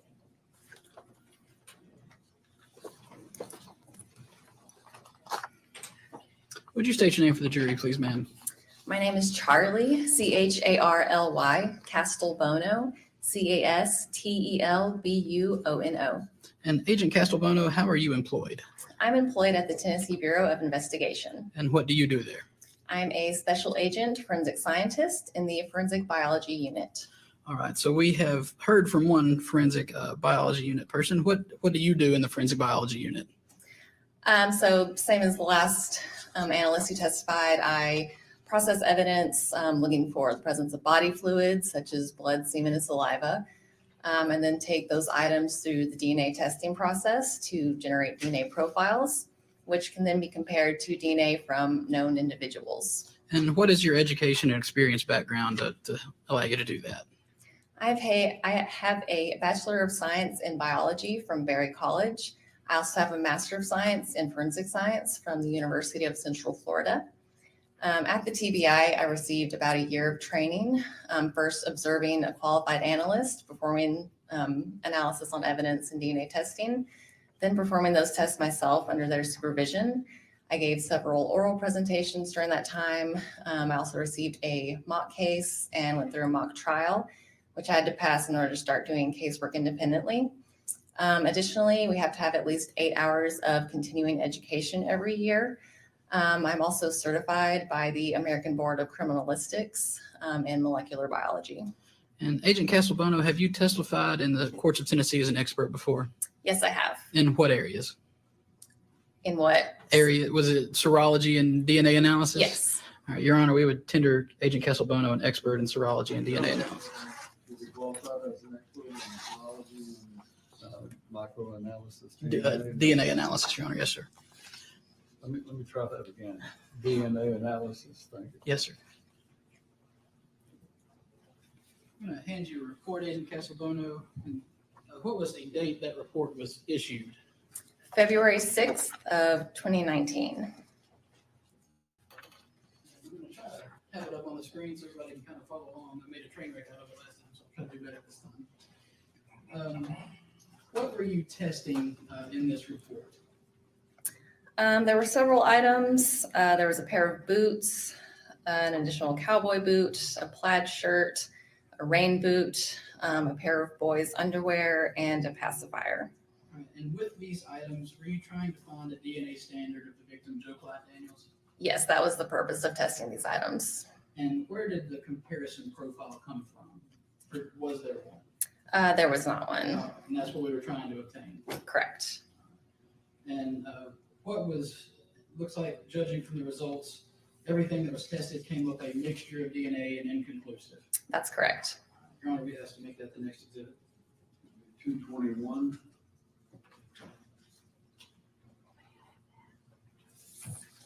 And this next report is from February 4th of 2019. Agent Castelbono, is that your complete report from February the 4th of 2019? Yes, it is. And what were we looking at, or what were you testing for in this report? There were 2 pillows from the bedroom that I tested. And those were exhibits 29A and 30A, is that correct? Yes. Okay. And the comparison against which you were testing it was exhibit 10A. Was that DNA from the defendant, Joseph Daniels? That's correct. And what were your results as far as 29A? So there were multiple stains that were tested. There were 2 stains on exhibit 29A. Both stains tested positive for the presence of blood. And for this first stain, it was a mixture of at least 2 individuals. The major contributor profile is consistent with exhibit 10A, Joseph Daniels. Due to the limited minor contributor profile obtained, interpretation of the minor contributor profile is deemed to be inconclusive. And for stain number 2, the DNA profile obtained from that matched exhibit 10A, Joseph Daniels. All right, and let me ask you well, this is from, I believe I said 2-4 earlier, it's from February 14th, is that correct? Yes. Okay. What are you talking about a stain? When you tested a stain, what are you testing? So the 2 stains I tested, they tested positive for blood. And is that just a stain you see on a visual inspection of the item? Correct. So when I examine an item, if I'm looking for blood, I'll look for a reddish brown stain that's characteristic of a dried blood stain. So on that pillow, you found the defendant's blood? Correct. All right, and on 30A, was anything found on that? Yes. 30A had multiple stained areas. There were 10 total that I tested. For stains 1, 2, and 3, presumptive chemical testing indicated the presence of blood. And for stain 6, presumptive chemical testing indicated the presence of blood. However, presumptive immunological testing did not indicate the presence of human hemoglobin, a component of human blood. And then for stains 4, 5, 7, 8, 9, and 10, presumptive chemical testing indicated the presence of blood. Presumptive immunological testing For the presence of human hemoglobin, a component of human blood was not performed due to a limited sample. As far as the DNA results, for stain number 1, the DNA profile obtained is consistent with a mixture of at least 2 individuals. The major contributor profile matches Exhibit 10A, Joseph Daniels, and the limited minor contributor profile was inconclusive. For stains 2, 4, 6, 7, 9, and 10, the DNA profile obtained matched Exhibit 10A, Joseph Daniels. For stain number 3, the DNA profile obtained is consistent with Exhibit 10A, Joseph Daniels. And finally, stains 5 and 8, the DNA profile obtained was consistent with a mixture of at least 2 individuals, with the major contributor profile being consistent with Exhibit 10A, Joseph Daniels, and the limited minor contributor profile was inconclusive for that profile. So out of all of that, if you could kind of deduce it down a little bit, you tested 10 stains. Yes. And Mr. Daniels' DNA was found to be on all of those stains. Correct. And then there were some mixtures where there were some other individuals' DNA in that as well. Yes. And the stains, many of those were blood stains from Mr. Daniels. These all tested positive for the presence of blood, yes. Your Honor, we'd ask to make that the next exhibit, please. 222. Agent Casalbono, is this your report from February the 15th of 2019? Yes, it is. All right, we spoke a moment ago that you were trying to find a DNA standard of the victim, Joe Clyde Daniels. And now it appears that one was obtained. Is that correct? So this was a sample, again, attempting to obtain a profile. Based on the nature of this sample, I can't 100% say that, yes, this came from Joe Clyde Daniels, but again, that was the purpose of the sample. And this was a DNA extract from Vanderbilt. Is that correct? Correct. All right. And this DNA extract from Vanderbilt was compared to the wooden handled shovel that is Exhibit 20A. Yes. All right. And tell us what your results found. For the handle from the shovel, the DNA profile previously obtained was consistent with a mixture of at least 3 individuals. The major contributor profile is from an unknown male number 1. Therefore, exhibit number 37A, DNA extract from Vanderbilt Medical Center, can be excluded as the major contributor. And due to the limited minor contributor profile obtained, interpretation of the minor contributor profile is deemed to be inconclusive. So this wooden handled shovel, Exhibit 20A, had at least 3 people's DNA on it. Yes. And we know that this DNA extract from Vanderbilt was not the major contributor. That's correct. But we don't know whether or not it could have been the minor contributor. Correct, because the minor contributor was inconclusive. All right. We asked to make that the next exhibit, Your Honor. 223. And last one, Agent Casalbono. I believe this is a report from April 27th of this year, not very long ago. Yes. And what were you testing in this report? I swabbed an area inside of a Chevrolet Impala. Specifically, I swabbed the back of the front passenger seat and then performed DNA analysis on that swab. Ms. Lewis, can I have Exhibit 206, please? What is it? It's a picture. Okay. I apologize. I should have prepared you for that.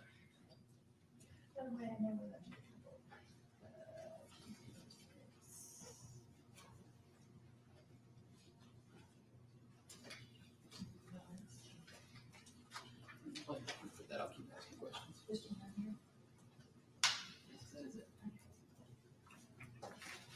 I'll hand you what's been marked Exhibit 206. Is that the area of the back seat of the red Impala that you were testing? Yes, it is. All right, and would you show that picture to the jury, please? And do you recall about where you were taking samples from or swabs from?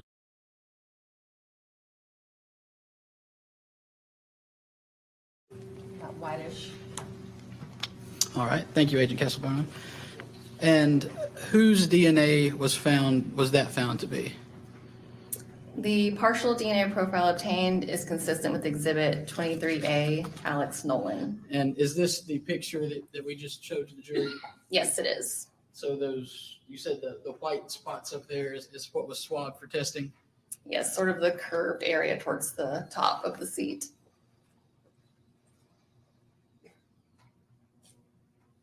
So you're talking about right here? Like the curved stained area. Oh, right Yeah. here. That's the area that was swabbed for testing? Yes. And that was determined to be the DNA of Alex Nolan? Yes. Your Honor, we'd ask to make that the next exhibit. Would be 224. We pass the witness. Mitchell?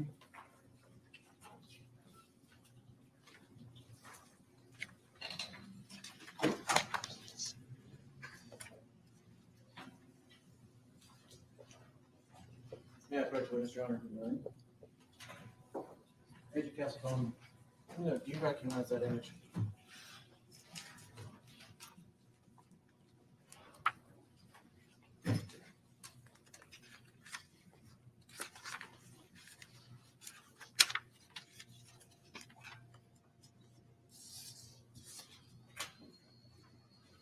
This appears to be the same pillow, my Exhibit 30A that I tested for blood. You're not asked to be moved in as an exhibit. The next in line, I'm Can not we see able the to. photo first? You may.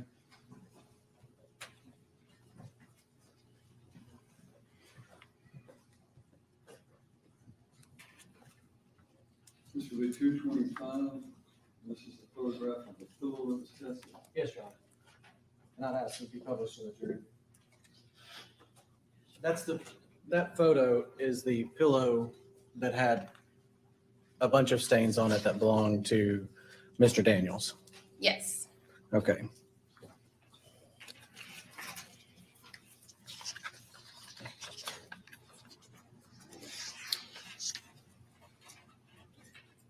In one of the forensic biology reports that you put together, you say that there was a sample extracted from Vanderbilt. Yes. You're not saying you know who that belongs to. Correct.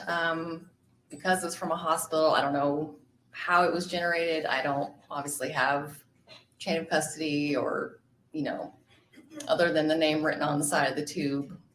It wasn't collected as evidence. So as far as where it was before it came into my possession, I can't verify that.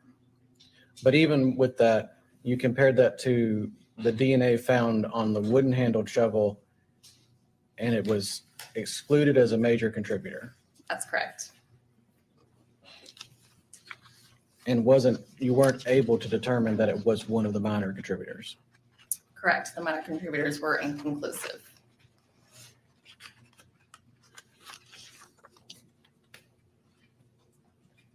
Nothing further. Just briefly, Judge. So the sample from Vanderbilt was taken when we were trying to find DNA from the victim, Joe Clyde Daniels. Correct. And was his name on the side of the tube? It was, Now, you can't verify that it was him specifically. but that name was on the tube. Yes. Okay.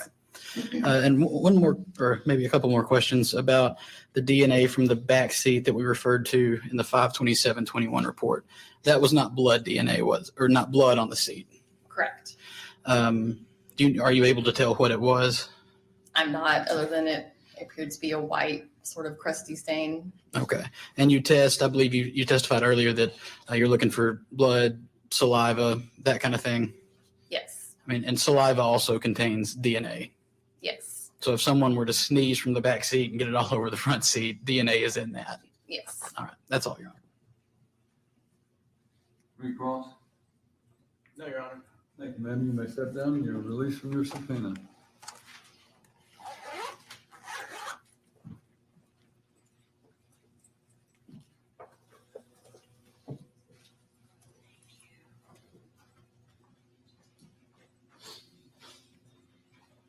State, may call your next witness.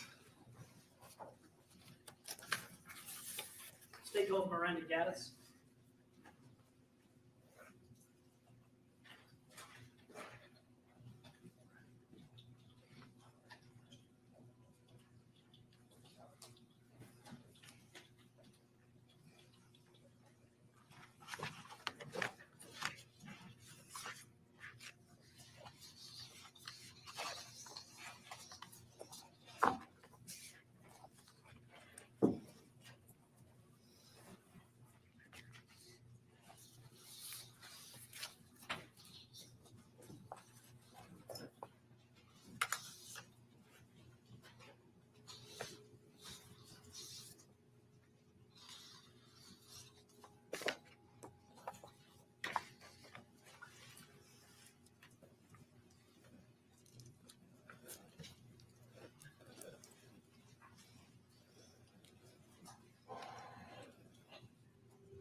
Good afternoon. If you'll step around here.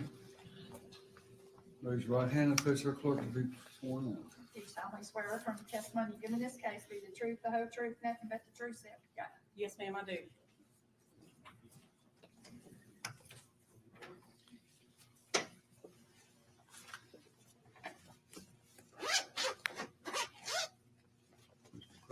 Thank you. Good afternoon. Hi, Will you state your first and last name for the record, please? Miranda Gaddis, Miranda, Gaddis, Gaddes. You've done this before. Yes, sir, I have. And Agent Gaddis, you are currently employed for the Tennessee Bureau of Investigation. Yes, sir, that's correct. What is your current position? My current position is in the Criminal Investigation Division. However, prior to that, I was assigned to the Forensic Services Division, which is the crime laboratory, and I was a forensic scientist in the microanalysis, or what's also known as the trace evidence unit. Thank you. And were you employed as a microanalysis in April of 2018? Yes, sir, I was.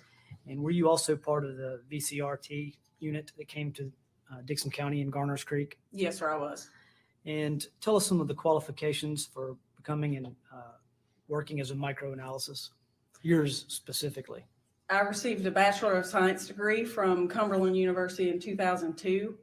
I then worked for an environmental laboratory for 4.5 years. I then came to TBI, at which time I underwent extensive training in the areas of paint analysis, fiber analysis, shoe and tire track comparisons, as well as physical comparisons.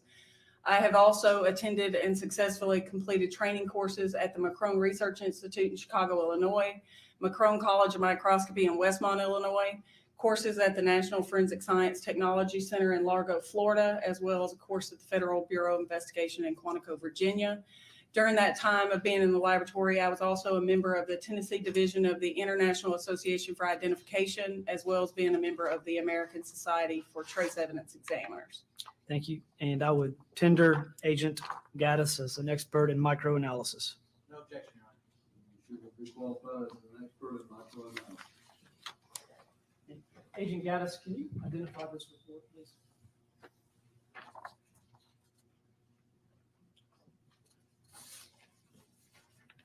Yes, sir. And what is it? This is a copy of my official microanalysis report from May 31st of 2018, and it's a physical comparison examination that I did. Thank you. And what is a physical comparison examination, just generally? A physical comparison is just as the name implies. So it's looking at the physical characteristics of two items and then comparing those physical characteristics. And in some cases, if an item is broken, much like a jigsaw puzzle, then I'm going to look for those edges along that are the broken edges, and I will try to compare those and fit those back together. Thank you. And it appears that Exhibit 026A is a piece of black fiberglass from a field off of McElhaney Road. Is that correct? That's correct. And so was this piece of fiberglass collected in the field and then submitted for microanalysis and comparison? Yes, sir, it was. And what were you asked to compare this piece of black plastic to? I was asked to compare this piece of plastic to two vehicles that were submitted to the laboratory. And would those two vehicles be a red or maroon Chevrolet Impala and a silver Chevrolet Impala? Yes, sir. And do you know why you were asked to do that comparison? Typically, when we're asked to do those, it's because one piece comes from one location and you're trying to tie a vehicle back to that location. In this case, with the plastic being found off of this road, I would imagine they were trying to place a vehicle back at this location. Okay. And did you complete a comparison? Yes, sir, I did. What was the result? It was inconsistent with the physical characteristics, and it also did not fracture match back to Exhibit 18, which is the silver Impala. And then the maroon Impala did not have any missing parts to compare it back to, and it was inconsistent with that vehicle also. Okay. So from your kind of knowledge of the case and being on the VCR team, someone collected this piece of evidence, which they thought could be from a broken component of the silver Impala or the red Impala? Yes, sir. But in fact, it was not. That's correct. All right. I'll move this exhibit or this lab report as the next exhibit, please. If you would just hand that to the clerk. Thank you. And Agent Gaddis, you completed one additional microanalysis report. Is that correct? Yes, sir, I did. And it is a report that was issued on February 12th of 2020. That's correct. And can you discuss what you did in this examination? I was asked to compare fibers that had been removed from a shovel. And I was asked to compare those with clothing from Joseph Daniels, as well as fiber standards that were removed from the trunk of the Impala. And we've already heard some testimony about how fibers and debris, dirt, hair are collected. In this case, were these type of items, fiber and debris, collected from different areas or different objects?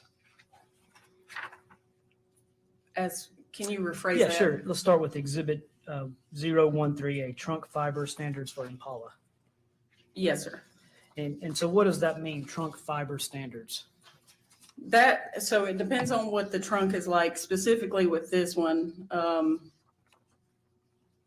there were two different standards collected. So typically in the trunk of a vehicle, the mat that's present, the fibers can be different than the fibers present on the side of the trunk. So fiber standards are taken from both of those locations. Okay. And from those fibers from the trunk, what did you do? So I typically look at those after I look at my question fibers. So I always deal with the question fibers first. In this case, it was the fibers from the shovel, because we're trying to find a location where those fibers came from. So we refer to those as question fibers. So I mount those fibers on a glass slide, and that's so that I can see them microscopically better and gather optical information from those fibers. Then after I've worked with my question fibers, I will deal with my known fibers, which in this case is from the trunk and the clothing from Joseph Daniels. And the reason I wait to do those is I make sure that there's no chance of contamination. So I will wait till the following day to analyze the known fibers, and I'll make sure I've changed my clothing, my lab coat, and everything in between. And then I will mount those fibers on a slide also. And then I will take those slides, my question and my known, and I will put them on a comparison microscope, which basically just has two different stages that I can put my question and known on. And I can look at those at the same time to do a comparison with the fibers from each of the locations. Okay. So let's back up just a little bit and talk more specifically about an unknown fiber. In this case, were there some unknown fibers collected? Yes, sir, there were. And do you know how those fibers were collected or where they were collected from? They were collected from a shovel. I don't know exactly how they were collected because they were collected prior to me processing them. Okay. Can you identify this photograph? Yes, sir. What is that? This is a picture, a microscopic photo that I took of the fibers that were present in the exhibit that contained the fibers from the shovel. And is the photograph you're holding the same photograph that we see on the screen? Yes, sir, it is. So do we see the unknown fibers in this photograph? Yes, sir. So it would be that entire bundle of fibers that are present on kind of on the left side. And then it would also be those two fibers to the right side that are closer to the black line. Okay, so big picture, what's all the yellow? The yellow is a Post-it note that the fibers were collected on. We're looking through a microscope here? Yes, sir. And what are these things? That is just a bundle of fibers that were stuck together and placed on the Post-it note. And what were these fibers here collected from? They were collected from the shovel. Now, over here, what are these objects? Those are a couple of other fibers that were present on there, so I removed those and mounted those as well. Look, can you tell what color this fiber is? It appears to be blue, And this one? appears to be red. And what's this black mark? So when I received it, it appeared as though whoever had processed that evidence before had marked on the Post-it where the fibers were, so that it wouldn't be confused with where they had placed the hair also. I mean, it's kind of important to understand we're looking through this is a photograph through a microscope. Yes, sir, it is. Move that to the next exhibit, please. 227.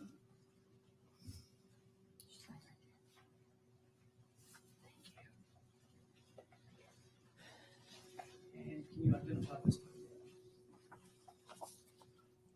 photograph? Yes, sir. So this is a closer up photo of that blue and red fiber on the right side that was close to the line. Okay. Blue fiber, red fiber. Yes, sir. I'll move that as Exhibit 228.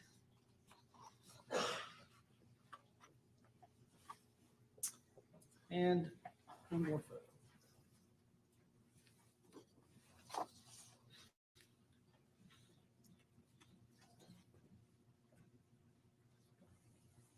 Can you identify that?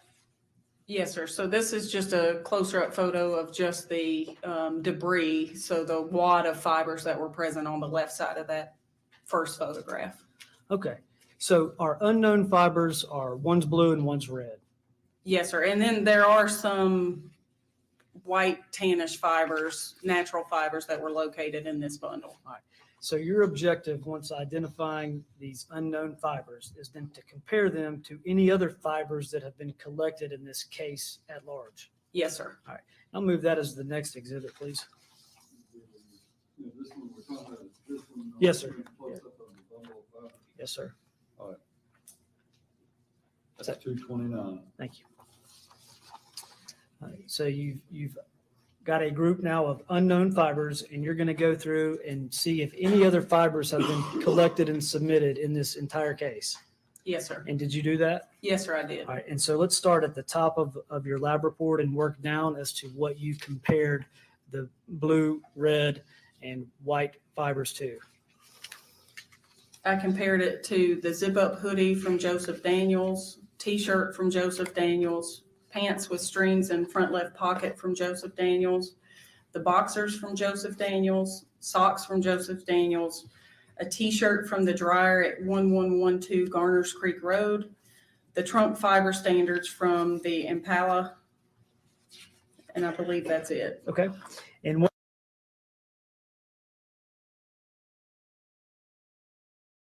My report reads, physical examination of Exhibit 20A revealed the presence of several red, white, and blue fibers. Physical and microscopic comparison of the white cotton fibers from Exhibit 20A-01 with the white cotton fibers in the construction of Exhibit 7A revealed them to be consistent with respect to color and appearance. Therefore, the white cotton fibers from the shovel could have come from the zip-up hoodie from Joseph Daniels or another source with these properties. And then we always put a statement that says, due to the frequent use of cotton in today's society, comparison of cotton fibers may have limited evidentiary value. And the reason for that is if we pulled most of the people in this room, we probably mostly all have white cotton somewhere on our body. So it's a very common fiber. So we don't put a lot of emphasis on the value of that comparison. And then physical and microscopic comparison of the remaining fibers from Exhibit 20A-1 with the fibers in the construction of Exhibits 2A, 7A, 7B, 7C, 7D, 7E, and 13A did not reveal the presence of fibers to indicate a fiber transfer. So they did not come from those items. Thank you. And let's talk again about how often a white cotton fiber is found in everyday population. They are everywhere. Like I said, I would be surprised if we pulled everybody in here if we didn't find 90% of people have white cotton on them somewhere. And even if you're not directly wearing white cotton, you may have white cotton transfers on your clothing. Okay.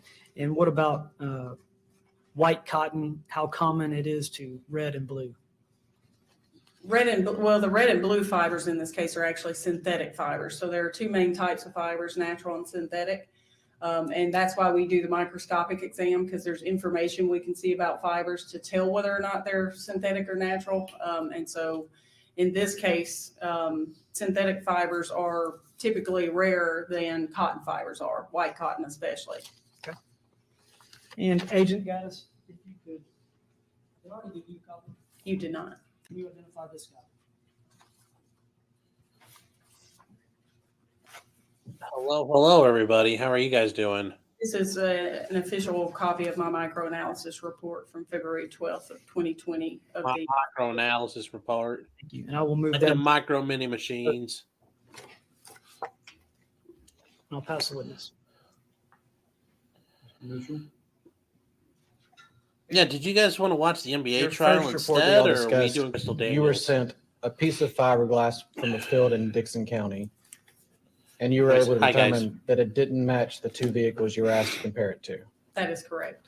And then the next report that you discussed with the General Crouch, you talked about some fibers, and the results of that were that the white cotton fibers matched one article you checked, but that is not very reliable evidence because Make your own almost kind every of music. one that has any contact with cotton is going to have Strong. white cotton fibers. Correct.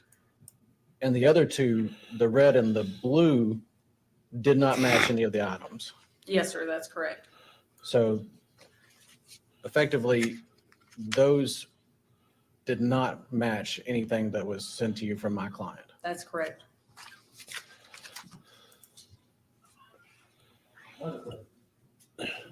Thank you, Agent Gaddis. You are released from your subpoena.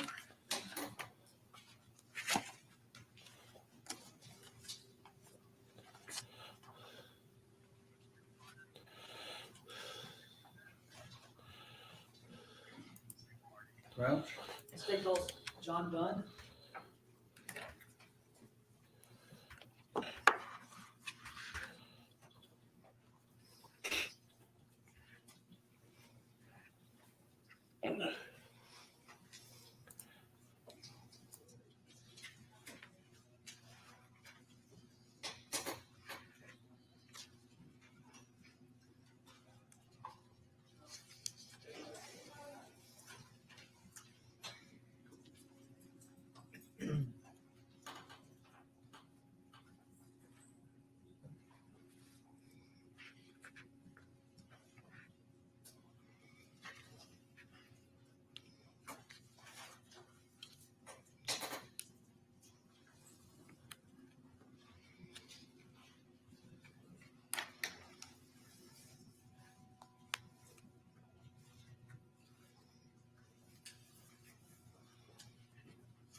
Now, if you'll come forward, please. Step right up here, raise your right hand and face our clerk. Do you solemnly swear or affirm the testimony you give in this case be the truth, the whole truth, nothing but the truth, so help you God? I do.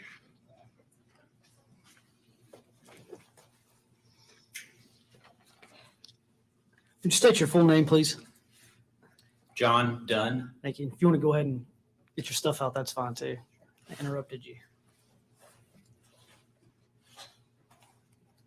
Thank you. And would you spell your first and last name?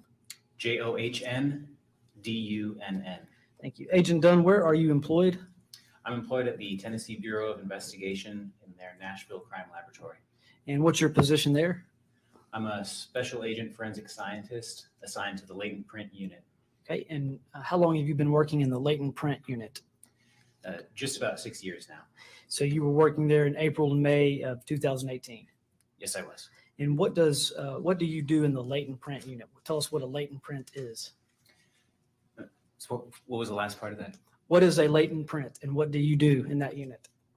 So in that unit, I examine items of evidence for the presence of latent prints.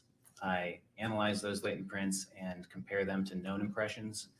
I prepare reports and I testify in courts of law as necessary. A latent print is basically a fingerprint that is very difficult to see because it is made of sweats and oils that are naturally occurring on your skin. So when you touch the surface of some object, you can leave behind an impression or a reproduction of a fingerprint that is on your fingers. And since these are left behind in something that is very difficult to see, oftentimes it takes some type of processing in order to actually visualize them and able to see them. Okay. And what training and background do you have to specialize in latent print? I have a Bachelor's of Science in Chemistry from Cedarville University. I also completed a 14-month training program at the Tennessee Bureau of Investigation in order to be able to do my job. And have you previously been qualified as an expert in any courts in Tennessee in latent prints? Yes, I have. And at this time, I would offer Agent Dunn as an expert in latent print. All right, you'll be qualified as an expert witness on latent prints. Thank you. And Agent Dunn, I want to first address a latent print report that was issued on April 20th of 2018. Okay. And we're going to be discussing Exhibit 001, which is a Chevrolet Impala. And can you tell us, give us any more detail about the Impala and then what you did?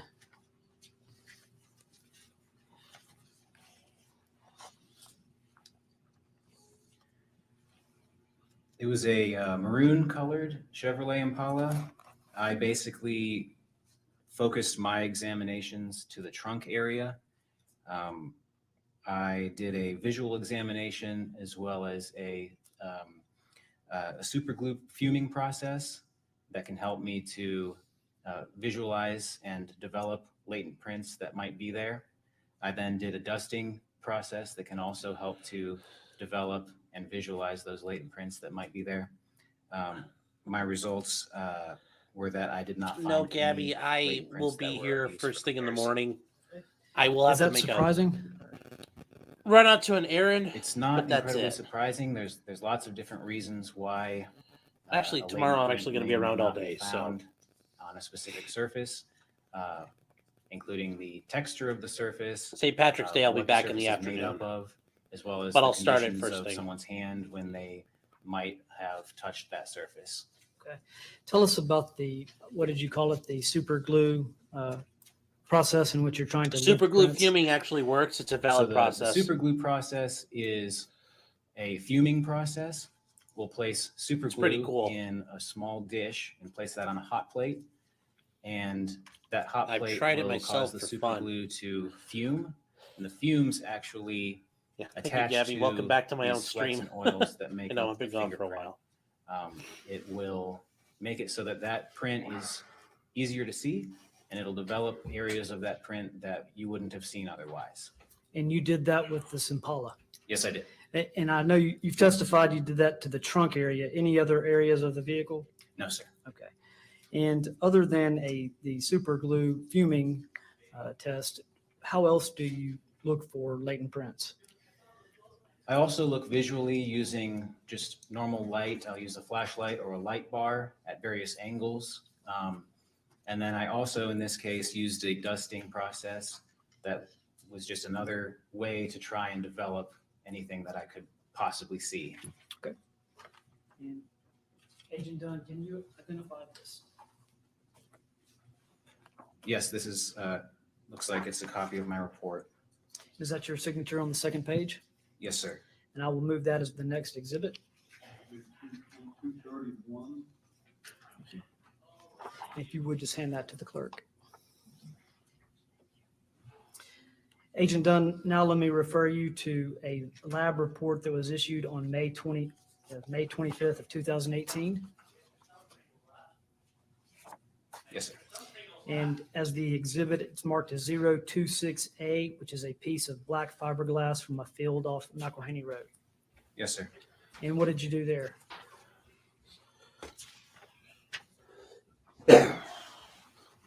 With this exhibit, I confined my processing Hold to. up, Oh, hold sorry. up 1 second. Your microphone went out. Let's try it again. Yeah, am I back? You're back. With this exhibit, I confined my processing to just a visual examination. It was incredibly dirty. And Real quick, guys, do you want to cover the NBA trial instead of Krystal Daniels? Let me know, kind of like, yay, yes, or no. It's out of curiosity. yes, this is a copy of my report. And I'll have that moved as the next exhibit, 232. And I'll pass the witness. With latent fingerprints, it's not unusual for you not to find anything. Not unusual at all. But you didn't find anything. That's correct. Nothing further. Thank you, sir. You may sit down and you're released from this subpoena. Thank you, Your Honor. Right? Agent Kyle Osborne.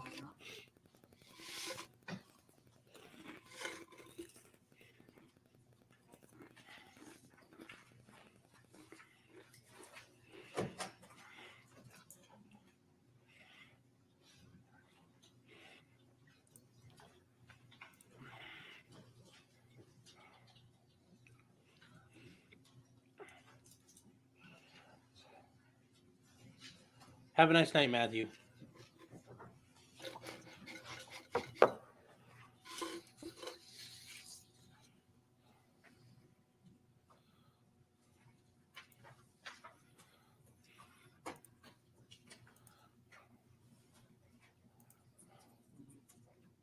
Matthew, don't get off yet.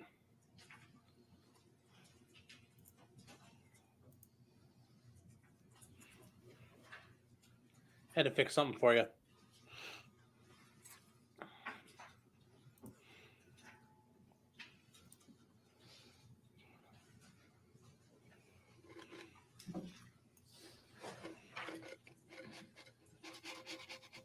Okay, Gabby, they said no, so we will do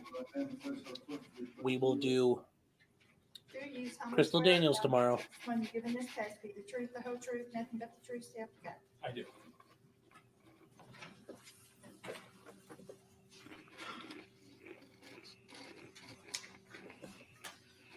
Would you state your name and spell your first and last name, please, sir? Kyle Osborne, KYLEOSBORNE. And Agent Osborne, where are you employed? I'm employed at the Tennessee Bureau of Investigation Nashville Crime Laboratory. And what do you do at the crime lab? I'm a I special smell agent women's forensic feet. scientist assigned to the microanalysis unit. All right, and we've talked a little bit about microanalysis already, so I won't go into the details too much, but what kind of training and experience do you have to allow you to perform your duties?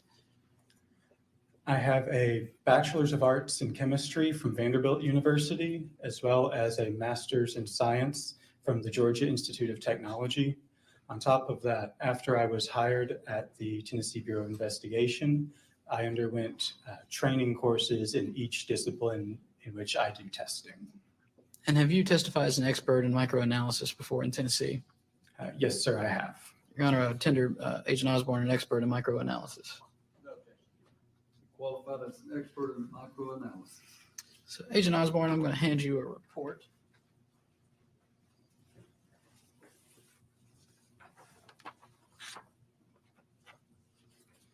And do you recognize what I've handed you? Yes, sir, I do. And what is it? This appears to be an accurate copy of my official microanalysis report issued May 10th, 2021. All right, so, and what were you testing in this report? So in this report, I was testing our laboratory exhibit 20A, the shovel from 1112 Garners Creek Road. All right, and there were two shovels collected from Garners Creek Road. One was a cobalt shovel and the other had a wooden handle. Was this the wooden handle shovel that you were testing? Yes, sir, it was. All right.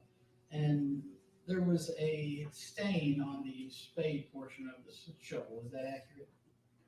That is accurate. There was a stain on the head or spade of the shovel, as well as small amounts of staining near the joint where the handle meets the spade, and a small amount on the handle itself. So, and you were tasked with trying to determine if that was bleach or what kind of stain that was. Is that correct? That is correct. I was asked if that staining could potentially have been bleach. All right, and what did you do to perform that test? So to perform that testing, after I documented the packaging and the state of the shovel, I, using a scalpel, scraped small amounts from each of those stained areas into a petri dish, and those scraped samples of that white staining were then attempted to be dissolved in a small amount of purified water. At that point, after they had been taking some time to potentially dissolve, that water was tested to see if that solution was an acid or a base. Okay, and what was the solution, an acid or a base when you tested it? The solution from each of those areas was neutral, so it was neither acidic nor basic. So had the stain been bleach, what would you have expected to see? Had that have been bleach that had redissolved, that solution should have been basic. Your Honor, I would move his report as the next exhibit and pass the witness. Hi, everybody.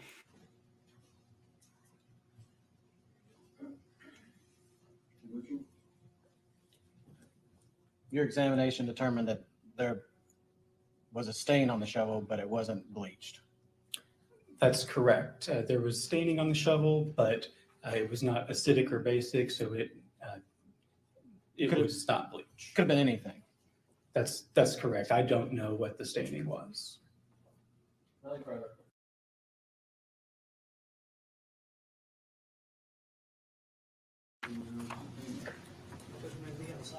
Yes.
That's okay. It happens. I mean, I wasn't sure we were gonna win, but it's still not fun not winning.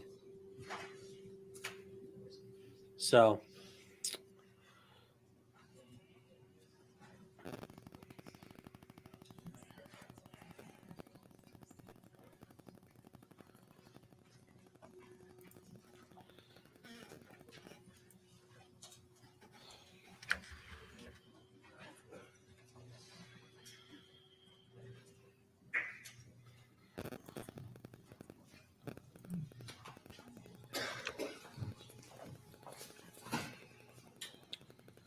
Ladies and gentlemen, I have some good news and some bad news.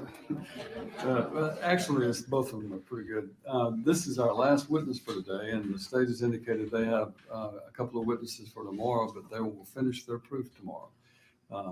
So it's looking like we're going to potentially finish this case within the next 2 to 3 days. So I know you were all wondering about how long it might be, but you will probably start your deliberations sometime around. I'm not holding you to it and not holding the lawyers to it, but hopefully you'll be able to start considering the evidence in this case later in the week or the weekend. So for that reason, you're going to have an early recess today. We're going to adjourn today and let you head on back to where you're staying and try to rest up so that tomorrow we can push through, and we'll just stop here. And we have a few witnesses from the state tomorrow, and then the defense may be calling some witnesses or they may not. That's up to them. All right. We remind you not to discuss this case among yourselves at any point until such time as the case is concluded, and I've given you my final instructions. Thank you. We will stand adjourned until tomorrow morning at 8 o'clock. all rise.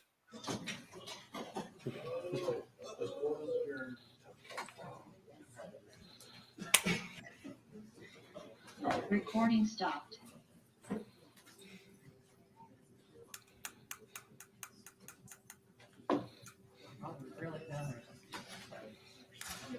I was really down.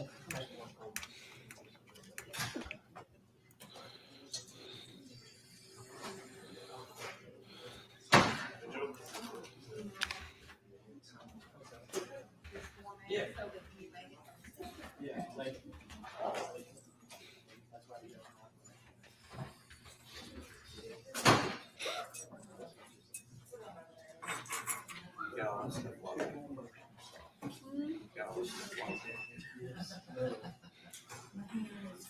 See, I have lymphedema, sorry. And if I use it too much, it's starting to lock up, and that's what it was trying to do, and that's the reason why I told the judge I'm behind. Yeah, it was. Oh.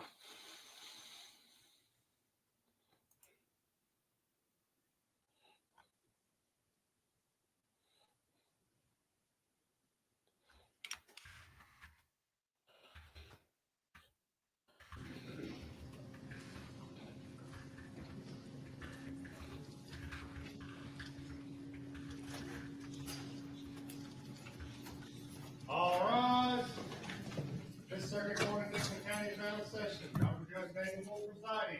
All ye have business for this court, call nine, and ye shall be heard. God bless the United States, this state, and this court. Oh wow, I forgot about that part with the All all right. the Supreme Court style Good morning introduction. again. All right, we ready to proceed. Any matters to take up before we bring the jury in? Recording in progress. All right, then we are ready for the jury. We are recording.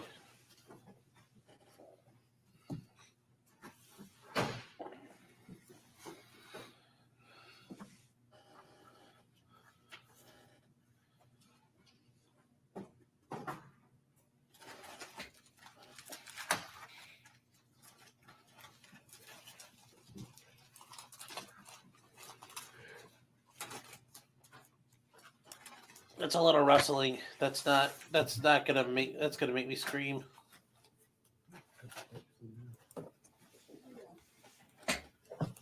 Should just let you. Thank you.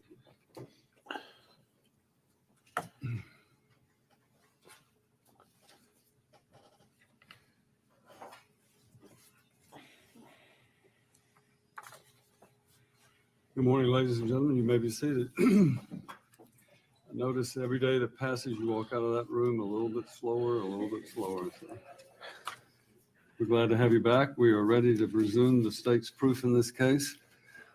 Mr. Crouch, you may call your first witness.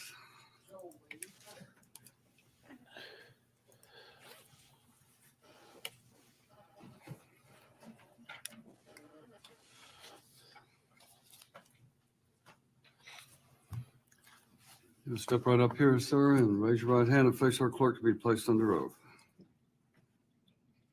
Do you solemnly swear or affirm the testimony given in this case be the truth, the whole truth, and nothing but the truth, so help you? I do.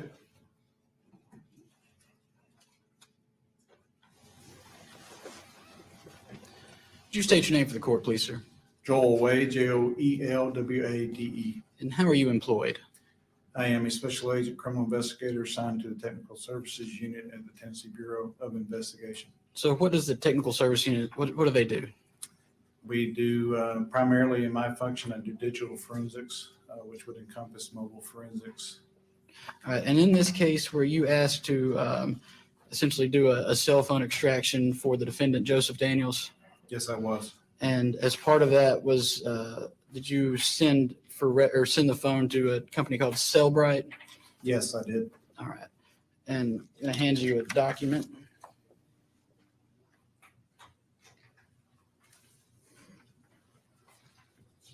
Do you recognize what I've handed you, Agent Wade?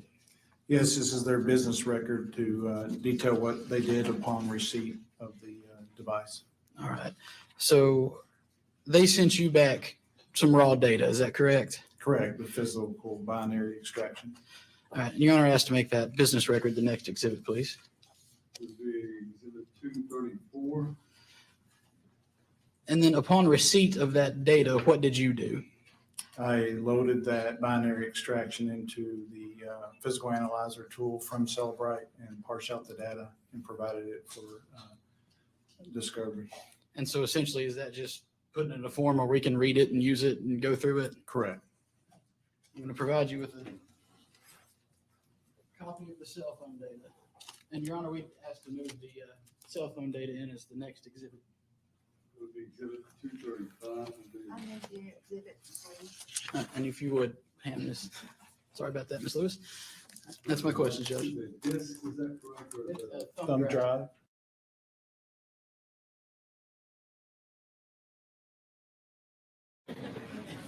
We'll pass the witness, Judge. No questions, Judge.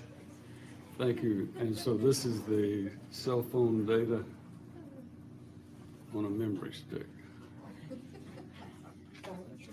No questions. Thank you, officer. WADE.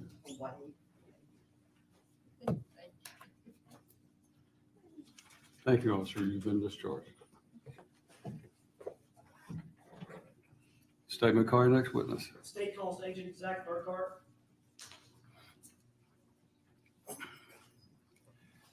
Ladies and gentlemen, before we started this trial, both the state and the defense agreed that there were certain individuals who would be exempted from what we call the rule. The rule is the rule that says that a witness who's going to be called must remain outside of the courtroom during the testimony of other people.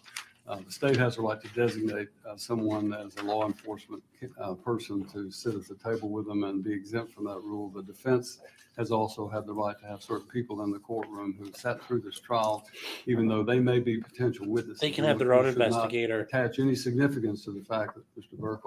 Burkhart had sat through this trial up to this point, because that was something that both the state and the defense agreed to.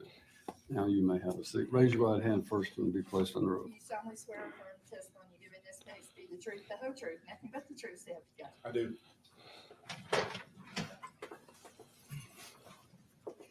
Agent, if you'd state your first and last name, please, Zachary Burkhart, and spell your first and last name. ZACHARYBURKHART. Thank you. And Agent Burkhart, you are employed by the Tennessee Bureau of Investigation. I am And how long have you been employed there? coming up on 8 years. And at some point in 2018 or 19, were you assigned to the Cylde Daniels investigation? I was. Do you know when you were assigned? It was either June or July of 2019. And why did you become the head agent on the case? I was the new agent in the area. The area. So there was a transfer of one agent out of the area and you were assigned here. That's correct. Now, before you were assigned to this district, you were collaterally involved in the investigation of the defendant also, is that correct? Correct. When did your initial involvement in the case begin? April 4th. April 4th of 2018? Correct. All right, thank you very much. So agents, you've been able to hear all of the testimony from all the witnesses thus far in the trial, is that correct? That is correct. And I want to just start by talking about a couple of points through the evidence that has been put forward so far. And I want to draw your attention to the screen. So, Agent, we have a T-shirt that was collected from the defendant's home. Is that correct? Correct. And do you remember what type of T-shirt that was? It was a black T-shirt with an alien on it with a Santa Claus hat. And was there any text or writing on the shirt? Yes, I believe Okay. And you know what colors were in the shirt? green and red and white. And is there any significance to the collection of that shirt at the defendant's home and the location where it was collected? Yes, What's that significance? the defendant told us about that shirt Okay. When did the defendant make the statements about that shirt? in his confession. In his confession on April the 6th? Correct. And in that confession, did he describe the shirt he was wearing when the homicide was committed? He did. And it was the alien shirt. Yes. And did he say what he had done with the shirt? He said he had washed it. And where was the shirt recovered? It was recovered in the laundry room. Okay. Next slide, please. And is this the shirt that was recovered? Correct. And is that the laundry room of the defendant's house? It is. Next slide. Agent, do you recall hearing the testimony of Miss Jenny Jones? I do. And have you been able to read or look over her statement at some point in this investigation? I have. And essentially, what does her statement do? She identifies Joseph Daniels Okay. on the early morning hours of the 4th down near the guardrails. Down near the guardrails. Correct. And so she identifies the defendant outside of his home. Correct. At about what time or approximately? Approximately 1:30, 1:40 1:30 or 1:40 a.m. a.m. And in her statement, did she describe what he was wearing? Yes. And what was that? A colorful T-shirt and shorts. Okay. And in her testimony that the jury has heard, did she describe what color the shorts were? She did. And what color was that? Red shorts. Red shorts. All right. And Agent, do you remember approximately how far it is from the Daniels residence, 1112 Garners Creek Road, to the guardrail location where Jenny Jones identified the defendant? Yes. How far is that? From the end of the driveway to the guardrail is roughly 0.8 miles. 0.8 miles. And have you personally walked that distance? I have. How long did it take you to walk it? 15 minutes. 15 minutes one way. Correct. All right. Moving kind of slow, huh?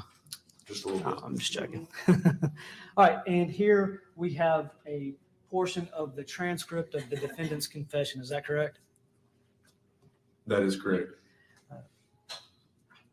And Agent Boyd asked the question, what basketball shorts were you wearing, or is there only one pair, or are there a lot? And what did the defendant do? He showed the shorts in the interview. I mean, did he literally pull up his shorts? Yes. And what color are those shorts? Those are the red shorts. The red shorts. And what color shorts did Jenny Jones identify? Red shorts. And he's wearing red shorts in this interview. Correct. All right. Next slide, please.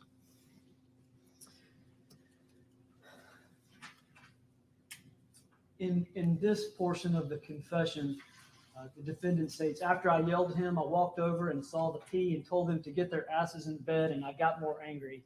Agent Boyd then asked, and what did you do? What was Joseph Daniels' answer? I went to the living room. I unlocked the door. I put the lock in the toy box, and I left the room. Okay. He put the lock in the toy box and he left the room. Correct. And Agent, do you know where that lock was recovered? From the toy box. Which corroborates his statement? Correct. All right. Next slide, please. And Agent Burkhart, is this a photograph of the lock that was recovered from the toy box in the Daniels home? It is. And were you present yesterday when this lock and key were moved into evidence? Yes. Thank you. Next slide, please. And Agent Burkhart, is this a copy of the key to the padlock that was recovered? It is. Thank you. Next slide. Agent Burkhart, do you remember in the confession when Agent Boyd said, and you told Alex that if he told anybody, you beat him too? Yes. Do you remember that portion? I do. And then the defendant answers yes. Agent Boyd, what does he ask? And Alex was watching? Question mark. All right. And do you remember hearing this clip?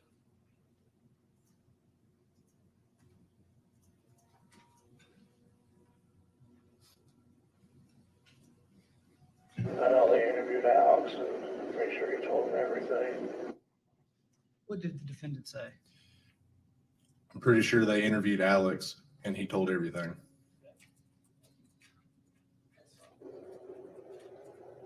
Alex is a good boy. Who? Alex. Yeah. He's a good boy. He doesn't lie. He tells the truth. It's always admirable. We taught him not to lie to anybody, tell the truth. And that's good. So transitioning, Agent, do you remember which interview or which occurrence this statement we just heard, the recorded statement we heard, when it occurred? Yes. And when was that? That was the car ride with Detective Sergeant Trevor Daniels. Okay. And at that point, was the defendant being questioned? No, it was not. Was this a spontaneous utterance or statement? Yes. And what did the defendant say? Said Alex is a good boy, he tells the truth, and we told him not to lie. Okay, thank you. All right.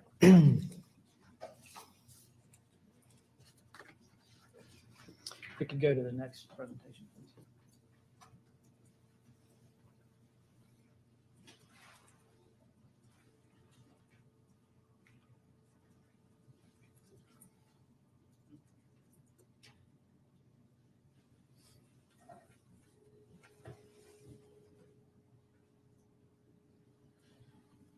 Agent Burkhart, I kind of want to walk through the timeline of where the defendant was throughout some of these days, okay? If we could start with the first slide. Can you identify the slide we're seeing on the screen? Yes, depicted here is actually from Joseph Daniels' cell phone extraction, and it's referring to an inbox message he received to his Yahoo account regarding, and the subject line reads, "Your background forms for DaVita Incorporated have been received." And the body of the message is then talking to Joseph about the applicant process. So just to give some context, where was this email and reply email recovered from? It was recovered from Joseph Daniels' cell phone extraction. Okay, and we've just moved into evidence previously, the previous witness, the extraction of the cell phone. That is correct. So in your analysis of this case, you were able to kind of dig down in to give some context to what was going on in the defendant's life. Correct. Now, at this time, in March 29th, 2018, did he have a job? He did not. Had he been terminated? Yes. And what do we see here? This is him attempting to get a new job. Okay, and that's kind of establishing March 29th, he's attempting to get a new job. Correct. And he's made contact with this DeVita Services? Or- He has. All right. The next slide, please. And Agent, can you see this slide? I can. And what's this?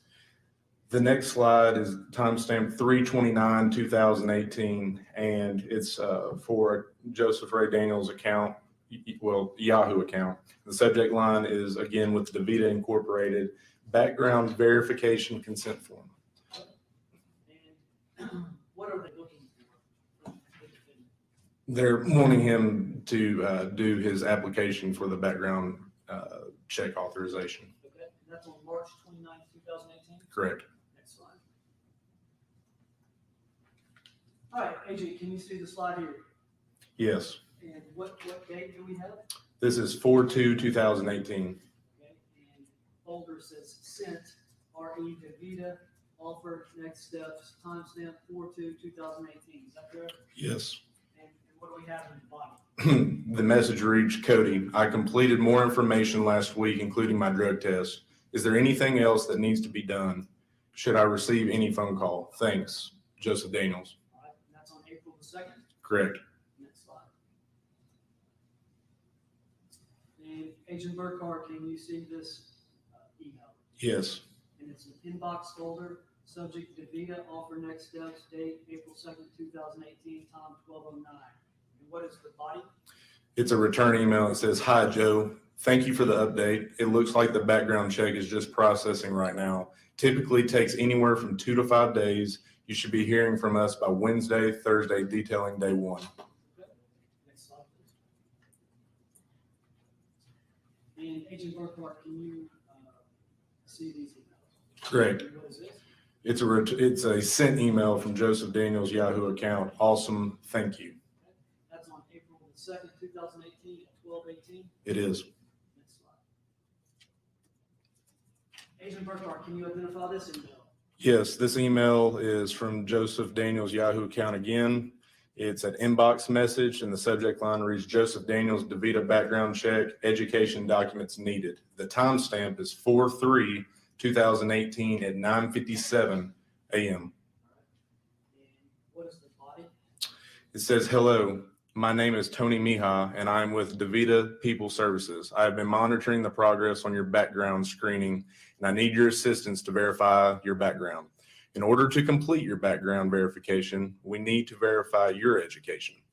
HireRight is still waiting for a response from your high school to verify your diploma. Do you happen to have a copy of your diploma or transcripts indicating successful completion and graduation that you can send me? If not, I would recommend reaching out to your school to request transcripts to speed up the process." And the last line reads, or the second to last line reads, "You can fax this documentation to me and at 1-866-331-0110 or scan in your documentation and attach to a response email to me. Thank you and congratulations on your contingent job offer." And Agent Burkhart, I want to draw your attention specifically to or scan in. I mean, I think we all know what scan in means. What does that mean? Scan in means the documentation that Mr. Mija is talking about, that you would use a scanner or some digital aspect to scan in the app or scan in the documentation. And this is on April 3rd, 2018. That is correct. All right, next slide, please. Agent Burkhart, we see an email in the sent folder from Joseph Daniels to DeVita background check, April 3rd, 2018 at 10:44, 35 seconds a.m. Is that correct? Correct. And what's the body say? Tony, attached is a PDF of my high school diploma. Let me know if you need anything else. Thanks, Joseph Daniels. Next slide. And Agent Burkhart, we have an email from the account of Joseph Ray Daniels, inbox. And who is this from? Information needed for your DeVita Incorporated background verification. Okay, and what's the timestamp? 4/3/2018 at 9:03 p.m. Okay, and status? Status is red. And what's the body? The body, "Dear Joseph, on behalf of DeVita Incorporated, we're working to complete your background verification. We're requesting additional information to help expedite the completion of your background verification." And then below it says information requested. And okay. We have been in contact with Nashville State Community College. Unfortunately, we couldn't obtain the information needed to complete the verification. Please provide us with W-2s, 1099s, and/or pay stubs to represent your start and end dates of employment. Be sure to cover, hide any sensitive personal information such as your social security number and date of birth, and provide clarification if the paying party is different from the employer name you provided on your application. Also, please let us know if you do not have this documentation available. We are dedicated to completing this screening in a timely manner. We're depending on your assistance to make this happen. Please redact all salary, wages, earnings, bonuses, benefits, or other pay information, compensation history from any documents you voluntarily submit to HireRight for employment verification, employer and dates of employment. Failure to redact or remove your compensation history will result in your submitted employment verification documents being provided to your backgrounds requester as is, including, as applicable, any compensation history contained with your documents. The next bulleted paragraph, we have been in contact with Dixon County High School. However,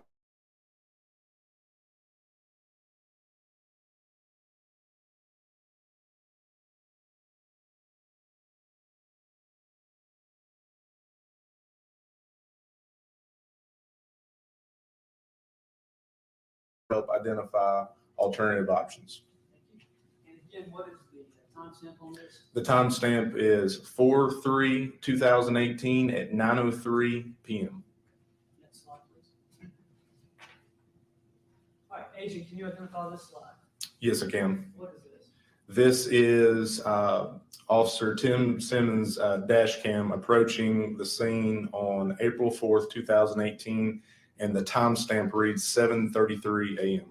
7:33 a.m. On what date? April 4th. April 4th, 2018. Correct. Is this after the defendant has called 911? It is. All right, play the slide.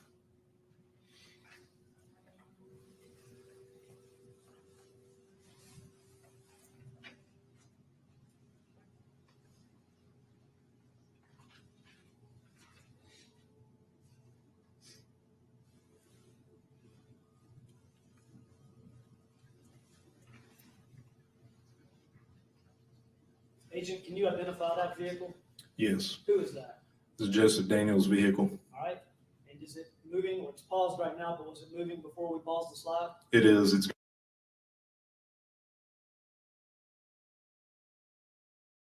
north. Okay. What?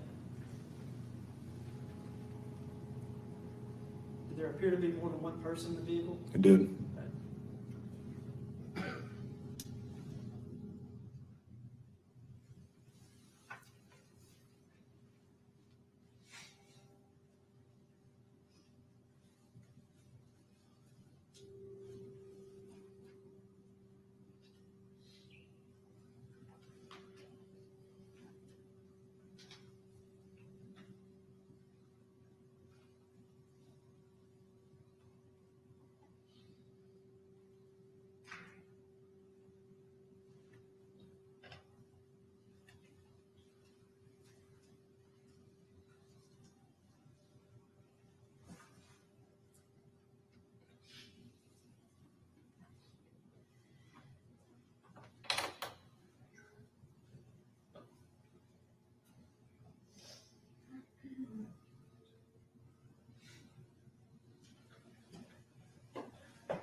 And Agent Burkhart, can you identify that person that just turned towards the screen? Yes, that is Krystal Daniels.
Okay, Agent Burkhardt, who is in the screen now? What vehicle?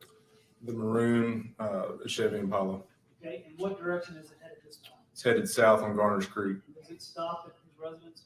It does not. And that's at 7:36 a.m. 7:36 a.m.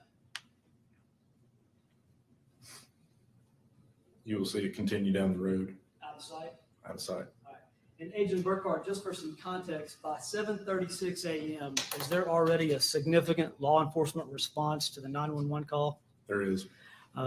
Resources are being brought in from all around the area. There is. Do you know at this point if the Highway Patrol helicopter is en route or already over the area? Right now, it's most likely en route and about to be up. Okay, next slide.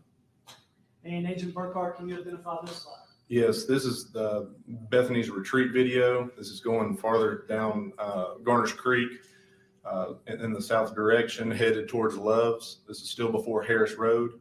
And the timestamp on this video in the top left corner is 4/4/2018 at 7:51 a.m. and 12 seconds.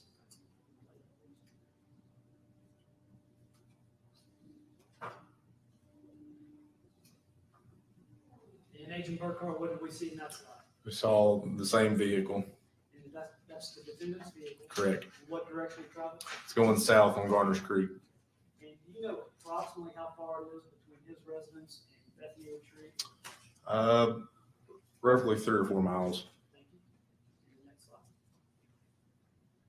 slide. Now, Agent Burkhardt, do we know what time the defendant, he seemed south, going south here, past Bethany Retreat, and he is gone from his residence for a while. Is that correct? Correct, till 9:19 a.m. He's gone until 9:19. And how do you know he's gone until 9:19? We see him pull back up in the same vehicle on the officer's dash cam again, and he actually parks his vehicle out on the road, gets out and walks down the driveway. Okay. Now, what happens on April 4, 2018 at 9:13, 6 minutes before he gets home? It's an outgoing call from Cylde Daniels. The number at the bottom is 615-353-3333. Research that phone number? I have. And who is that phone number? Nashville State Community College. National State Community College. And how long is he on the phone with National State Community College? 1 minute and 17 seconds. So he's not really searching for his son, is he? No. Objection. We can't. James, I think it might be requesting, I think the officer can testify about what he sees, but his interpretation of that would be subjective. Sustain the objection. How long is he on the phone with Nashville State? 1 minute and 17 seconds. Assuming that he's in his vehicle and driving and talking at the same time, can he be both talking on the phone, driving, and searching for his son? I would say that would be tough. Thank you. Next slide. And can you identify this slide? Yes, this is Officer Tim Simmons' dash cam again, still sitting at the residence, and the video is recording. And here in a moment, when the video is played, you will see the red vehicle of Cylde Daniels pull back up. Okay, we can play that. Is that his vehicle? It is.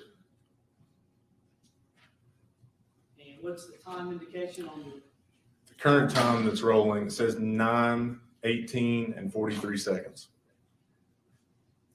And just to clarify on that Nashville State phone call, that was a call that he made, not received, but one he made to Nashville State. Correct. Now, let's put that in context. That call was at 9:13 a.m. How many resources from all over Middle Tennessee were looking for Clyde Daniels while he was on the phone calling Nashville State over some transcripts? Multiple, but just an unbelievable amount of law enforcement. Unbelievable amount. Airplanes in the air? Yes. Helicopters? Yes. TWRA? Yes. Highway Patrol? Yes. Dixon County? Yes. TBI? Yes. All responding to search for who? Clyde Daniels. And who is he on the phone with? Nashville State Community College. While everybody else is searching for his son. Next slide. We have another email. And this is from the account of Joseph Ray Daniels at yahoo.com. Correct. And it's sent. Who's The subject is Tiny Scanner W2 for Nashville State Community College. Tiny Scanner is an app. It's an app where you can upload or scan documents. Now, let's talk about that again. I've already asked you what it means to scan a document. What is a tiny scanner? Tiny scanner app along, there's many different versions of this out there. You can take your phone camera, scans the document in, and it provides you it can provide you a photo form or a PDF form.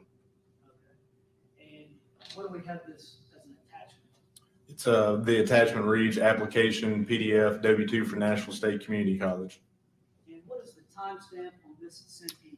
4/4/2018, 10:02 a.m. and 34 seconds. Is Joseph Daniels, the defendant, sending an attachment at 10:02 a.m. while everybody else is out searching for a son? Correct. And it says from Joseph Ray Daniels to Joseph Ray Daniels. And what does that mean? Typically, when you scan a document like that, you want to get it into an email, you will send it to yourself. Next slide. And what do we see here, Agent Burkhardt? This is diploma. And what format is this in, or how did you recover this diploma? This is off Joseph Daniels' phone. Okay. Was it scanned through the tiny scanner? I do not remember if this one was or not. Okay. And let's talk a little bit about his diploma. I don't know if you can read it from there. What does it say at the top? State of Tennessee Department of Education. This is to certify that Joseph Ray Daniels has satisfied the requirements for graduation from high school as, Is that, does it say the 23rd day of May 2008 at Dixon County High School? yes, 23rd day of May, 2008 at Dixon County High School. And does this appear to be one of the documents that was requested from DeVita? Yes. Next slide. What do we have here? This is, let's see. All right, yeah, this is Joseph Daniels W-2. And the W-2, I think we all know what that is, but is this one of the documents that was requested from DeVita to complete his employment background search? Correct. Next slide. All right, Agent, what do we have on the left of the screen, the email? Joseph Ray Daniels at yahoo.com. And it's an inbox, Yes. dated, 4/4/2018, 11:34 a.m. and what is this?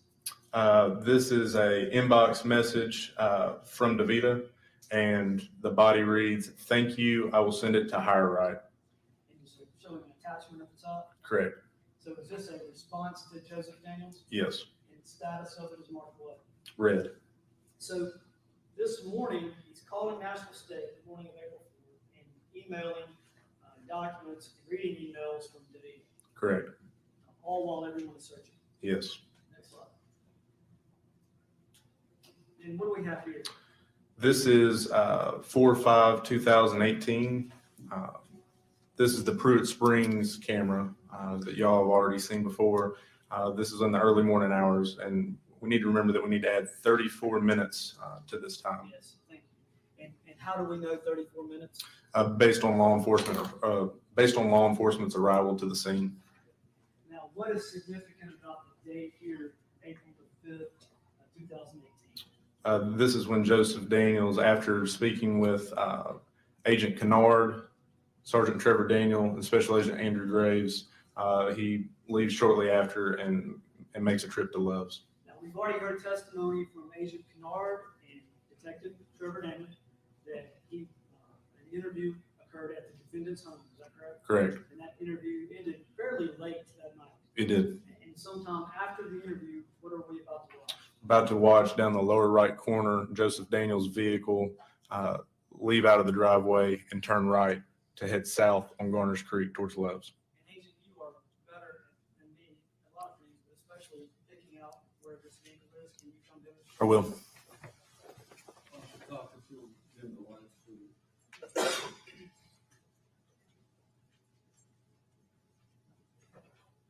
We will all look down here into this right corner. You will start to see a faint light here shortly.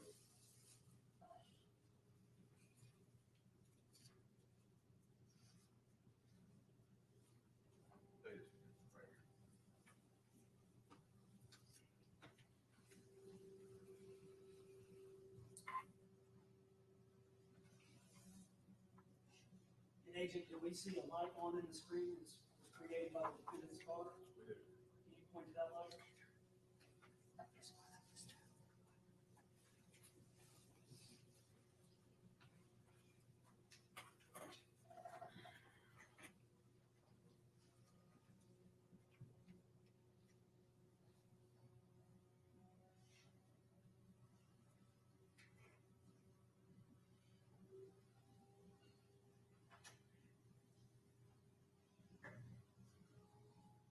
see it farther down here heading down the driveway.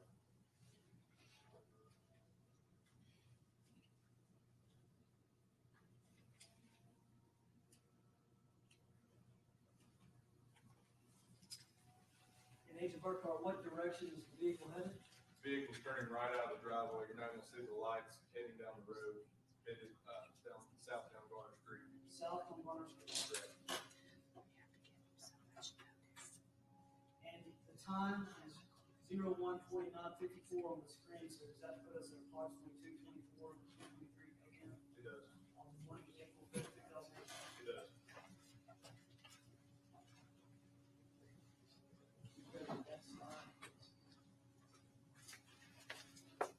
Okay, Agent Burkhart, I'm gonna again draw your attention to the screen. I believe this clip has already previously been entered as an exhibit. Can you identify for us? Yes, this is a clip of Love's truck stop on the morning of 4/5/2018, and the timestamp down the, if you'll pay attention to the lower left corner, reads 2:44 a.m. and 58 seconds. Okay, so roughly 20 minutes after he turns south out of his driveway on Garner Street, we have video from Love's truck stop. Correct.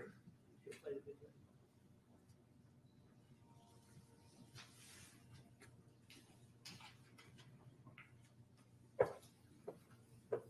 And has the defendant entered the screen on the left? He has.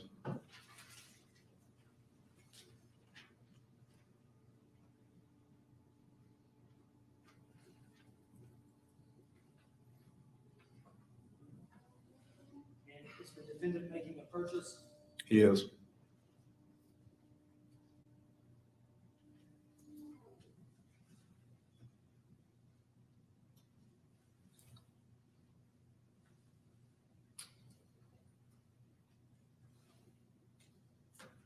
All right, so the defendant makes his purchase, receives his change from the cashier, and begins to exit at what time? 2:45 a.m. and 44 seconds. This is all at Love's Travel Center on 48 South. Yes. Next slide, please. And Agent Burkhart, if I could have you identify the timestamp here. Yes. Down in the lower left corner, the video began at roughly 3:03 a.m. Okay. Love's truck stop. Correct. Same location we just saw the defendant. Yes. He's now back approximately 18 minutes later. Yes. See again making another purchase. He is.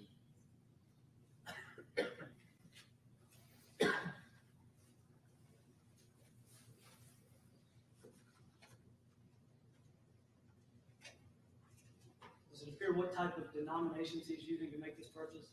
Appears to be single dollar bills.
Agent, do you know the name of the cashier? I believe his name is Lee Gervais. And in a moment, will we see a second cashier come into the screen? Yes. And what is her name?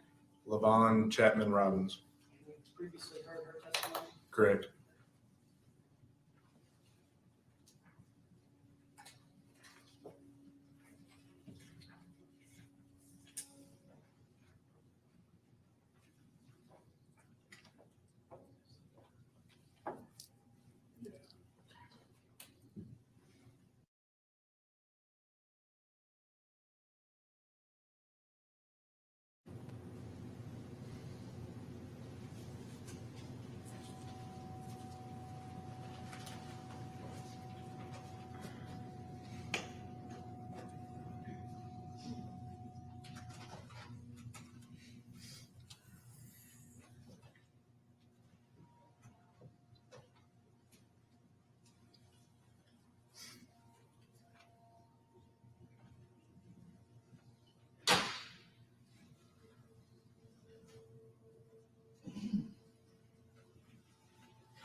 All right, Agent Burkhardt, can you note the time on the screen? Yes, 3:09 a.m. and 34 seconds. 3:09 a.m., 34 seconds. Approximately how long does the defendant remain in Love's at this stop? 2:45, actually on this one, about 8 minutes. Okay, and just to keep in mind, he had first come into Love's at about 2:45. Correct. Made a purchase, left, and then based on your investigation and the testimony we've heard, what happened after he left Love's at 2:45 or thereabouts? He went back to Harris Road. And what happened on Harris Road? He was in his car. Was he observed by someone? Yes. And who was he observed by? Levon Robbins. Okay. Chapman Robbins. So the defendant was in Love's, made a purchase, went back to Harris Road, and was observed by Miss Chapman Robbins. Correct. And what does the defendant do then? He then comes back to Love's. He goes back to Love's and makes another purchase? He does. Okay. And based on the testimony that you've heard and your investigation, after the defendant leaves Love's on this second purchase, does someone in his family call Love's? Yes. And who calls? Big Joe. And that's his father? Yes. And do we know about how many times he called Love's that night? I do not. Okay.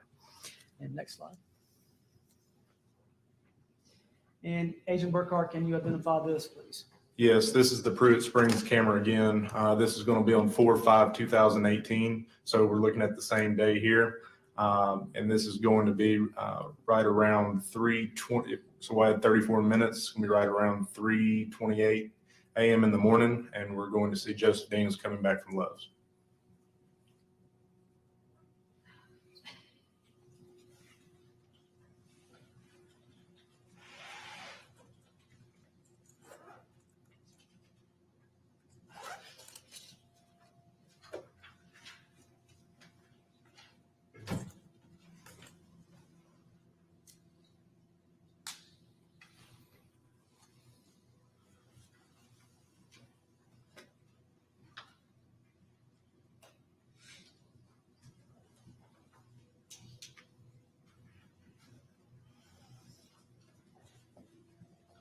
Agent Burkhardt, do we see the defendant's vehicle now going up the driveway? Correct. Is this light? Yes. Lights here? So they start reflecting to the left as he's pulling in.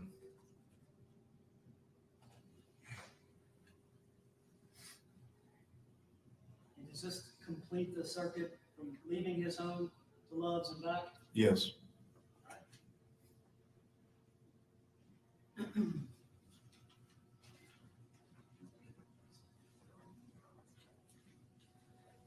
Agent Burkhardt, we've had several opportunities to review photographs from the defendant's home. Photographs that were taken on April the 4th, 2018 by Dixon County Sheriff's Office, and photographs that were taken on April the 7th of 2018 pursuant to a search warrant that was executed. Is that right? That's correct. Now, on April the 4th of 2018, law enforcement and emergency services were responding to a missing child. Is that correct? They were. And no one was arrested and there was not a criminal investigation. Correct. Was there a search warrant or any probable cause on the morning of April 4th to execute a search warrant on the home of Joseph Daniels? There was not. So no items were removed from his house that morning. Correct. But there were some photographs taken. Correct. And I want to review some of those photographs with you.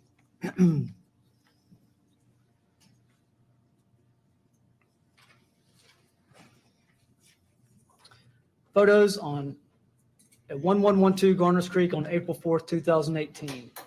Go to the first slide.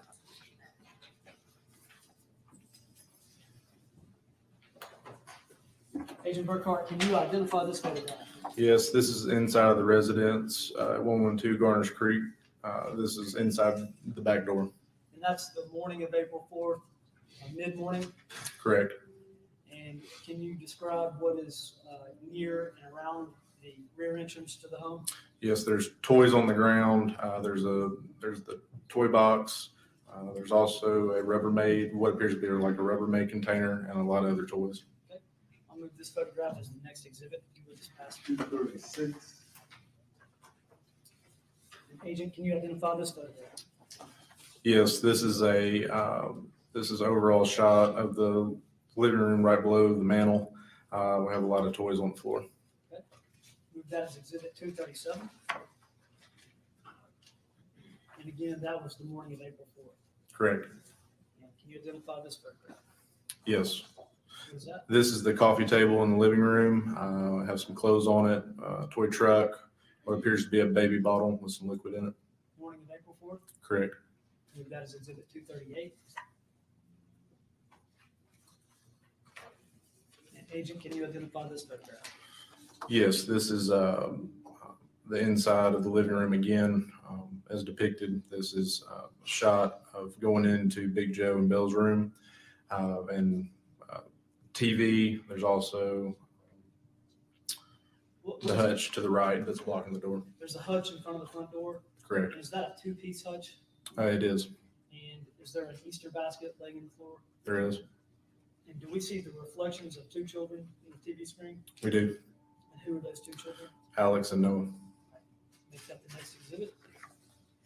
And can you identify this photograph? Yes, this is in the master bedroom. This is a shot of the bed from the door.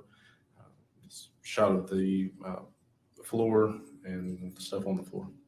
And just making note of the floor, we see several pieces of maybe debris or paper or something. Is that correct? Correct. Move that as exhibit 240. Can you identify this photograph? Yes, this is another shot of the master bedroom depicted. We see an Easter basket hanging, piece of clothing on a chair, and another chair and a laundry across the room. That is exhibit 241. All right, now I want to turn your attention to photographs that were taken on April the 7th. Now, is April the 7th the morning after the defendant was arrested? Correct. He was arrested on the evening of April the 6th. Right. And the following morning was a search warrant executed. Yes, I believe, and it may have been a little bit later in the day. It was actually executed. Either way, these photographs were from April 7th, 2018. It is. So 3 days later. Yes. And can you identify this photograph? Yes, this is a shot from the back door going into the living room. And just any distinctions between that photograph entering versus entering on April the 4th? Appears to be a lot cleaner when you compare the photos. Okay, and is the second piece of the hutch no longer there? It is not. And we don't know, do you know who moved the second piece of the hutch? Do not. Move that as the next exhibit. 42. This is another shot of the living room. Walking in from the door. Depicted is the couch. And we also have the coffee table, the bottom piece of the hutch, another coffee table right next to the couch. You see any toys on the floor or on the couch or on the coffee table? Do not. Move that as the next exhibit. 43. Can you identify this photograph? Yes, this is the double doors going into the master bedroom. And that's going into the master bedroom of Bell and Big Joe Daniels. It is. Move that as the next exhibit. 44. Can you identify this photograph? Yes, this is standing in the doorway of the master bedroom. Depicted is a floor shot and the bed of the master bedroom. Thank you. Move that is exhibit 245. Can you identify this photograph? Yes, this is another shot of the master bedroom, and we have chairs and the bed and a few other items. Move that as the next exhibit. 46. And Agent Burkhart, who is taking these photographs? I mean, is it a team in the house at this point? Yeah, it'd be the VCRT team. And we heard testimony from VCR yesterday that they go in and photograph the residents prior to going in and marking and identifying locations for additional testing. They do. And is that what's going on here? Correct. All right. Can you identify this photograph? This is the same, but we're also now in the bedroom. Now we're looking at the double doors to the bedroom, facing out, and going back into the living room. So standing in the bedroom, looking out into the living room. Correct. Thank you. Move that as the next exhibit. 47. Okay, now, Agent, I want to do just some comparison photos between April the 4th of 2018 and April the 7th of 2018. Okay. We could bring up the first slide, please. And can you identify this photograph? Yes, to the left is depicted an outside shot of the residence, mainly of the backyard. Now, obviously, we have two different photographers. Correct. On the left side, from April 4th, we have the photographer from Dixon County Sheriff's Office. And on the right side, we have the photographer from the VCR. Yes, we do. On the left side, it's a different angle, but can you see the rear porch? Yes, And do you see items sitting on the corner of the porch? yes, Okay. And do you see those same items sitting on the porch now? do not. I think that's the next exhibit. 48. Can you identify this photograph? Yes, this is a photo from April 4th, and the one to the right is from April 7th. They're both shots of the back rear porch. Okay. Dixon County photographs from the morning of April 4th doesn't appear to be